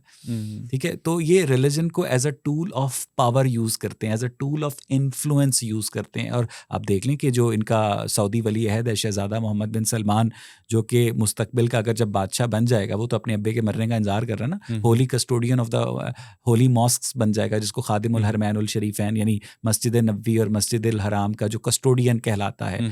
तो वो एक ऐसा बंदा बनेगा जो जमाल खशोगी का कातिल है, जिसने इस्तांबुल के काउंसलेट के अंदर जमाल खशोगी के टुकड़े करवाकर उनको तेजाब, इनको कोई फ़र्क नहीं पड़ता इस बात का। और मैं समझता हूँ कि शहजादा मोहम्मद बिन सलमान जो है इंटरनली एक एथियस्ट है, क्योंकि जिस तरह एक जेब कतरे को पहचानता है ना, उस तरह से एक एथियस्ट भी एक एथियस्ट को पहचानता है। और वो अंदर तक काबे दी जाके वो साफ करता है ਜਿਹੜਾ ਉਹ ਜਦੋਂ वो सब कुछ वो पब्लिक कंजम्पशन के लिए ना, क्योंकि अगर वो ये सब कुछ नहीं करेगा तो वो, क्योंकि सऊदी अरब की जो सोसाइटी एक्सेप्टेंस एग्जैक्टली, क्योंकि वो सऊदी अरब के अंदर जो ग्रेजुअल चेंजेस ला रहा है, जिस तरह से उसने लड़कियों को ड्राइविंग की इजाज़त दी, जो कॉन्सर्ट्स की इजाज़त दी, ठीक है, अल्कोहल को ओपन किया जा रहा है, नियोम प्रोजेक्ट को, वो आहिस्ता आहिस्ता सऊदी सोसाइटी को डी रेडिकलाइज कर रहा है। लेकिन जो उसकी अपनी पावर का सोर्स है ना, वो उसका आले सऊद ख़ानदान से होना नहीं है, उसकी अपनी पावर का सोर्स वो मक्का मदीना है। क्योंकि सऊदी अरब की सबसे बड़ी एक्सपोर्ट ऑयल नहीं है, सऊदी अरब की सबसे बड़ी एक्सपोर्ट इस्लाम है, रिलीजन है। जब वो ठीक है ना, वो आप उधर जाते हैं साल के में आप अपने गुनाह बख्शवाने, वो आपको $2 के 7 पत्थर देते हैं कि वो शैतान है, पत्थर मारो। और जब 1942 तक छोटा सा शैतान होता था, अब तरक्की कर गए हैं, अब 3 बड़े बड़े शैतान हो गए हैं, तो उनको जाके वट्टे मारते हैं और अपने गुनाह बख्शवाते हैं। कितने दा पत्थर मिलता है? $2 के 7 पत्थर मिलते हैं पैकेट के अंदर। और वो आपने मारने होते हैं शैतान को। कि शैतान एक बड़ा सा पत्थर है जिसको कह दिया जी ए शैतान है, एनु मारो, ए शैतान है, तो आपके तमाम गुनाह। अच्छा, एक दा काबा ਉੱਥੇ ਉਹ ਬਿਲਡਿੰਗ ਆ ਜਿਹੜੀ ਚੌਰਸ ਐਗਜ਼ੈਕਟਲੀ ਕਾਲੇ ਰੰਗ ਦੀ, ਜਿਹਦੇ ਬਾਹਰ ਉਹ ਗਿਲਾਫ ਕੀ ਕਿਹਾ ਤੁਸੀਂ? ਗੁਲਾਫੇ ਕਾਬਾ। ਗੁਲਾਫ ਕਾਬਾ ਜਿਹਦੇ ਉੱਤੇ हर ਪਾਇਆ साल वो ਹੁੰਦਾ, गुलाफ चेंज किया जाता ਹਰ है। ਸਾਲ ਉਹ ਕਾਲੇ ਰੰਗ ਦਾ ਜਿਹੜਾ ਕੱਪੜਾ ਹੁੰਦਾ ਉਹ ਚੇਂਜ ਹਾਂਜੀ, ਕੀਤਾ ਕੱਪੜੇ ਜਾਂਦਾ, ਪਹਿਨते ਤੇ हैं। ਉਹੀ ਕੱਪੜਾ ਜੈਫਰੀ ਐਪਸਟੀਨ ਨੇ ਆਪਣੇ ਪੈਰਾਂ 'ਚ ਵਿਛਾਇਆ बना के ਹੋਇਆ, बच्ची के साथ ਇੱਥੋਂ सेक्स ਲੈ किया। ਕੇ ਗਿਆ ਨਾ ਉਹਨੇ, Exactly. ਉਸ ਕੱਪੜੇ ਦੇ ਉੱਤੇ ਸੈਕਸ ਵੀ ਕੀਤਾ ਉਹਨੇ। जी ਤੇ ਉਹਦੇ ਤੋਂ ਬਾਅਦ ਉਹ ਇਹ ਤਾਂ ਹੋ ਗਿਆ ਜਿਹਦੇ ਅੰਦਰ ਉਹ ਇੱਕ ਹੋਰ ਅੰਦਰ ਪੱਥਰ ਹੈ ਨਾ ਤੁਸੀਂ ਕਹਿੰਦੇ। उसी खाना काबा के बाहर कोने में एक हिजरा अस्वद नाम का पत्थर लगा हुआ है, जिसको ये लोग चूमते हैं। उस पत्थर को अबू ताहिर करामती जनवरी 930 ईस्वी में उखाड़ कर ले गया था। ਉਹਦੇ ਬਾਹਰ ਉਸ ਕਾਲੇ ਜਿਹੜੀ ਚੌਰਸ ਬਿਲਡਿੰਗ ਹੈ ਉਹਦੇ ਤੋਂ ਬਾਹਰ पत्थर लगा हुआ है, उसको ये अभी भी चूमते हैं और उसके ऊपर टट्टी पेशाब करता रहा। ਉਹ ਕਰਦਾ ਰਿਹਾ ਤੇ ਇਹ ਚੁੰਮਦੇ ਨੇ। ਠੀਕ ਹੈ, पत्थर कितने मारते हैं ਜਿਹੜੇ ਵੱਟੇ मारते हैं? वो उन्होंने एक बड़ा सारा एक पिलर बनाया हुआ है, उसको शैतान कहते हैं और उसको कहते हैं वट्टे मारी जाओ। कुछ लोग तो बकायदा उस पर जूतियां मारते हैं, कुछ उसे पत्थर मारते हैं। एक बंदा ऐसे बाबा जी उसको राइफल का पोज बनाकर, so you know religion for me is it's stupidity. ਉਹਦੀ ਕੀ ਬੈਕਗ੍ਰਾਉਂਡ ਕੀ ਹੈ ਜਿਹੜਾ ਪਿਲਰ? बस जनाब वो कहते हैं कि जनाब ये मनासिक के हज में शामिल है शैतान को पत्थर मारना, सफ़ा और मरवा की पहाड़ियों के दरमियान भागना, उसके बाद वो एहराम खोल देते हैं, बाल नहीं कटवाते हैं, नाखून नहीं काटते हैं, सेक्स नहीं करते हैं। ठीक है, वो एक पर्टिकुलर, और फिर जनाब आप जब आप हज करके निकलते हैं तो आपके सारे गुनाह जो हैं वो माफ़ हो चुके होते हैं और आप बिल्कुल वैसे निकलते हैं जैसे आप माँ के पेट से निकलते हैं। तो सारे जो पाकिस्तान के सरकारी ਅੱਗੇ ਮੈਂ ਇੱਕ ਵਾਰੀ ਸੁਣਿਆ ਸੀ ਕਿਸੇ ਵੀਡੀਓ 'ਚ, ਆਈ ਡੋਂਟ ਨੋ ਉਹਦਾ ਕੀ ਫੈਕਚੁਅਲ ਕੀ ਉਹਦੀ ਇਨਫੋਰਮੇਸ਼ਨ ਆ, कि ਉਹਦੇ ਅੰਦਰ शिवलिंग है ਉੱਥੇ। नहीं, ऐसी कोई बात नहीं है। ठीक है, क्योंकि बहुत सारी जो कॉन्स्पिरेसी थ्योरीज हैं वो तो आप वक्त के साथ साथ ऐड कर लेते हैं, लेकिन रिलीजन के अंदर जो ख़ासतौर पर इस्लामिक रिलीजन के अंदर सेक्स को एज अ बाउंटी दिया जाता है। आप जंग के बाद हिंदुओं की औरतें पकड़कर उनके साथ बगैर निकाह के उनको लौंडियाँ बना सकते हैं। ठीक है, इंडिया की फ़ौजियाँ जो अगर हारेंगी तो उनकी औरतों को बाकायदा मौलाना मुद्दीन ने अपनी तफ़हीमुल कुरान के अंदर तरीका लिखा है कि उन लौंडियों को किस तरह से तकसीम किया जाएगा। ये नहीं बताया कि अगर ये हार जाते हैं तो फिर इनको जनीवा कन्वेंशन याद आ जाता है कि जनाब साड़ी औरतां नाल तुसीं यह नहीं करना, लेकिन ताड़ी औरतां अगर साढ़े पल्ले चढ़ गई, हत्थे चढ़ गई, फिर असीं उन्होंने लौंडियाँ बना लेना। ਆ ਤੁਹਾਡੇ ਤਾਂ ਮੈਂ ਦੇਖਿਆ ਉਹਦੇ TV ਚੈਨਲ ਦੇ ਇੱਕ ਦਿਨ ਉਹ ਲੱਗੇ ਹੋਏ ਸੀ ਵੀ ਮੈਂ ਕੈਟਰੀਨਾ ਕੈਫ ਨੂੰ ਲਿਆਉਂਗਾ। जी हाँ, इनके नबी भी यही करते थे। इनके नबी जो थे वो जंग खैबर में एक सफ़िया के शौहर, नबी कौन? इनके पैगंबर जो है मोहम्मद साहब, ठीक है, वो मैं उनको हज़रत मोहम्मद सल्लल्लाहु अलैहि वसल्लम कहकर बुलाता हूँ। और जंग खैबर के मौके पर सफ़िया के जो शौहर हैं, यहूदी शौहर मारे गए और वो किसी लौंडी के तौर पर किसी गुलाम को गिफ्ट हो गई। तो आपने किसी ने बताया कि जनाब बड़ी खूबसूरत हैं, तो उन्होंने 7 औरतें देकर वो वापस ली और उनके साथ शादी की उसी रात को, इद्दत की मुद्दत पूरी किए बगैर। और यानी शाम को आपका शौहर मरा है और रात को आप उसको सुहागरात मना रहे हैं। इसी तरह इनके पैगंबर के पास मिस्र से मारिया किप्तिया नाम की एक 18 साल की बच्ची लौंडी के तौर पर, गिफ्ट के तौर पर दी गई, जिसके साथ बगैर निकाह के, लौंडी के साथ कुरान में लिखा है कि आप बीवी के साथ सेक्स कर सकते हैं या लौंडी के साथ। बीवी के साथ निकाह होता है, लौंडी जो है या जंग की सूरत में आपको कैप्चर करते हैं या आपको कोई तोहफे में देता है। लौंडी की गुलाम औरत कह लें, गुलाम औरत ਨੂੰ ਲੌਂਡੀ ਕਹਿੰਦੇ। ਲੌਂਡਾ ਨਾਰਮਲੀ ਕੀ ਹੈ ਸਾਡੇ? नहीं, लौंडी गुलाम औरत को कहते हैं, जिसको कॉन्क्यूबीन कहते हैं कई एरिया इंडिया च ना। जी हाँ, लौंडा, ये इसका लौंडा लफ्ज़ से कोई ताल्लुक नहीं है। सो जो लौंडी है वो गुलाम औरत है, वो कॉन्क्यूबीन है। ठीक है, उसके और इनके साथ इनके नबी के पास मिस्र से मारिया किप्तिया नाम की एक लौंडी इनको दी गई, जिनके साथ बगैर निकाह के इन्होंने एक बेटा भी पैदा किया। ठीक है, इब्राहिम बिन मोहम्मद नाम का। तो जब हम यही बातें इनके आगे इनकी हिस्ट्री रखते हैं तो इनको तब चढ़ जाती है कि जनाब अब ऐसा नहीं होता, अब ऐसा नहीं होता, अब ऐसा नहीं होता। अच्छा, मोहम्मद साहब ने वो कहते हैं कि 6 साल ਦੀ ਸੀ जी, हज़रत आयशा ਉਹਨਾਂ ਨਾਲ ਜਦੋਂ ਵਿਆਹ ਕਰਵਾਇਆ 6 ਸਾਲ ਦੀ ਸੀ जी। निकाह के वक्त उनकी उम्र 6 साल थी और जब उनकी रुखसती हुई है तब उनकी उम्र 9 बरस थी और तब पैगंबर की उम्र 54 थी। ਉਹਨਾਂ ਦੀ ਉਮਰ 54 ਸਾਲ ਸੀ। 54 साल से। ਤੇ ਜਿਹੜੀ ਕੁੜੀ ਦੇ ਨਾਲ जी हाँ, इस पर मुसलमान जो हैं वो, कुछ मुसलमान फ़ख्र करते हैं कि जी अरब की लड़कियां जल्दी बालिग हो जाती थी। गामदी साहब कहते हैं कि वो लिखने वाले से गलती हो गई है, तो वो उस वक़्त 9 की जगह 19 साल की थी, वो 1 मिट गया था लिखते हुए, लेकिन 19 की भी हों तो 54 का कोई जोड़ समझ में नहीं आता है। और 54 ਤੇ 19 ਤਾਂ ਫਿਰ ਵੀ ਬੜਾ ਫਰਕ ਹੈ। एग्जैक्टली। और ये अपनी बेटियों की 9 साल की उम्र में कभी शादी नहीं करते। ਅੱਛਾ, ਇਹਨੂੰ ਜਸਟੀਫਾਈ ਕਰਨ ਲਈ ਕਈ ਜਿਹੜੇ ਆਰਗਿਊ ਕਰਦੇ ਨੇ ਲੋਕ, ਉਹ ਇਹ ਕਰਦੇ ਨੇ ਕਿ ਜਦੋਂ ਇਟਸ ਨਾਟ ਅਬਾਊਟ 9 ਸਾਲ ਦੀ ਨਹੀਂ ਹੈਗੀ, ਵੀ ਜਦੋਂ ਵੀ ਉਹਦੇ ਮੈਂਸਟਰਲ ਸਾਈਕਲਸ ਸ਼ੁਰੂ ਹੋ ਜਾਂਦੇ ਨੇ, ਜਦੋਂ ਪਹਿਲਾਂ ਉਹਨੂੰ ਮਹਾਵਾਰੀ ਸ਼ੁਰੂ ਹੁੰਦੀ, ਵੀ ਉਹਦੇ ਤੋਂ ਬਾਅਦ ਉਹਨੂੰ ਬਾਲਿਗ ਮੰਨਿਆ ਜਾਂਦਾ। ये बात झूठ है। ये बात सरीहन झूठ है, क्योंकि इनके अपने कुरान के सूरत तलाक की 4th आयत में लिखा है कि उन लड़कियों के लिए भी इद्दत की मुद्दत 4 माह 10 दिन होगी जिन्हें अभी हैज़ आना शुरू नहीं हुए। यानी इसका मतलब ये है कि जिन लड़कियों के अभी हैज़ आना शुरू नहीं हुए, मेंस्ट्रुअल साइकिल आना शुरू नहीं हुआ, उनकी भी शादी हो सकती है, और अगर उनका शौहर मर जाए तो उनके लिए भी इद्दत की मुद्दत 4 माह 10 दिन होगी। इद्दत की मुद्दत इद्दत ये होता है कि अगर किसी बीवी का शौहर मर जाए तो उसको 4 माह 10 दिन की एक मुद्दत गुजारनी होती है, उसके बाद वो दूसरी शादी कर सकती है। 4 महीने 10 दिन की, यानी ये क्या, अगर वो प्रेग्नेंट है तो वो प्रेगनेंसी उसकी कंप्लीट हो जाए, पता तो लग जाए कि वो प्रेग्नेंट है कि नहीं है। तो वो एक पर्टिकुलर टाइम पीरियड होता है जिसको आप इद्दत की मुद्दत कहते हैं, कि अगर किसी बीवी का शौहर मर जाए तो वो इस 4 माह 10 दिन के बाद दूसरी शादी कर सकते हैं। इसको इद्दत की मुद्दत कहते हैं। तो ये चीज़ हाले भी इतनी फॉलो होती है? जी होती है। लेकिन इनके अपने नबी जो थे वो दूसरों को कहते थे ज़कात दो, खुद ज़कात नहीं देते थे। दूसरों को कहते थे 4 शादियां करो, खुद 10 कर लेते। ठीक है, दूसरों के बारे में कहते थे कि इल्म हासिल करो, खा तुम्हें चीन जाना पड़े, खुद कभी उन्होंने लिखने पढ़ने की कोशिश नहीं की है। तो इनके जो नबी के रूल्स दूसरे मुसलमानों के अलग थे, अपने लिए इनके लिए अलग थे। डू यू थिंक ਇਹ ਇੱਕ ਰੀਜ਼ਨ ਹੈ ਜਿਹੜਾ ਆਇਸ਼ਾ ਵਾਲੀ ਆਪਾਂ ਗੱਲ ਕਰਦੇ ਹਾਂ? ਡੂ ਯੂ ਥਿੰਕ ਇਹ ਇੱਕ ਰੀਜ਼ਨ ਹੈ ਜਿਹਦੇ ਕਰਕੇ ਅੱਜ ਵੀ ਮੁਸਲਮਾਨ, ਕਿਉਂਕਿ ਜਦੋਂ ਮੈਂ ਯੂਕੇ ਗਿਆ ਨਾ, ਸਭ ਤੋਂ ਵੱਡੀ ਮੈਨੂੰ ਹੈਰਾਨਗੀ ਇਸ ਗੱਲ ਤੇ ਹੁੰਦੀ ਸੀ ਕਿ ਤੁਸੀਂ ਠੀਕ ਹੈ, ਤੁਸੀਂ ਕਿਸੇ ਕੁੜੀ ਨੂੰ ਆਪਣੇ ਜਾਲ 'ਚ ਫਸਾ ਰਹੇ ਹੋ। ਉਹ ਆਮ ਸਾਰੇ ਧਰਮਾਂ ਦੇ ਆਮ ਮੁੰਡੇ ਜਵਾਨੀ 'ਚ ਕਰਦੇ ਨੇ। ਇੱਕ ਕਿਸਮ ਦਾ ਜਾਲ ਹੀ ਬੁਣ ਰਿਹਾ ਹੁੰਦਾ, ਬੰਦਾ ਆਪਣੇ ਆਪ ਨੂੰ ਨਾਈਸ ਬਣ ਕੇ ਪੇਸ਼ ਕਰ ਰਿਹਾ, ਚੰਗੇ ਉਹਨੂੰ ਗਿਫਟ ਲਿਆ ਕੇ ਦੇ ਰਿਹਾ, ਜੋ ਕਿ ਵਿਆਹ ਤੋਂ ਬਾਅਦ ਨਹੀਂ ਸੇਮ ਰਹਿੰਦਾ ਜੋ ਵਿਆਹ ਤੋਂ ਪਹਿਲਾਂ ਕਰਦਾ।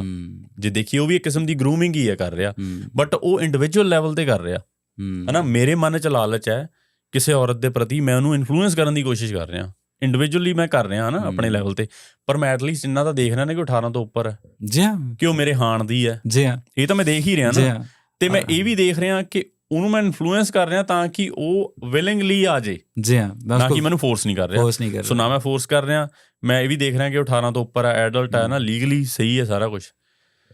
ਗਰੂਮਿੰਗ ਵਾਲੇ ਕੇਸਿਸ 'ਚ ਮੈਂ ਕੀ ਦੇਖਿਆ ਕਿ 13 ਸਾਲ ਦੀ ਕੁੜੀ, 14 ਸਾਲ ਦੀ ਕੁੜੀ, 9 ਸਾਲ ਦੀ ਕੁੜੀ, 10 ਸਾਲ ਦੀ ਕੁੜੀ, ਉਹਨਾਂ ਨੂੰ ਉਹ ਇਨਫਲੂਐਂਸ ਕਰ ਰਹੇ ਨੇ। 14 ਜਿਹੜੀ ਹੁਣ ਰੀਸੈਂਟਲੀ ਕੁੜੀ ਉੱਥੇ ਉਹਨਾਂ ਨੇ ਦਸੰਬਰ 'ਚ ਛਡਵਾਈ ਆ, ਸੌਰੀ ਜਨਵਰੀ 'ਚ ਇੱਕ ਕੁੜੀ ਨੂੰ ਛਡਵਾਇਆ, ਉਹ 14 ਸਾਲ ਦੀ ਕੁੜੀ ਸੀ, ਅਫਗਾਨੀ ਮੁਸਲਮਾਨ ਸੀਗਾ ਜਿਹੜਾ ਉਹਨੂੰ ਕਰ ਰਿਹਾ ਸੀ ਗਰੂਮ ਉਦੋਂ ਦਾ।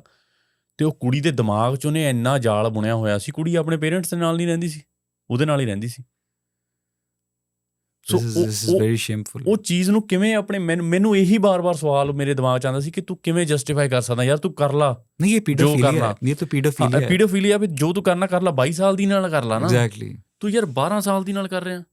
नहीं, जब इनके नबी जो हैं वो कम उम्र बच्चियों के साथ शादी को गलत नहीं समझते, तो ये रीज़न है। जी बिल्कुल, इनके नज़दीक, हालांकि पाकिस्तान में मज़े की बात यह है कि अब 18 साल से कम उम्र बच्ची की शादी जो है कानूनी तौर पर जुर्म है। यानी इनके नबी जो हैं वो 9 साल की बच्ची के साथ शादी करते हैं, और पाकिस्तान जो कि एक इस्लामी मुल्क है जहाँ पर कोई भी कानून कुरान और सुन्नत के खिलाफ नहीं बन सकता, वहाँ पर ये लॉ है कि 18 साल से कम उम्र की बच्ची की शादी नहीं हो सकती। यानी इन्हें अपने नबी की सुन्नत पर अमल करते हुए भी शर्म आती है। यानी प्रैक्टिकली इनका लॉ, ये इनका कॉन्स्टिट्यूशन ये कहता है कि हमारे लिए कुरान सुप्रीम है, सुन्नत सुप्रीम है, पैगंबर सुप्रीम है। अगर लेकिन और पाकिस्तान के मौलवी इस लॉ के खिलाफ हैं, वो कहते हैं कि जी छोटी बच्चियों के साथ शादी होनी चाहिए। एक मैं हुणी पार्लियामेंट से मौलाना फजलुर रहमान वो कहता है कि जी छोटी बच्चियों के साथ शादी होनी चाहिए, लेकिन पाकिस्तान की पार्लियामेंट लॉ पास कर चुकी है कि 18 साल से कम उम्र बच्चियों की शादी, यानी उनके जो पैगंबर करते थे उसको ये कॉन्स्टिट्यूशनल प्रोटेक्शन भी नहीं दे सकते। यानी इनका अकीदा कुछ और है, ये उस बंदे की इज्जत करते हैं जो 9 साल की बच्ची से शादी करता है, लेकिन लॉ ये पास करते हैं कि 18 साल से कम उम्र बच्ची की शादी नहीं हो सकती। यानी वो आयशा किसी की बेटी होगी तो होगी, लेकिन जो मेरी आयशा है ना वो 18 साल की होगी तो उसकी शादी होगी, उससे पहले नहीं होगी। डू यू थिंक टाइम का भी डिफरेंस हो सकता, की पता उदों सारे फिर इतना होवे, तो फिर पहला आप ये हो सकता है, लेकिन फिर आप ये ना कहें कि इस्लाम एक यूनिवर्सल रिलीजन है, फिर आप ये कहें कि जनाब इस्लाम एक सब्जेक्टिव रिलीजन है, उस वक्त की रीति रिवाज ये थे, आज के रीति, लेकिन आप उस ज़माने के तमाम कवानीन अगर आजकल की मुसलमानों के ऊपर अप्लाई करते हैं, नमाज के, रोज़े के, ज़कात के, हज के, जहाद के, तो फिर कम उम्र बच्ची की शादी के ऊपर आप ये नहीं कह सकते हैं कि यह उस ज़माने का रिवाज था। आप इनके नबी ने जो किया वो इनके लिए एक कामिल नमूना है, ठीक है, वो एक परफेक्ट एग्जाम्पल है। इनके नबी ने अपनी ज़िंदगी में जो जो किया वो एक मुसलमान, उसको मसवाक करना जी सुन्नत है, खजूर खाना सुन्नत है, ठीक है, पैंचों से ऊपर शलवार करना जो है वो सुन्नत है, ठीक है। ये इतनी छोटी छोटी बातों पर सुन्नत आ जाती है, लेकिन जब 9 साल की बच्ची के साथ शादी करने की बात होती है तब इनको सुन्नत याद नहीं आती है। तब तो कोई मौलवी अपनी 9 साल की बच्ची के साथ की शादी नहीं करता है, ठीक है। अच्छा, एक ਤਾਂ ਹੋ ਗਈ ਕੁਰਾਨ, ਇੱਕ ਹੈਗਾ शरिया लॉ ਜਿਹੜਾ। जी हाँ, शरिया लॉ ਦੀ ਕੋਈ बुक है ਉਹਦੀ ਵੀ अलग है? जी हाँ, जी हाँ, आपने बहुत अच्छा सवाल किया है। कुरान तो इनके नज़दीक इनकी एक डिवाइन बुक है, ठीक है। शरीयत बेसिकली उसी डिवाइन बुक की अंडरस्टैंडिंग के मुताबिक मौलवियों ने जो इस्लामिक लॉज बनाए हैं वो शरीयत है। कदों को बने ने वो मसलन इनके जो 4 इमाम हैं वो हजूर की वफ़ात के कोई 200 साल के बाद इमाम मालिक, इमाम हम्बल, इमाम शाफी, इस तरह के जो इमाम गुजरे हैं उन्होंने वो शरीयत लॉज डिवाइज़ किए हैं, ठीक है। औरंगज़ेब आलमगीर ने भी एक उलमा का एक बोर्ड बनाया था इंडिया में जिसने फतावा आलमगीरी लिखा था, जिसमें ये भी लिखा है कि अगर आप एक जानवर के साथ सेक्स कर लें तो आपका वज़ू नहीं टूटता। ये इस तरह के लॉज हैं कि नेल पॉलिश लगाकर नमाज होती है नहीं, ये सब कुछ शरीयत है। यानी कुरान को पढ़ने के बाद एक मौलवी जो लॉ बनाता है वो शरीयत कहलाती है, ठीक है। तो ਜਿਹੜੇ ਉਹੀ औरंगजेब ने ਜਿਹੜੇ ਕਾਨੂੰਨ ਬਣਾਏ ਸੀ ਜਿਹਦੇ ਅਧੀਨ सिखां दियां जिन्नियां भी शहीदियां हुई उन्हां उस शरीयत के अकॉर्डिंग ही। जी हाँ, और औरंगज़ेब आलमगीर ने बहुत सारे हिंदुओं को और सिखों को पैसे देकर भी मुसलमान किया था। उस ज़माने में जो भी गरीब आदमी होता था वो उसको ऐलान था कि जनाब इसको इतने पर्टिकुलर पैसे दिए जाएंगे अगर ये कन्वर्ट हो जाए, और बाद में उनकी नस्लें मुसलमान हो जाए। वो तो ਜਿਹੜੇ ਸਿੱਖਾਂ ਦੇ 10th ਗੁਰੂ ਨੇ ਉਹਨਾਂ ਦੇ ਬੱਚਿਆਂ ਨੂੰ ਜਿਹੜਾ ਕਿ ਗੁਰੂ ਤੇਜ ਬਹਾਦਰ ਨਾਮ ਨਹੀਂ ਗੁਰੂ ਤੇਗ ਬਹਾਦਰ ਜੀ ਉਹਨਾਂ ਦੇ ਫਾਦਰ ਗੁਰੂ ਗੋਬਿੰਦ ਸਿੰਘ, ਹਾਂਜੀ, ਉਹਨਾਂ ਦੇ ਅੱਗੇ ਫਿਰ ਜਿਹੜੇ 9th ਗੁਰੂ ਸੀਗੇ ਗੁਰੂ ਤੇਗ ਬਹਾਦਰ ਜੀ, 10th ਗੁਰੂ ਸੀਗੇ ਆਪਣੇ ਗੁਰੂ ਗੋਬਿੰਦ ਸਿੰਘ ਜੀ। ਉਹਨਾਂ ਦੇ ਬੱਚੇ ਜਿਹੜੇ 4 ਬੇਟੇ ਸੀ, ਜਿਹੜੇ ਛੋਟੇ ਬੇਟੇ ਸੀ ਨਾ, ਤੋਂ ਇੱਕ 7 ਸਾਲ ਦੇ ਤੇ ਇੱਕ 9 ਸਾਲ ਦੇ, ਉਹਨਾਂ ਨੂੰ ਲਾਲਚ ਦਿੱਤੇ ਗਏ ਸੀ ਪਹਿਲਾਂ ਜਦੋਂ ਕੋਰਟ 'ਚ ਉਹਨਾਂ ਨੂੰ ਪੇਸ਼ ਕੀਤਾ ਗਿਆ ਸੀ। ਇਕੱਲੇ ਬੱਚੇ ਸੀ, ਉਹਨਾਂ ਦੇ ਨਾਲ ਕੋਈ ਆਰਮਡ ਫੋਰਸਿਸ ਨਹੀਂ, ਕੋਈ ਫੈਮਿਲੀ ਮੈਂਬਰ ਨਹੀਂ, ਸਿਰਫ ਬੱਚਿਆਂ ਨੂੰ ਉਹਨਾਂ ਨੂੰ ਇਨਫਲੂਐਂਸ ਕੀਤਾ ਗਿਆ ਪਹਿਲੇ ਦਿਨ ਕੋਰਟ ਦੇ ਵਿੱਚ ਸੱਦ ਕੇ ਕਿ ਤੁਹਾਨੂੰ ਪੈਸਾ ਦਿੱਤਾ ਜਾਊਗਾ, ਤੁਹਾਨੂੰ ਰਿਆਸਤਾਂ ਦਿੱਤੀਆਂ ਜਾਊਗੀਆਂ, ਤੁਸੀਂ ਮੁਸਲਮਾਨ ਬਣ ਜਾਓ। ਜਦੋਂ ਉਹਨਾਂ ਨੇ ਨਹੀਂ ਐਕਸੈਪਟ ਕੀਤਾ ਗਿਆ ਫਿਰ ਉਹਨਾਂ ਨੂੰ ਜਿਉਂਦਿਆਂ ਨੂੰ ਕੰਧਾਂ ਦੇ ਵਿੱਚ ਚਿਣਵਾਤਾ। That's so sad. ਜਿਉਂਦਿਆਂ ਨੂੰ। That's so sad. ਸੋ ਇਹ ਉਸ ਸ਼ਰੀਆ ਲਾਅ ਦੇ ਅਕੋਰਡਿੰਗਲੀ ਚੀਜ਼ਾਂ ਜਾਣੀ ਸਾਡੇ ਤਾਂ ਧਰਮ ਦੇ ਵਿੱਚ ਹੋਈਆਂ ਨੇ, ਉਸ ਖਿੱਤੇ ਦੇ ਵਿੱਚ ਹੋਈਆਂ ਨੇ। और शरीयत हमेशा जो होती है वो हाकिम वक्त की मर्ज़ी के मुताबिक चलती है। आजकल पाकिस्तानी शरीयत के अंदर इंडियन जो मुसलमान हैं वो शहीद नहीं होते हैं, और जो इंडियन मुसलमानों की शरीयत है वो दारुल उलूम देवबंद इंडिया में है ना, तो उसमें बाकायदा जब पाकिस्तान और इंडिया के हालात ख़राब होते हैं तो इंडिया के मौलवी पाकिस्तान का परचम जलाते हैं नई दिल्ली की सरकार को खुश करने के लिए। ਤੇ ਜਿਹੜੀ ਸ਼ਰੀਅਤ ਲਾਅ, ਜਿਹੜਾ ਸ਼ਰੀਆ ਲਾਅ ਆ ਉਹ UK ਦੇ ਵਿੱਚ ਕਈ ਸਿਟੀਜ਼ ਦੇ ਵਿੱਚ ਇੰਡੀਪੈਂਡੈਂਟਲੀ ਉਹ ਐਕਟ ਕਰਦਾ ਹੈ। ਜੀ ਹਾਂ, ਜਾਣੀ ਉਹ ਓਪਨਲੀ ਨਹੀਂ ਕਰਦੇ ਬਟ ਇੰਟਰਨਲ ਸਿਸਟਮ ਉਹਨਾਂ ਦਾ ਬਣਿਆ ਹੋਇਆ ਹੈ। ਜੇ ਕੋਈ ਮੁਸਲਮਾਨ ਗਲਤੀ ਕਰਦਾ ਤਾਂ ਉਹਨੂੰ ਅਕੋਰਡਿੰਗ ਟੂ ਸ਼ਰੀਆ ਲਾਅ ਸਜ਼ਾ ਦਿੰਦੇ ਨੇ। ਅਕੋਰਡਿੰਗ ਟੂ ਸ਼ਰੀਆ ਲਾਅ ਉਹਨਾਂ ਲੇਡੀਜ਼ ਨੂੰ वो बकायदा यूके के हालात तो बहुत ख़राब हैं। यूके ਇੰਟਰਨਲੀ ਚੱਲਦਾ ਹੈ, ਓਪਨਲੀ ਉਹਦੇ ਤੇ ਕੋਈ ਨਹੀਂ ਬੋਲਦਾ, ਪਰ ਇੰਟਰਨਲੀ ਚੱਲ ਰਿਹਾ। ਯੂਰਪੀਅਨ ਕੰਟਰੀਜ਼ 'ਚ ਵੀ ਚੱਲ ਰਿਹਾ, US ਦੇ ਵਿੱਚ ਵੀ ਉਹਦੀਆਂ ਗੱਲਾਂ ਹੋ ਰਹੀਆਂ ਨੇ। ਤੁਸੀਂ ਇੱਕ ਜਿੱਥੇ ਸ਼ਰੀਆ ਲਾਅ ਹੋਵੇ ਉਸ ਮੁਲਕ 'ਚ ਰਹਿਣਾ ਪਸੰਦ ਕਰੋਗੇ? Not at all.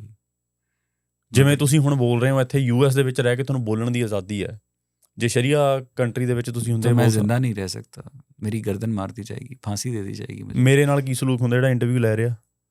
जाहिर है कि आप उस एंटी रिलीजियस कंटेंट को फैलाने के, उस पॉडकास्ट को करने के उतने ही बराबर के हिस्सेदार हैं, तो फिर आपके साथ भी कोई अच्छा सलूक तो नहीं होगा ना सर। मैं अपने मुसलमान ਭਰਾਵਾਂ ਨੂੰ ਇਹ ਕਹਿਣਾ ਕਿ ਇਹਦੇ 'ਚ ਕੋਈ ਵੀ ਇਹ ਗੱਲ ਕਹਿ ਰਹੇ ਹੋ ਸਿਰਫ ਇਹ ਜ਼ਿੰਮੇਵਾਰ ਨੇ, ਮੈਂ ਜ਼ਿੰਮੇਵਾਰ। ਬਿਲਕੁਲ ਬਿਲਕੁਲ ਬਿਲਕੁਲ ਬਿਲਕੁਲ ਬਿਲਕੁਲ ਬਿਲਕੁਲ। ਪਰ ਹਾਂ ਇਹਨਾਂ ਦੀਆਂ ਮੈਂ ਇੱਕ ਚੀਜ਼ ਜ਼ਰੂਰ ਕਹਿਣਾ seriously, on a serious note, ਜੇ ਤੁਹਾਨੂੰ ਲੱਗਦਾ ਕਿ ਤੁਸੀਂ ਇਹਨਾਂ ਚੀਜ਼ਾਂ ਨੂੰ ਜਸਟੀਫਾਈ ਕਰਨਾ ਚਾਹੁੰਦੇ ਹੋ, ਤੁਹਾਨੂੰ ਲੱਗਦਾ ਕਿ ਹੋ ਸਕਦਾ ਹੈ ਬਾਇਸਡ ਹੋਣ, ਰਾਈਟ, ਕਿਉਂਕਿ ਇਹ ਐਕਸ ਮੁਸਲਿਮ ਨੇ ਜੀ, ਔਰ ਯੂ ਵਰ ਨੈਵਰ ਅ ਮੁਸਲਿਮ, नहीं, I was born in a Muslim ਇਹ family. ਮੁਸਲਿਮ born I ਹੋਏ ਸੀ, used to ਹੁਣ practice Islam. ਹੁਣ ਤੁਸੀਂ ਇੱਕ ਏਥੀਸਟ ਹੋ ਜੀ, ਹਨਾ, ਮੈਂ ਇੱਕ atheist ਹੁਣ ਤੁਸੀਂ ਰੱਬ 'ਚ ਬਿਲੀਵ ਨਹੀਂ ਹਾਂ। ਕਰਦੇ। Not at all. ਜੇ ਕੋਈ ਸੋਚਦਾ ਹੈ ਕਿ ਉਹ ਬੈਟਰ ਐਕਸਪਲੇਨ ਕਰ ਸਕਦਾ ਹੈ, ਬੈਟਰ ਚੀਜ਼ਾਂ ਨੂੰ ਜਸਟੀਫਾਈ ਕਰ ਸਕਦਾ ਹੈ ਮੁਸਲਿਮ ਪਰਸਪੈਕਟਿਵ ਤੋਂ, then please get in touch with me, ਅਤੇ ਮੈਨੂੰ ਵਧੀਆ ਲੱਗੂਗਾ ਕਿ ਹਾਂ ਤੁਸੀਂ ਮੂਹਰੇ ਬੈਠ ਕੇ ਗੱਲ ਕਰੋ, ਤਾਂ ਕਿ ਕਿਤੇ ਇਹ ਨਾ ਹੋਵੇ ਕਿ ਯਾਰ ਸਾਨੂੰ ਤਾਂ ਮੌਕਾ ਹੀ ਨਹੀਂ ਦਿੱਤਾ ਗਿਆ ਕਿ ਤੁਸੀਂ ਇੱਕ ਏਥਿਸਟ ਨੂੰ ਲਿਆ सही ਕੇ बात है। ਧਰਮ ਦੀ ਗਲਤ ਜਿਹੜੀ ਆ ਪ੍ਰਚਾਰ ਕਰਤਾ। अच्छा, चले हम तो गलत प्रचार करते हैं, ये आपस में भी मुत्तफिक नहीं है। ਆਪਸ 'ਚ ਵੀ ਨਹੀਂ ਬਣਦੀ ਗੱਲ। आपस में भी सुन्नी जो है शिया को काफिर समझता है, शिया सुन्नी को काफिर ਅੱਛਾ, समझता ਸ਼ੀਆ है। ਸੁन्नी ਦਾ ਫਰਕ ਸਮਝਾਓ ਮੈਨੂੰ। तो बेसिकली हजूर के जो चचा के बेटे थे हजरत अली, तो जो शिया ये समझते हैं कि जब हजूर की डेथ हो गई तो उसके बाद जो पहले खलीफा बने हज़रत अबू बकर सिद्दीक, वो गलत खलीफा बने और खलीफा बनने का हक़ हज़रत अली का था, क्योंकि हजूर ने मरने से पहले हज़रत अली को खिलाफत सौंप दी थी, और हज़रत अली एक source of divine inspiration, divine knowledge है, ठीक है। लेकिन जो सुन्नी मुसलमान हैं जो कि मेजॉरिटी में, वो इस बात से इत्तफाक नहीं करते हैं। तो ये बेसिकली जो सुन्नी हैं वो हज़रत अली को बकिया सहाबा के बराबर समझते हैं, और जो शिया हैं वो समझते हैं कि हजूर के मरने के बाद मुसलमानों की जो हुकूमत है उसके ऊपर सिर्फ़ और सिर्फ हजूर के ख़ानदान का और हज़रत अली का हक़ है। ਸਿੰਪਲ ਅੱਖਰਾਂ ਸਮਝਾਓ ਮੈਨੂੰ। Well this was Plain English, plain Punjabi समझाओ। प्लेन इंग्लिश में आप ये समझते हैं कि हजूर जो इनके मुसलमानों के नबी हैं, उनके एक कज़न थे जिनका नाम हज़रत अली था। ठीक है। हुजूर के मरने के बाद जो मुसलमानों का लीडर होगा वो हज़रत अली होगा, ये शिया मुसलमान समझते हैं। ठीक है। और बकिया मुसलमान समझते हैं कि हुजूर के मरने के बाद हजूर ने ऐसी कोई वसीयत नहीं की थी कि हज़रत अली लीडर होंगे, तो हज़रत अबू बकर सही लीडर बने। ये फ़र्क है बहुत सिंपली। अबू बकर कौन से? वो हजूर के एक साथी थे जो सबसे पहले इनके ऊपर ईमान लाए थे। तो हज़रत अबू बकर और हज़रत जो बकिया जो शिया मुसलमान है वो बकिया सहाबियों को गालियाँ भी देते हैं। सो ਜਿਹੜੇ शिया ने ਉਹ ਜਿਹੜੇ सुन्नी ने ਉਹ ਬੇਸਿਕਲੀ ਕਹਿੰਦੇ ਨੇ ਵੀ ਉਹਨਾਂ ਦੀ ਬਲੱਡ ਲਾਈਨ 'ਚ ਹੀ नहीं ये शिया कहते हैं। शिया ਕਹਿੰਦੇ ਨੇ ਕਿ ਜਿਹੜਾ ਉਹਨਾਂ ਦੀ ਬਲੱਡ ਲਾਈਨ 'ਚ ਹੀ ਚੱਲਦਾ हजूर की ब्लड लाइन से ही मुसलमानों की ਉਹਨਾਂ ਦਾ ਕਿ ਕਜ਼ਨ ਬਣਿਆ, ਕਜ਼ਨ ਦੇ ਅੱਗੇ ਬੱਚੇ ਜਾਂ ਜੋ ਵੀ ਉਹਨਾਂ ਦੀ ਬਲੱਡ ਲਾਈਨ 'ਚ ਹੀ ਰਹੂਗਾ, उसको वो खानदानी अहले बैत कहते हैं। ठीक है। ਇਹ ਕੌਣ ਕਹਿੰਦੇ ਨੇ? जो शिया है, शिया ਕਹਿੰਦੇ। ਜਿਹੜੇ सुन्नी ਕਹਿੰਦੇ वो ਨੇ कहते हैं कि कोई भी जो नेक शख्स है वो मुसलमानों का रूलर बन सकता है। ठीक है। ये बेसिक फर्क ਜਿਹੜੇ सुन्नी है ਕਹਿੰਦੇ ਨੇ ਵੀ ਕੋਈ ਵੀ ਬਣ ਸਕਦਾ। ये बेसिक फर्क है। ठीक है। ਤੁਸੀਂ ਕੀ ਸੀਗੇ? मेरे वालिदैन सुन्नी मुसलमान थे। ਤੁਸੀਂ ਕਹਿੰਦੇ ਵੀ ਕੋਈ ਵੀ ਬਣ ਸਕਦਾ। एग्जैक्टली। एग्जैक्टली। ਤੇ ਪਾਕਿस्तान मेजॉरिटी सुन्नी है। सुन्नी है। एग्जैक्टली। ईरान की मेजॉरिटी शिया है। ईरान की मेजॉरिटी शिया है। एग्जैक्टली। अफगानिस्तान सुन्नी है। अच्छा, अफगानिस्तान सुन्नी है। जी हाँ। पाकिस्तान सुन्नी है। इंडिया भी सुन्नी है। दुनिया के अंदर 90% मुसलमान सुन्नी हैं, 7-8% शिया हैं। That's it. ठीक है। तो ये जो सुन्नी है वो शिया को काफिर समझते हैं। ਤੇ ਜਿਹੜੇ ਅਫਗਾਨਿਸਤਾਨ ਚ ਮਾਰੇ ਗਏ ਸੀ? कौन? अफगानिस्तान कहते हैं बांग्लादेश मारे सी मुसलमान, वो भी ज्यादातर सुन्नी मुसलमान थे। अच्छा, जिन्ने जानी कन्वर्टेड ने सारे सुन्नी ने? ज्यादातर सुन्नी। एग्जैक्टली। तो इनकी अपनी दीवारों पर मैंने बचपन में लिखा देखा है काफिर काफिर शिया काफिर। ये जो हम एथियस्ट हैं सबको मुसलमान कहते हैं, ये आपस में एक दूसरे को काफिर कहते हैं। अच्छा। जो सुन्नी है वो शिया को काफिर कहता है, जो शिया है वो सुन्नी को काफिर कहता है। सुन्नी और शिया कादियानी को काफिर कहते हैं, कादियानी सुन्नी और शिया को काफिर कहते हैं। और इनको सबको मुसलमान करने वाले हम लोग हैं, हम इन सबको मुसलमान कहते हैं। और ये आजकल आपस की लड़ाइयाँ बंद करके एथियज़म के खिलाफ हुए हैं। ਤੇ ਇਹ ਮੁਸਲਮਾਨਾਂ ਨੂੰ ਇਹ ਵੀ ਪ੍ਰੀਚ ਕਰਦਾ ਹੈ, ਧਰਮ ਪ੍ਰੀਚ ਕਰਦਾ ਹੈ ਕਿ ਤੁਸੀਂ ਟੇक ओवर करना है सारी दुनिया। जी बिल्कुल। दुनिया के अंदर खिलाफत कायम करना, अल्लाह ताला की ज़मीन के ऊपर अल्लाह ताला का निज़ाम कायम करना, अल्लाह ताला की शरीयत कायम करना, इनकी ज़िंदगी का एक मकसद है। और ये हर एक मुसलमान का मकसद नहीं है। वो उन्होंने अपने रिलीजन को डीपली स्टडी नहीं किया होता, जो ये बातें नहीं करते हैं। जिन्होंने अपने रिलीजन को डीपली स्टडी किया होता है और वो उसको ठीक समझते हैं, वो खिलाफत अर्ज़ के ऊपर अल्लाह ताला की खिलाफत, अल्लाह ताला की हुकूमत, अल्लाह ताला का कुरान नाफिज करने को अपना कर्तव्य, अपना फ़र्ज समझते हैं। अच्छा, एक ना क्वेश्चन, पर ਜਿਹੜੇ ਪੰਜਾਬ, ਇੰਡੀਆ ਵਾਲੇ ਪੰਜਾਬ 'ਚ ਮੁਸਲਮਾਨ ਨੇ, ਉਹ ਜਦੋਂ ਅਸੀਂ ਉਹਨਾਂ ਦੀਆਂ ਗੱਲਾਂ ਸੁਣਦੇ ਹਾਂ ਉਹ बड़े लिबरल ਤੇ बड़े ओपन माइंडेड लगते हैं। देखें वो उन लोगों ने, एक तो वो उनको पता है कि वो माइनॉरिटी में है, अगर वो अपने एक्सट्रीमिस्ट व्यूज़ का इजहार करेंगे तो उनके लिए मुश्किलात होंगी। ठीक है। तो सिर्फ लेकिन और दूसरे वो लिबरल मुसलमान वो होता है जिसने खुद कुरान नहीं पढ़ा होता। नहीं, मैं इमाम ते ਜਿਹੜੇ मौलवी ने ਉਹਨਾਂ ਦੀ ਗੱਲ ਕਰ ਰਿਹਾ। नहीं, वो क्योंकि उन्होंने उस ਗੱਲਬਾਤ ਸੁਣ ਕੇ ਲੱਗਦਾ ਕਿ ਯਾਰ ਇਹ ਤਾਂ ਸਾਡੇ ਨਾਲ ਗੱਲਾਂ ਕਰਦੇ ਨੇ। सोसाइटी में अंदर सर्वाइव करना है ना, वो आपको एक फिल्टर्ड इस्लाम देते हैं। वो आपको उसमें से जो गलत चीज़ें हैं वो रोक लेते हैं अपने तक। जो बातें मैंने आपको बताई हैं वो आपको नहीं बताएंगे कि हज़रत आयशा वाली बात, हज़रत सफ़िया वाली बात, ठीक है, वो सारी जो बातें हैं वो रोक लेंगे। वो आपको अच्छी अच्छी बातें बताएंगे, कुछ उनके जो हर दुनिया के कल्चर के अंदर होती हैं। तो वो बेसिकली एम्बेसडर्स होते हैं। वो अगर आपको इस्लाम की कमज़ोरियाँ बताना शुरू करेंगे तो फिर वो उस धर्म से पैसे कमाते हैं। हर मौलवी जो होता है वो धर्म से पैसे कमाता है। वो जो सादा लोग मुसलमान होते हैं, जो उनके निकाह पढ़ाता है, जो उनके जनाजे पढ़ाता है, जो उनके बच्चों के जो उनके मरने पर कुरान खानी करवाता है, तो वो उसका रोजी रोटी बंधी हुई है। अगर वो उनके साथ उनको असल बातें बताना शुरू कर देगा रिलीजन की, तो फिर लोग उनको अपनी महफिलों में बुलाना बंद कर देंगे, या उसको कनक के दाने देना बंद कर देंगे, या उसकी ਸਾਡੇ ਤਾਂ ਪੰਜਾਬ ਦੇ ਵਿੱਚ ਜਾਣੀ ਵੈਸੇ ਮੈਂ ਤਾਂ ਇਹ ਚੀਜ਼ ਨੂੰ ਚੰਗਾ ਸਮਝਦਾ ਕਿ ਕਾਫੀ ਮੇਲ ਮਿਲਾਪ ਹੈਗਾ ਮੁਸਲਮਾਨਾਂ ਦਾ ਵੀ, ਹਿੰਦੂਆਂ ਦਾ ਵੀ, ਸਿੱਖਾਂ ਦਾ ਵੀ ਆਪਸ 'ਚ। ਤੇ ਉਹ ਜਦੋਂ ਮੁਸਲਮਾਨ ਆ ਕੇ ਗੱਲਬਾਤ ਕਰਦੇ ਨੇ, ਉਹਨਾਂ ਦੀਆਂ ਗੱਲਾਂ ਬਾਤਾਂ ਕਾਫੀ ਬਾਬੇ ਨਾਨਕ ਦੀ ਫਿਲਾਸਫੀ ਦੇ ਅਰਾਊਂਡ ਘੁੰਮਦੀਆਂ ਨੇ, ਬੜੀਆਂ ਜਿਹੜੀ सूफी आइडियोलॉजी वाली गल्लां होंदियां ने। सूफीज़म जो है वो इस्लाम के अंदर एक पैरेलल तहरीक है। मसलन अगर आप मुझसे ये पूछें कि सूफ़ी मुसलमान और एक आम मुसलमान में क्या फ़र्क है, तो मैं आपको ये बता सकता हूँ कि एक आम मुसलमान ये समझता है कि इस कायनात को बनाने वाला एक अल्लाह है, लेकिन सूफ़ी मुसलमान ये समझता है कि ये कायनात ही अल्लाह है। समझ रहे हैं? यानी एक आम मुसलमान ये समझता है कि इस कायनात को बनाने वाला अल्लाह है, ठीक है, ये वहदतुल वजूद है। और जो सूफी मुसलमान है वो कहता है ये कायनात ही अल्लाह है, यानी आपका ये हाथ, आप सरदार जी, मैं सरदार जी, ये पानी की बोतल, ये माइक, ये हर चीज अल्लाह का हिस्सा है। तो ये बेसिकली ਇਸੇ ਕਰਕੇ ਆਈ ਗੈਸ ਉਹਨਾਂ ਨੂੰ ਸੂਫੀ ਪਸੰਦ ਨਹੀਂ ਗਏ, ਤੇ ਇਸੇ ਕਰਕੇ ਜਿਹੜੇ जी हाँ, सूफियां ਨੂੰ बहुत सारे मुसलमान जो हैं वो एथियज़म तक पहुंचने से पहले सूफ़ी होते हैं, ठीक है। वो सूफ़ियों को कहते होते हैं, सूफ़ी उनको कहते होते हैं तुसी 5 वक्त असी हर वक्त, ठीक है। तो सूफ़ी मुसलमान बेसिकली वो एक, क्योंकि क्रिश्चियनिटी के अंदर जो ग्नोस्टिसिज्म है और यहूदियों के अंदर कबालाइज़म है और मुसलमानों के अंदर जो तसव्वुफ़ है, वो रिलीजन की मतवाज़ी तहरीकें हैं, पैरेलल तहरीकें हैं, और इनका काम बेसिकली लोगों को पैसिफाई करना होता था। आप किसी सूफ़ी बुज़ुर्ग के मज़ार पर चले जाएं तो वहाँ पर मुतवल्ली आपको ये नहीं कहता था कि तुम्हारा धर्म क्या है, वो कहता रोटी खाधी है, चल तू बैठ जा, रोटी खा आराम से। वो बेसिकली लोगों को ना बादशाह के मज़ालिम से उनकी तवज्जो हटाने के लिए ना एक खाली फीकी स्पिरिचुअलिटी की जानिब लगा देते थे कि तुम ये इस तरह ये बैठ के मुराकबे करो, इस तरह बैठ के तस्बीहां पढ़ो, तुम्हें एक सूफियाना वो वजद की कैफियत तारी हो जाएगी। तो सूफियों को बेसिकली इतना आम मुसलमानों में पसंद नहीं किया जाता है। This is the reality. ਉਹਨਾਂ ਨੂੰ ਹਿੰਦੂਫਾਈ ਜਾਨੀ सिख हिंदू मुसलमानों के समझते हैं भी ये प्योर मुसलमान नहीं है, ये हिंदू मुसलमान। और जो अरबी मुसलमान है वो इंडियन और पाकिस्तानी मुसलमानों को 2 नंबर पाकिस्तानी मुसलमानां दी तां मैं देखिया ਉਹਨਾਂ ਦੀ। ਹਾਂ एग्जैक्टली आई गेस ਆਪਣੇ ਬਹੁਤਿਆਂ ਨੂੰ ਪਤਾ ਨਹੀਂ ਹੋਣਾ, ਜਿਹੜੇ ਅਰਬ ਕੰਟਰੀਆਂ 'ਚ ਰਹੇ ਉਹਨਾਂ ਨੂੰ ਪਤਾ ਕਿ ਪਾਕਿਸਤਾਨੀ ਮੁਸਲਮਾਨਾਂ ਦੀ ਕਿੰਨੀ ਕੁ ਇੱਜ਼ਤ ਹੈ। ਆਹ ਸੀਨ ਮੈਂ ਦੇਖਿਆ ਹੋਇਆ ਕਿ ਥੁੱਕਦਿਆਂ ਨੂੰ ਉਹਨਾਂ ਦੇ ਲਾਈਕ ਲਿਟਰਲੀ ਮੂੰਹ ਦੇ ਉੱਤੇ ਥੁੱਕਦੇ ਨੇ ਜਿਹੜੇ ਅਰਬੀ ਮੁਸਲਮਾਨ ਨੇ, ਜਾਨੀ ਇੰਨਾ ਇਸਲਾਮ ਤਾਂ ਉਨਕੇ ਘਰ ਕੀ ਲੌਂਡੀ ਹੈ, ਇੰਨਾ ਲੋ ਗ੍ਰੇਡ ਰੱਖਦੇ ਨੇ। ਤੇ ਮੈਂ ਬੜਾ ਹੈਰਾਨ ਹੋਇਆ ਕਿ ਯਾਰ ਤੂੰ ਵੀ ਮੁਸਲਮਾਨ, ਉਹ ਵੀ ਮੁਸਲਮਾਨ, ਇਹ ਕੀ ਹੋ ਰਿਹਾ। नहीं सर, इनकी जो जन्नत है उसमें नौजवानों के सरदार इमाम हुसैन है जो कि पैगंबर के नवासे हैं। इनकी जन्नत में जो बोने जाने वाली ज़बान है वो अरबी है। तो इनकी जो इस्लाम तो अरबों के घर की लौंडी है ना, वो तो कुरान सर के नीचे रख कर सो जाते हैं। अच्छा, जो इंडिया एक मुस्लिम मेजोरिटी कंट्री बन जाता तो किहो जिहा होगा इंडिया? जैसा पाकिस्तान है, एक्सट्रीमिस्ट, इनटॉलरेंट।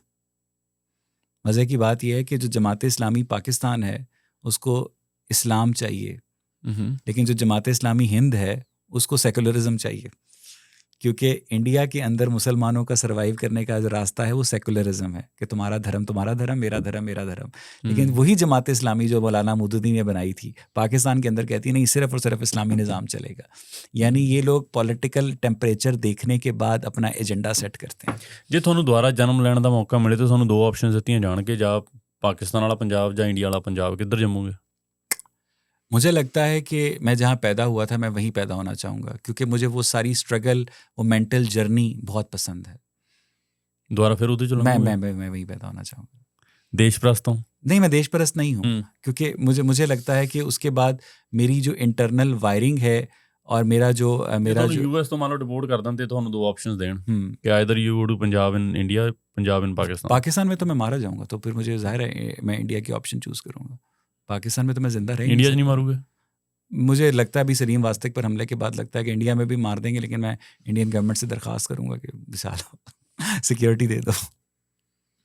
ਕੀ ਓਵਰਆਲ ਵਿਊ ਹੈ ਤੁਹਾਡਾ ਇੰਡੀਅਨ ਗਵਰਨਮੈਂਟ ਦਾ, ਇੰਡੀਆ ਦਾ ਆਫਟਰ 1947 ਜਿਵੇਂ ਇਕੱਠੇ ਆਜ਼ਾਦ ਹੋਏ ਆ?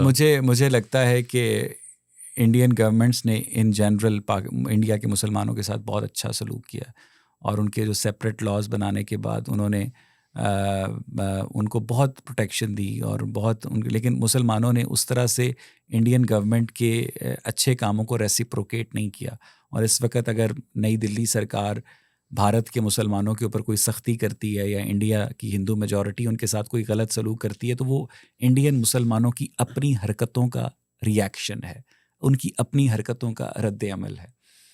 That's what I want to say. ਅੱਛਾ, ਅਸੀਂ ਜਦੋਂ ਪਾਕਿਸਤਾਨੀਆਂ ਦੇ ਘਰ ਜਾਂਦੇ ਆ ਸਿੱਖ, ਤਾਂ ਅਸੀਂ ਜਾ ਕੇ ਖਾ ਪੀ ਲੈਂਦੇ ਆ। ਜਦੋਂ ਮੈਂ ਸੁਣਿਆ ਕਿ ਜਦੋਂ ਪਾਕਿਸਤਾਨੀ ਪਹਿਲਾਂ ਤਾਂ ਜਾਂਦੇ ਨਹੀਂ ਕਿਸੇ ਸਿੱਖਾਂ ਦੇ ਘਰ, ਮੁਸਲਮਾਨ, ਪਾਕਿਸਤਾਨੀ ਗਿਆ ਤਾਂ ਮੁਸਲਮਾਨ, ਤੇ ਉਹ ਜਾ ਕੇ ਖਾਣਾ ਪਸੰਦ ਨਹੀਂ ਕਰਦੇ ਦੂਜੇ ਦੇ। ਇਹ ਹੈ ਕੋਈ ਇਹੋ ਜਿਹਾ? नहीं, मैं बचपन में हमारे घर जो क्रिश्चियन काम करने वाली आती थी, मेरी अम्मी ने उसके बर्तन अलग रखे होते थे। ਉਹਨੂੰ ਤੁਸੀਂ ਖਾਣਾ ਅਲੱਗ ਭਾਂਡਿਆਂ एग्जैक्टली कि वो ਜਿਵੇਂ ਇੰਡੀਆ 'ਚ ਕਾਸਟਿਜ਼ਮ ਵਾਲਾ, वो पलीत है, वो पलीत है, वो पलीत है, वो पलीत है, ਬਿਕੋਜ਼ ਉਹਦਾ ਕੋਈ ਧਰਮ ਹੋਰ ਹੈ, उसका धर्म और। This is so sad. ਉਹ ਬਣਾ ਕੁੱਕ ਕਰ ਸਕਦੀ ਤੁਹਾਡੇ ਘਰ? नहीं, मेरी अम्मी अपनी डोई से उसको सालन ऐसे डाल के देती थी और वो पीछे टच ना हो जाए, वो कोने में बैठ के खाती थी। ਹੁਣ ਵੀ ਇਦਾਂ ਹੀ ਆ ਉੱਥੇ ਚੱਲਦਾ? अब आहिस्ता आहिस्ता एजुकेशन के बाद ये फ़र्क कम हो गया है, लेकिन जो एक्सट्रीमिस्ट रिलीजियस लोग हैं वो अभी भी इसको प्रैक्टिस करते हैं, लेकिन जो पढ़े लिखे लोग हैं वो शायद इसको इतना प्रैक्टिस नहीं करते हैं। लेकिन जो इंटरनल प्राइड है बीइंग अ मुस्लिम, वो तो मौजूद है।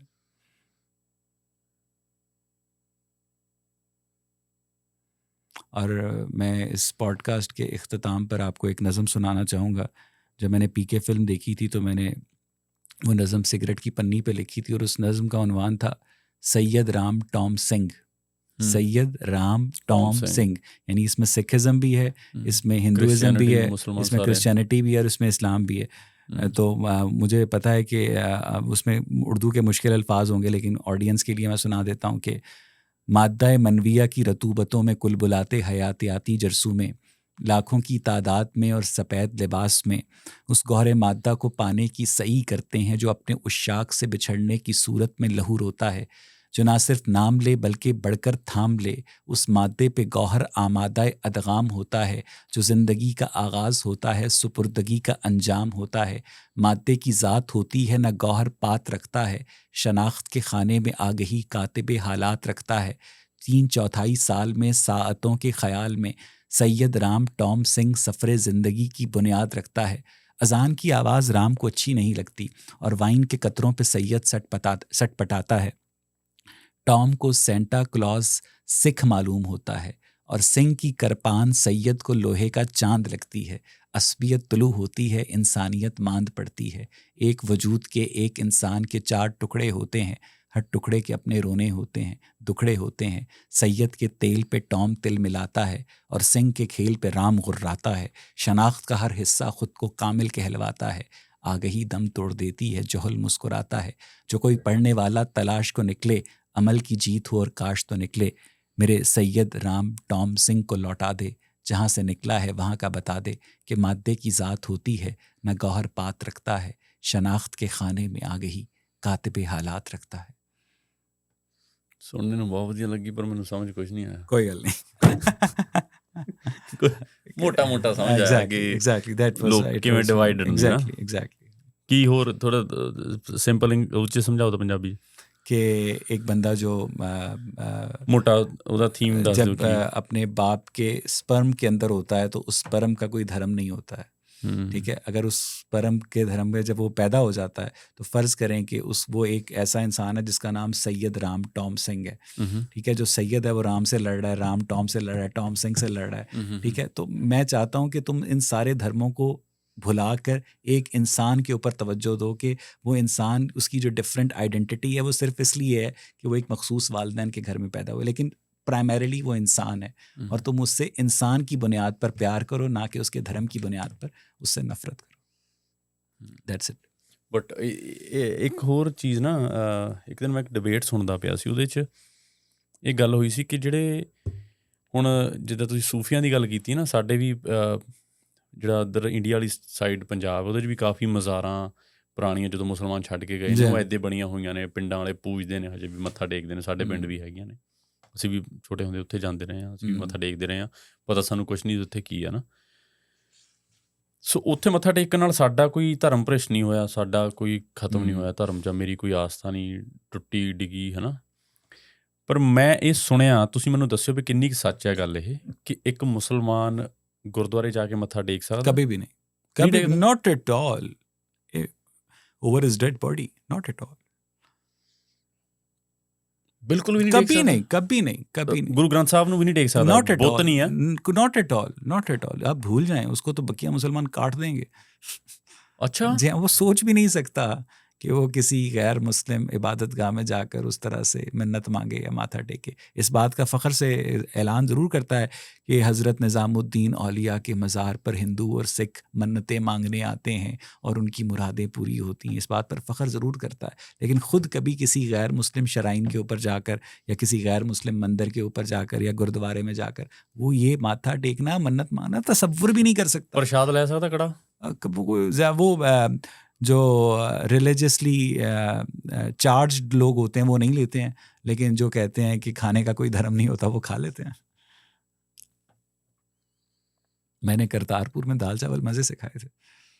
ਤੁਸੀਂ ਤਾਂ ਫਿਰ ਹੈ ਹੀ ਏਥਿਸਟ ਹੋ ਨਾ, ਤੁਹਾਡਾ ਕਿਹੜਾ ਕੋਈ ਧਰਮ? साडा कोई मसला ही ਤੁਹਾਨੂੰ नहीं ਤਾਂ ਮੈਂ ਇੱਥੇ ਆਪਣਾ ਪਿਆ ਵਾ ਫੂਡ, ਤੁਸੀਂ ਇਹ ਵੀ ਖਾ ਲੈਣਾ, ਮੈਨੂੰ नहीं ਪਤਾ। सर, मुझे कोई मसला नहीं है। ਤੁਸੀਂ ਤਾਂ ਫਿਰ ਕੱਚੇ ਹੋ ਨਾ, ਤੁਸੀਂ ਹੈ ਹੀ ਨਹੀਂ ਗੇ ਧਰਮ 'ਚ, ਪੱਕੇ ਨਹੀਂ ਗੇ। नहीं सर, मेरा कोई धर्म नहीं है। ਹਲਾਲ ਤੋਂ ਬਿਨਾ ਹੋਰ ਝਟਕਾ ਖਾ ਸਕਦਾ? मैं नहीं, मुसलमान कभी झटका नहीं खाएगा, क्योंकि साढ़े और हलाल के अंदर भी ज़बीहा हलाल, एक नॉर्मल हलाल होता है और एक वो ज़बीहा हलाल होता है जिसके ऊपर बाकायदा अल्लाह ताला का नाम पढ़ा गया, कलमा पढ़ा जाता। एग्जैक्टली, वो ज़बीहा हलाल, हौली हौली कटना, एग्जैक्टली, ज़्यादा तकलीफ देनी है, ज़्यादा। वो आजकल फैक्ट्रियों के अंदर अमेरिका में तो वो मशीन के ऊपर मुर्गियाँ कटती हैं, तो उन्होंने ऊपर पीछे कुरान की तिलावत लगाई होती है कैसेट पर, और कहते हैं कि जी ये ज़बीहा हलाल है। तो जिन्ने प्रोडक्ट्स ਦੇ ਉੱਤੇ ਹਲਾਲ ਲਿਖਿਆ आउंदा मोहर लगी ਹੁੰਦੀ ਆ, चॉकलेट से हर एक चीज, जी ये हर चीज़ के अंदर, क्योंकि वो कहते हैं जी इसके अंदर कलमा पढ़ते हैं। नहीं, वो ये कहते हैं कि जी इसकी जो इंग्रेडिएंट्स हैं वो इसके अंदर जेलेटिन होता है, वो सूअर की चर्बी से ना बनाओ, वो किसी सूअर की हड्डी से ना बनाओ, किसी नापाक जानवर की हड्डी से ना बनाओ, तो वो उसको हराम समझते हैं। हालांकि मैंने इनके एक रिलीजियस स्कॉलर से पूछा कि जो अगर सूअर का गोश्त होता है उसमें vitamin B1, B2, B6, B12, zinc और सेलेनियम होता है, जिसको खाने से दिल की बीमारियों और जोड़ों के दर्द का खतरा, ऑस्टियोपोरोसिस का बीफ की निस्बत 16 गुना कम होता है, तो क्या वजह है कि खाने के लिए सूअर हराम है और गाय का गोश्त हलाल है? तो उस रिलीजियस स्कॉलर जावेद अहमद गामदी ने जवाब दिया कि जो सूअर है वो अपनी माँ बहन के साथ सेक्स करता है, इस वजह से वो हराम है। मुझे नहीं, मैंने कहा जी गांधी साहब मुझे नहीं पता कि गाय और भैंसों के आपस में निकाह पढ़ाए जाते हैं, और गाय जो है वो कट्टा जो कहता है मेरी फूफो आ रही है, मेरी मौसी आ रही है, तो ये इनकी स्टुपिडिटी का लेवल है सर। ਇੱਕ ਇਹੀ ਚੀਜ਼ ਨਾ, ਐਨੀਮਲਸ ਦੀ ਤੁਸੀਂ ਗੱਲ ਕੀਤੀ, ਇਹੀ ਇੱਕ ਦਿਨ ਮੈਂ ਸੁਣਦਾ ਸੀ, ਇੱਕ ਕਿਸੇ ਮੌਲਵੀ ਨੂੰ ਉਹ ਸਵਾਲ ਪੁੱਛ ਰਿਹਾ ਕਿ ਜੀ ਜਾਨਵਰ ਦੇ ਨਾਲ ਜੇ ਸੈਕਸ ਕਰਦੇ ਆ ਤਾਂ ਕੀ ਉਹ ਜਾਨਵਰ ਕਿਸੇ ਮੁਸਲਮਾਨ ਨੂੰ ਜੇ ਖਿਲਾ ਦਈਏ ਬਾਅਦ ਚੋਂ, ਕੀ ਉਹ ਪਾਕ ਹੈ ਜਾਂ ਨਾ ਪਾਕ ਹੈ? तो वो आंसर दिंदा कि जी तुसी उन्हों गैर मुसलमान नूं खिला सकते हो, मुसलमान नूं नहीं खिला सकते। और इसके ऊपर एक लतीफ़ा भी है कि बड़ी ईद से ना एक रात पहले मौलवी साहब के दरवाजे पर दस्तक हुई और मल्ले वाले आए, कहने लगे कि हमने जो कुर्बानी का जानवर रखा था उसके साथ कोई सेक्स कर गया, तो बताएं अब इसकी कुर्बानी हो सकती है कि नहीं, क्या करें? तो मौलवी साहब सोच में पड़ के कहने लगे मेरी मनो इनू ऐसी कम वास्ते रख लो। अच्छा, बच्चाबाजी बड़ी वो एक चीज़ है। जी हाँ, मैं मौलवियों के मदरसों के अंदर लौंडेबाजी, मैं ये शेयर की चीज़ ते लोग बड़े गुस्से होए चीज़ हो गई, यार तू एवं बोलता। मैं कहा अफगानिस्तान ते पाकिस्तान च बच्चाबाजी बड़ी होंदी है। फिर मैं मदरसों के अंदर बहुत होती है। अपनी ऑडियंस ਨੂੰ ਨਾ ਫਿਰ ਮੈਂ ਇਮਰਾਨ ਖਾਨ ਦੀ ਇੱਕ ਡਾਕੂਮੈਂਟਰੀ 'ਚ ਉਹਨੇ ਕਿਹਾ ਹੋਇਆ, ਫਿਰ ਮੈਂ ਉਹ ਕਲਿੱਪ ਕੱਟ ਕੇ ਦਿਖਾਇਆ ਉਹਨਾਂ ਨੂੰ, ਉਹ ਸੁਣਾਇਆ, ਚਲੋ ਥੋੜਿਆਂ ਨੂੰ ਉਹਦੀ ਅੰਡਰਸਟੈਂਡਿੰਗ। ਉਹਦੇ ਬਾਰੇ ਦੱਸੋ, ਇਹ ਬੱਚਾਬਾਜ਼ੀ ਵਾਲਾ ਯਾਰ ਕਿੱਥੋਂ देखिए दिमाग च आउंदा है ना? पाकिस्तान के अंदर जो खैबर पख्तूनख्वा का इलाका है जहाँ पर ज़्यादातर पठान है, वहाँ पर औरतों तक एक्सेस बहुत रिस्ट्रिक्टेड है, बहुत ज़्यादा माशरती चेक्स एंड बैलेंसेस हैं। तो फिर जब उन्होंने अपना निकालना होता है तो वो फिर खूबसूरत लौंडे रखते हैं, ट्रक ड्राइवर जो होते हैं वो अपने साथ एक 14-15 साल का मशूक रखते हैं। वो एक अलग पर्सपेक्टिव है, वो एक ਉਹ कल्चरल 14-15 चीज़ ਸਾਲ ਦਾ ਬੱਚਾ ਆਉਂਦਾ ਕਿੱਥੋਂ? है। वो बस उसको क्या कहते हैं, कोई यतीम होता है, किसी के आगे पीछे कोई नहीं होता है, ठीक है, किसी का फैमिली चेक एंड बैलेंस कम होता है तो वो उस तरह उसको पकड़ लेते हैं और उसको बड़े महबूब की तरह रखते हैं, उसके ऊपर कत्ल भी हो जाते हैं। और दूसरा जो मदारिस के अंदर जहाँ पर छोटे बच्चों को कुरान हिफ्ज़ करवाते हैं तो वहाँ पर जो मौलवी हैं वो उनकी अक्सर उनकी मारते हैं। मौलवी बच्चों नाल सेक्स मौलवी करते हैं। बच्चियाँ नाल ये तो हर आए दिन पाकिस्तान में अखबारात में रिपोर्ट होता है, चैनल्स पे रिपोर्ट होता है, बच्चों की डेथ हो जाती है। और एक माँ को पता चला कि जनाब उसकी मौलवी ने जिसने अपने बच्चे को कुरान हिफ्ज़ करने के लिए भेजा था तो उसने मारी है, तो उसे कहने लगी कि मैं अपने बच्चे को मदरसे से हटा रही हूँ, दूसरे मदरसे में लेके जा रही हूँ। तो मौलवी कहने लगा जहाँ मर्जी ले जाएं, निसाब तो एक है, करिकुलम तो एक है। ਫਿਰ ਜਿੱਥੇ ਮਰਜ਼ੀ ਲੈ ਜਾਓ एग्जैक्टली ਉੱਥੇ ਵੀ ट्रीटमेंट यही क्योंकि होना। मौलवी जो हैं वो तो बच्चेबाजी के लौंडे, इसको तो इल्लतुल मशाइख भी कहते हैं। और वो क्या इल्लत का मतलब होता है बीमारी और मशाइख का मतलब होता है मौलवी, यानी मौलवियों की बीमारी। इसको अरबी के अंदर इल्लतुल मशाइख भी कहा जाता यानी है। एक्सेप्ट कर लिया एग्जैक्टली बीमारी पाकिस्तान के accept कर बच्चे लिया। को पता है कि मदारिस में बच्चों के साथ क्या ज्यादती होती है। अच्छी बोटी मटन का फिर बच्चे गोश्त- पढ़न क्यों भेजते हैं माँ पे? वो गरीब बच्चे होते हैं, ओह, वो अच्छा। उनको वो अफोर्ड नहीं कर सकते उनके माँ बाप कि वो उनको स्कूल भेजें, तो वो उसको मदरसे में डाल देते हैं। और मदरसों को मुखैर हजरात जो हैं वो सपोर्ट करते हैं, उनको कुर्बानी की खालें देते हैं, उनको माली मदद करते हैं, तो फिर वो बच्चे वहाँ वो अपनी तरफ से सवाब कमा रहे होते हैं। ਅੱਛਾ, ਤੁਹਾਡੀ ਜਿਹੜੀ ਮੈਂ ਤੁਹਾਨੂੰ ਇੰਡੀਅਨ ਮੁਸਲਮਾਨ ਜਾਂ ਇੰਡੀਅਨ ਪੰਜਾਬੀ ਮੁਸਲਮਾਨਾਂ ਦੀ ਗੱਲ ਪੁੱਛ ਰਿਹਾ ਸੀ, ਸੋ ਕੀ ਤੁਸੀਂ ਇਹ ਕਹਿ ਸਕਦੇ ਹੋ ਕਿ ਜਿਹੜੇ ਇੰਡੀਆ 'ਚ ਮੁਸਲਮਾਨ ਨੇ ਉਹ ਬਾਕੀ ਜਿਹੜੇ ਰੈਡੀਕਲ ਮੁਸਲਮਾਨ ਨੇ ਉਹਨਾਂ ਤੋਂ ਅਲੱਗ ਨੇ कि सेम ही नहीं? मुझे लगता है कि अभी देखें, अभी जो मैं बार बार सलीम वास्तक साहब का हवाला दे रहा हूँ, तो इंडिया के अंदर इस्लाम दुनिया के हर बंदे को रेडिकलाइज करता है। जो बंदा भी इस्लामिक टीचिंग्स को उनकी एसेंस में फॉलो करता है वो एक रेडिकल मुसलमान ही होता है। वो अगर इंडिया के अंदर अपनी रेडिकलाइजेशन का इजहार नहीं करते हैं, वो लोकल लॉज और लोकल कम्युनिटी की नफ़रत से बचने के लिए उस रेडिकलाइजेशन का इजहार नहीं करते हैं। लेकिन जो मुसलमान दिल से समझता है कि कोई आसमानी अल्लाह है, उसके ऊपर ने कोई किताब भेजी है, कोई बंदा नबी था, तो वो रेडिकल ही होता है। ਤੇ ਇਹੀ ਕਿਤਾਬ ਹੈ ਜਿਹੜੀ ਉਹਨੂੰ ਦੂਸਰੇ ਨੂੰ ਕਨवर्ट ਕਰਨ ਲਈ मजबूर जी करती है। हाँ, सूरह माइदा की 4वीं या 5वीं आयत है कि जब हुर्मत वाले महीने ख़त्म हो जाएं तो तुम मुशरिकों को यानी गैर मुस्लिमों को जहाँ पाओ पकड़ो, बांधो और मारो। ये कुरान में लिखा है। ਤੇ ਇਹੀ ਕਿਤਾਬ ਦੇ ਸਿਰ ਤੇ ਹੀ ਉਹ जजिया अप्लाई करते हैं। जी हाँ, गैर मुस्लिमों के ऊपर स्पेसिफिकली टैक्स लगाया जाता था मुसलमान हुक्मरानों की जानिब से।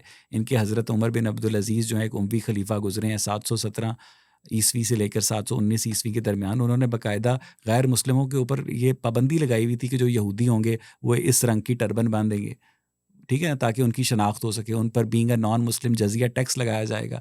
वो अपने जो इबादत गाहें, अपने जो गिरजाघर हैं, वो मुसलमानों की मस्जिद से ऊपर नहीं रख सकते हैं। अगर कोई मुसलमान घोड़े पर गुजर रहा होगा तो गैर मुस्लिम के लिए लाजमी होगा कि वो दीवार पर साइड पर खड़ा हो जाए जब मुसलमान गुजर जाए तो। लेकिन अगर एक मुसलमान गैर मुस्लिम को मारेगा तो उस मुसलमान को कत्ल नहीं किया जा सकता, सज़ा के तौर पर पैसे पूसे दे देंगे। लेकिन अगर एक गैर मुस्लिम मुसलमान को मारेगा तो उसे पक्का कत्ल किया जाएगा। ये इसको लॉज ऑफ उमर बिन अब्दुल अजीज़ के नाम से ये सब कुछ तारीख की किताबों में मौजूद। इसको पैक्ट ऑफ उमर बिन अब्दुल अजीज़ कहते हैं। That was passed in 717 AD। ਤੁਹਾਨੂੰ ਪਤਾ ਸਿੱਖ ਪੱਗ ਬੰਨਣ ਪਿੱਛੇ ਇੱਕ ਵੱਡਾ ਕਾਰਨ ਹੈ क्या ਇਸ ਚੀਜ਼ ਦਾ क्या ਕਿ ਜਿੱਦਾਂ ਤੁਸੀਂ ਦੱਸਿਆ ਨਾ ਕਿ ਉਹਨਾਂ ਨੂੰ ਇਹ ਦਸਤਾਰ ਬੰਨਣ ਦੀ ਆਜ਼ਾਦੀ ਨਹੀਂ ਸੀ। जी ਸੋ ਉਸੇ ਤਰ੍ਹਾਂ ਇੰਡੀਆ 'ਚ ਵੀ ਇਹੀ ਸੀਗਾ या सिख ਕਿ ਕੋਈ ਵੀ ਗੈਰ ਮੁਸਲਮਾਨ ਸਿਰ ਤੇ ਪੱਗ ਨਹੀਂ ਸੀ ਬੰਨ੍ਹ ਸਕਦਾ, ਸਿਰਫ ਰਾਜੇ ਮਹਾਰਾਜੇ ਬੰਨ੍ਹ ਸਕਦੇ ਸੀ। ਸੋ ਇਹ ਉਸ ਚੀਜ਼ ਦੀ Rebellion है। ਹਾਂ, ਰਿਬੇਲੀਅਨ ਆ ਕਿ ਹਰ ਇੱਕ ਆਮ ਸਿੱਖ ਜਿਹੜਾ ਆ, ਇੱਕ ਛੋਟੇ ਤੋਂ ਛੋਟਾ ਸਿੱਖ ਵੀ ਆ, ਉਹ ਪੱਗ ਬੰਨੂਗਾ ਸਿਰ ਤੇ। बिल्कुल ਜਿਹੜੇ ਰਾਜੇ ਮਹਾਰਾਜੇ ਬੰਨ੍ਹਦੇ ਉਹ ਇਕੁਅਲ ਆ ਉਹਨਾਂ ਦੇ। बिल्कुल आई गेट इट। ਤੇ ਉਹ ਕਿਰਪਾਨ ਵੀ ਰੱਖੂਗਾ, ਘੋੜੇ ਤੇ ਵੀ ਸਵਾਰੀ ਕਰੂਗਾ।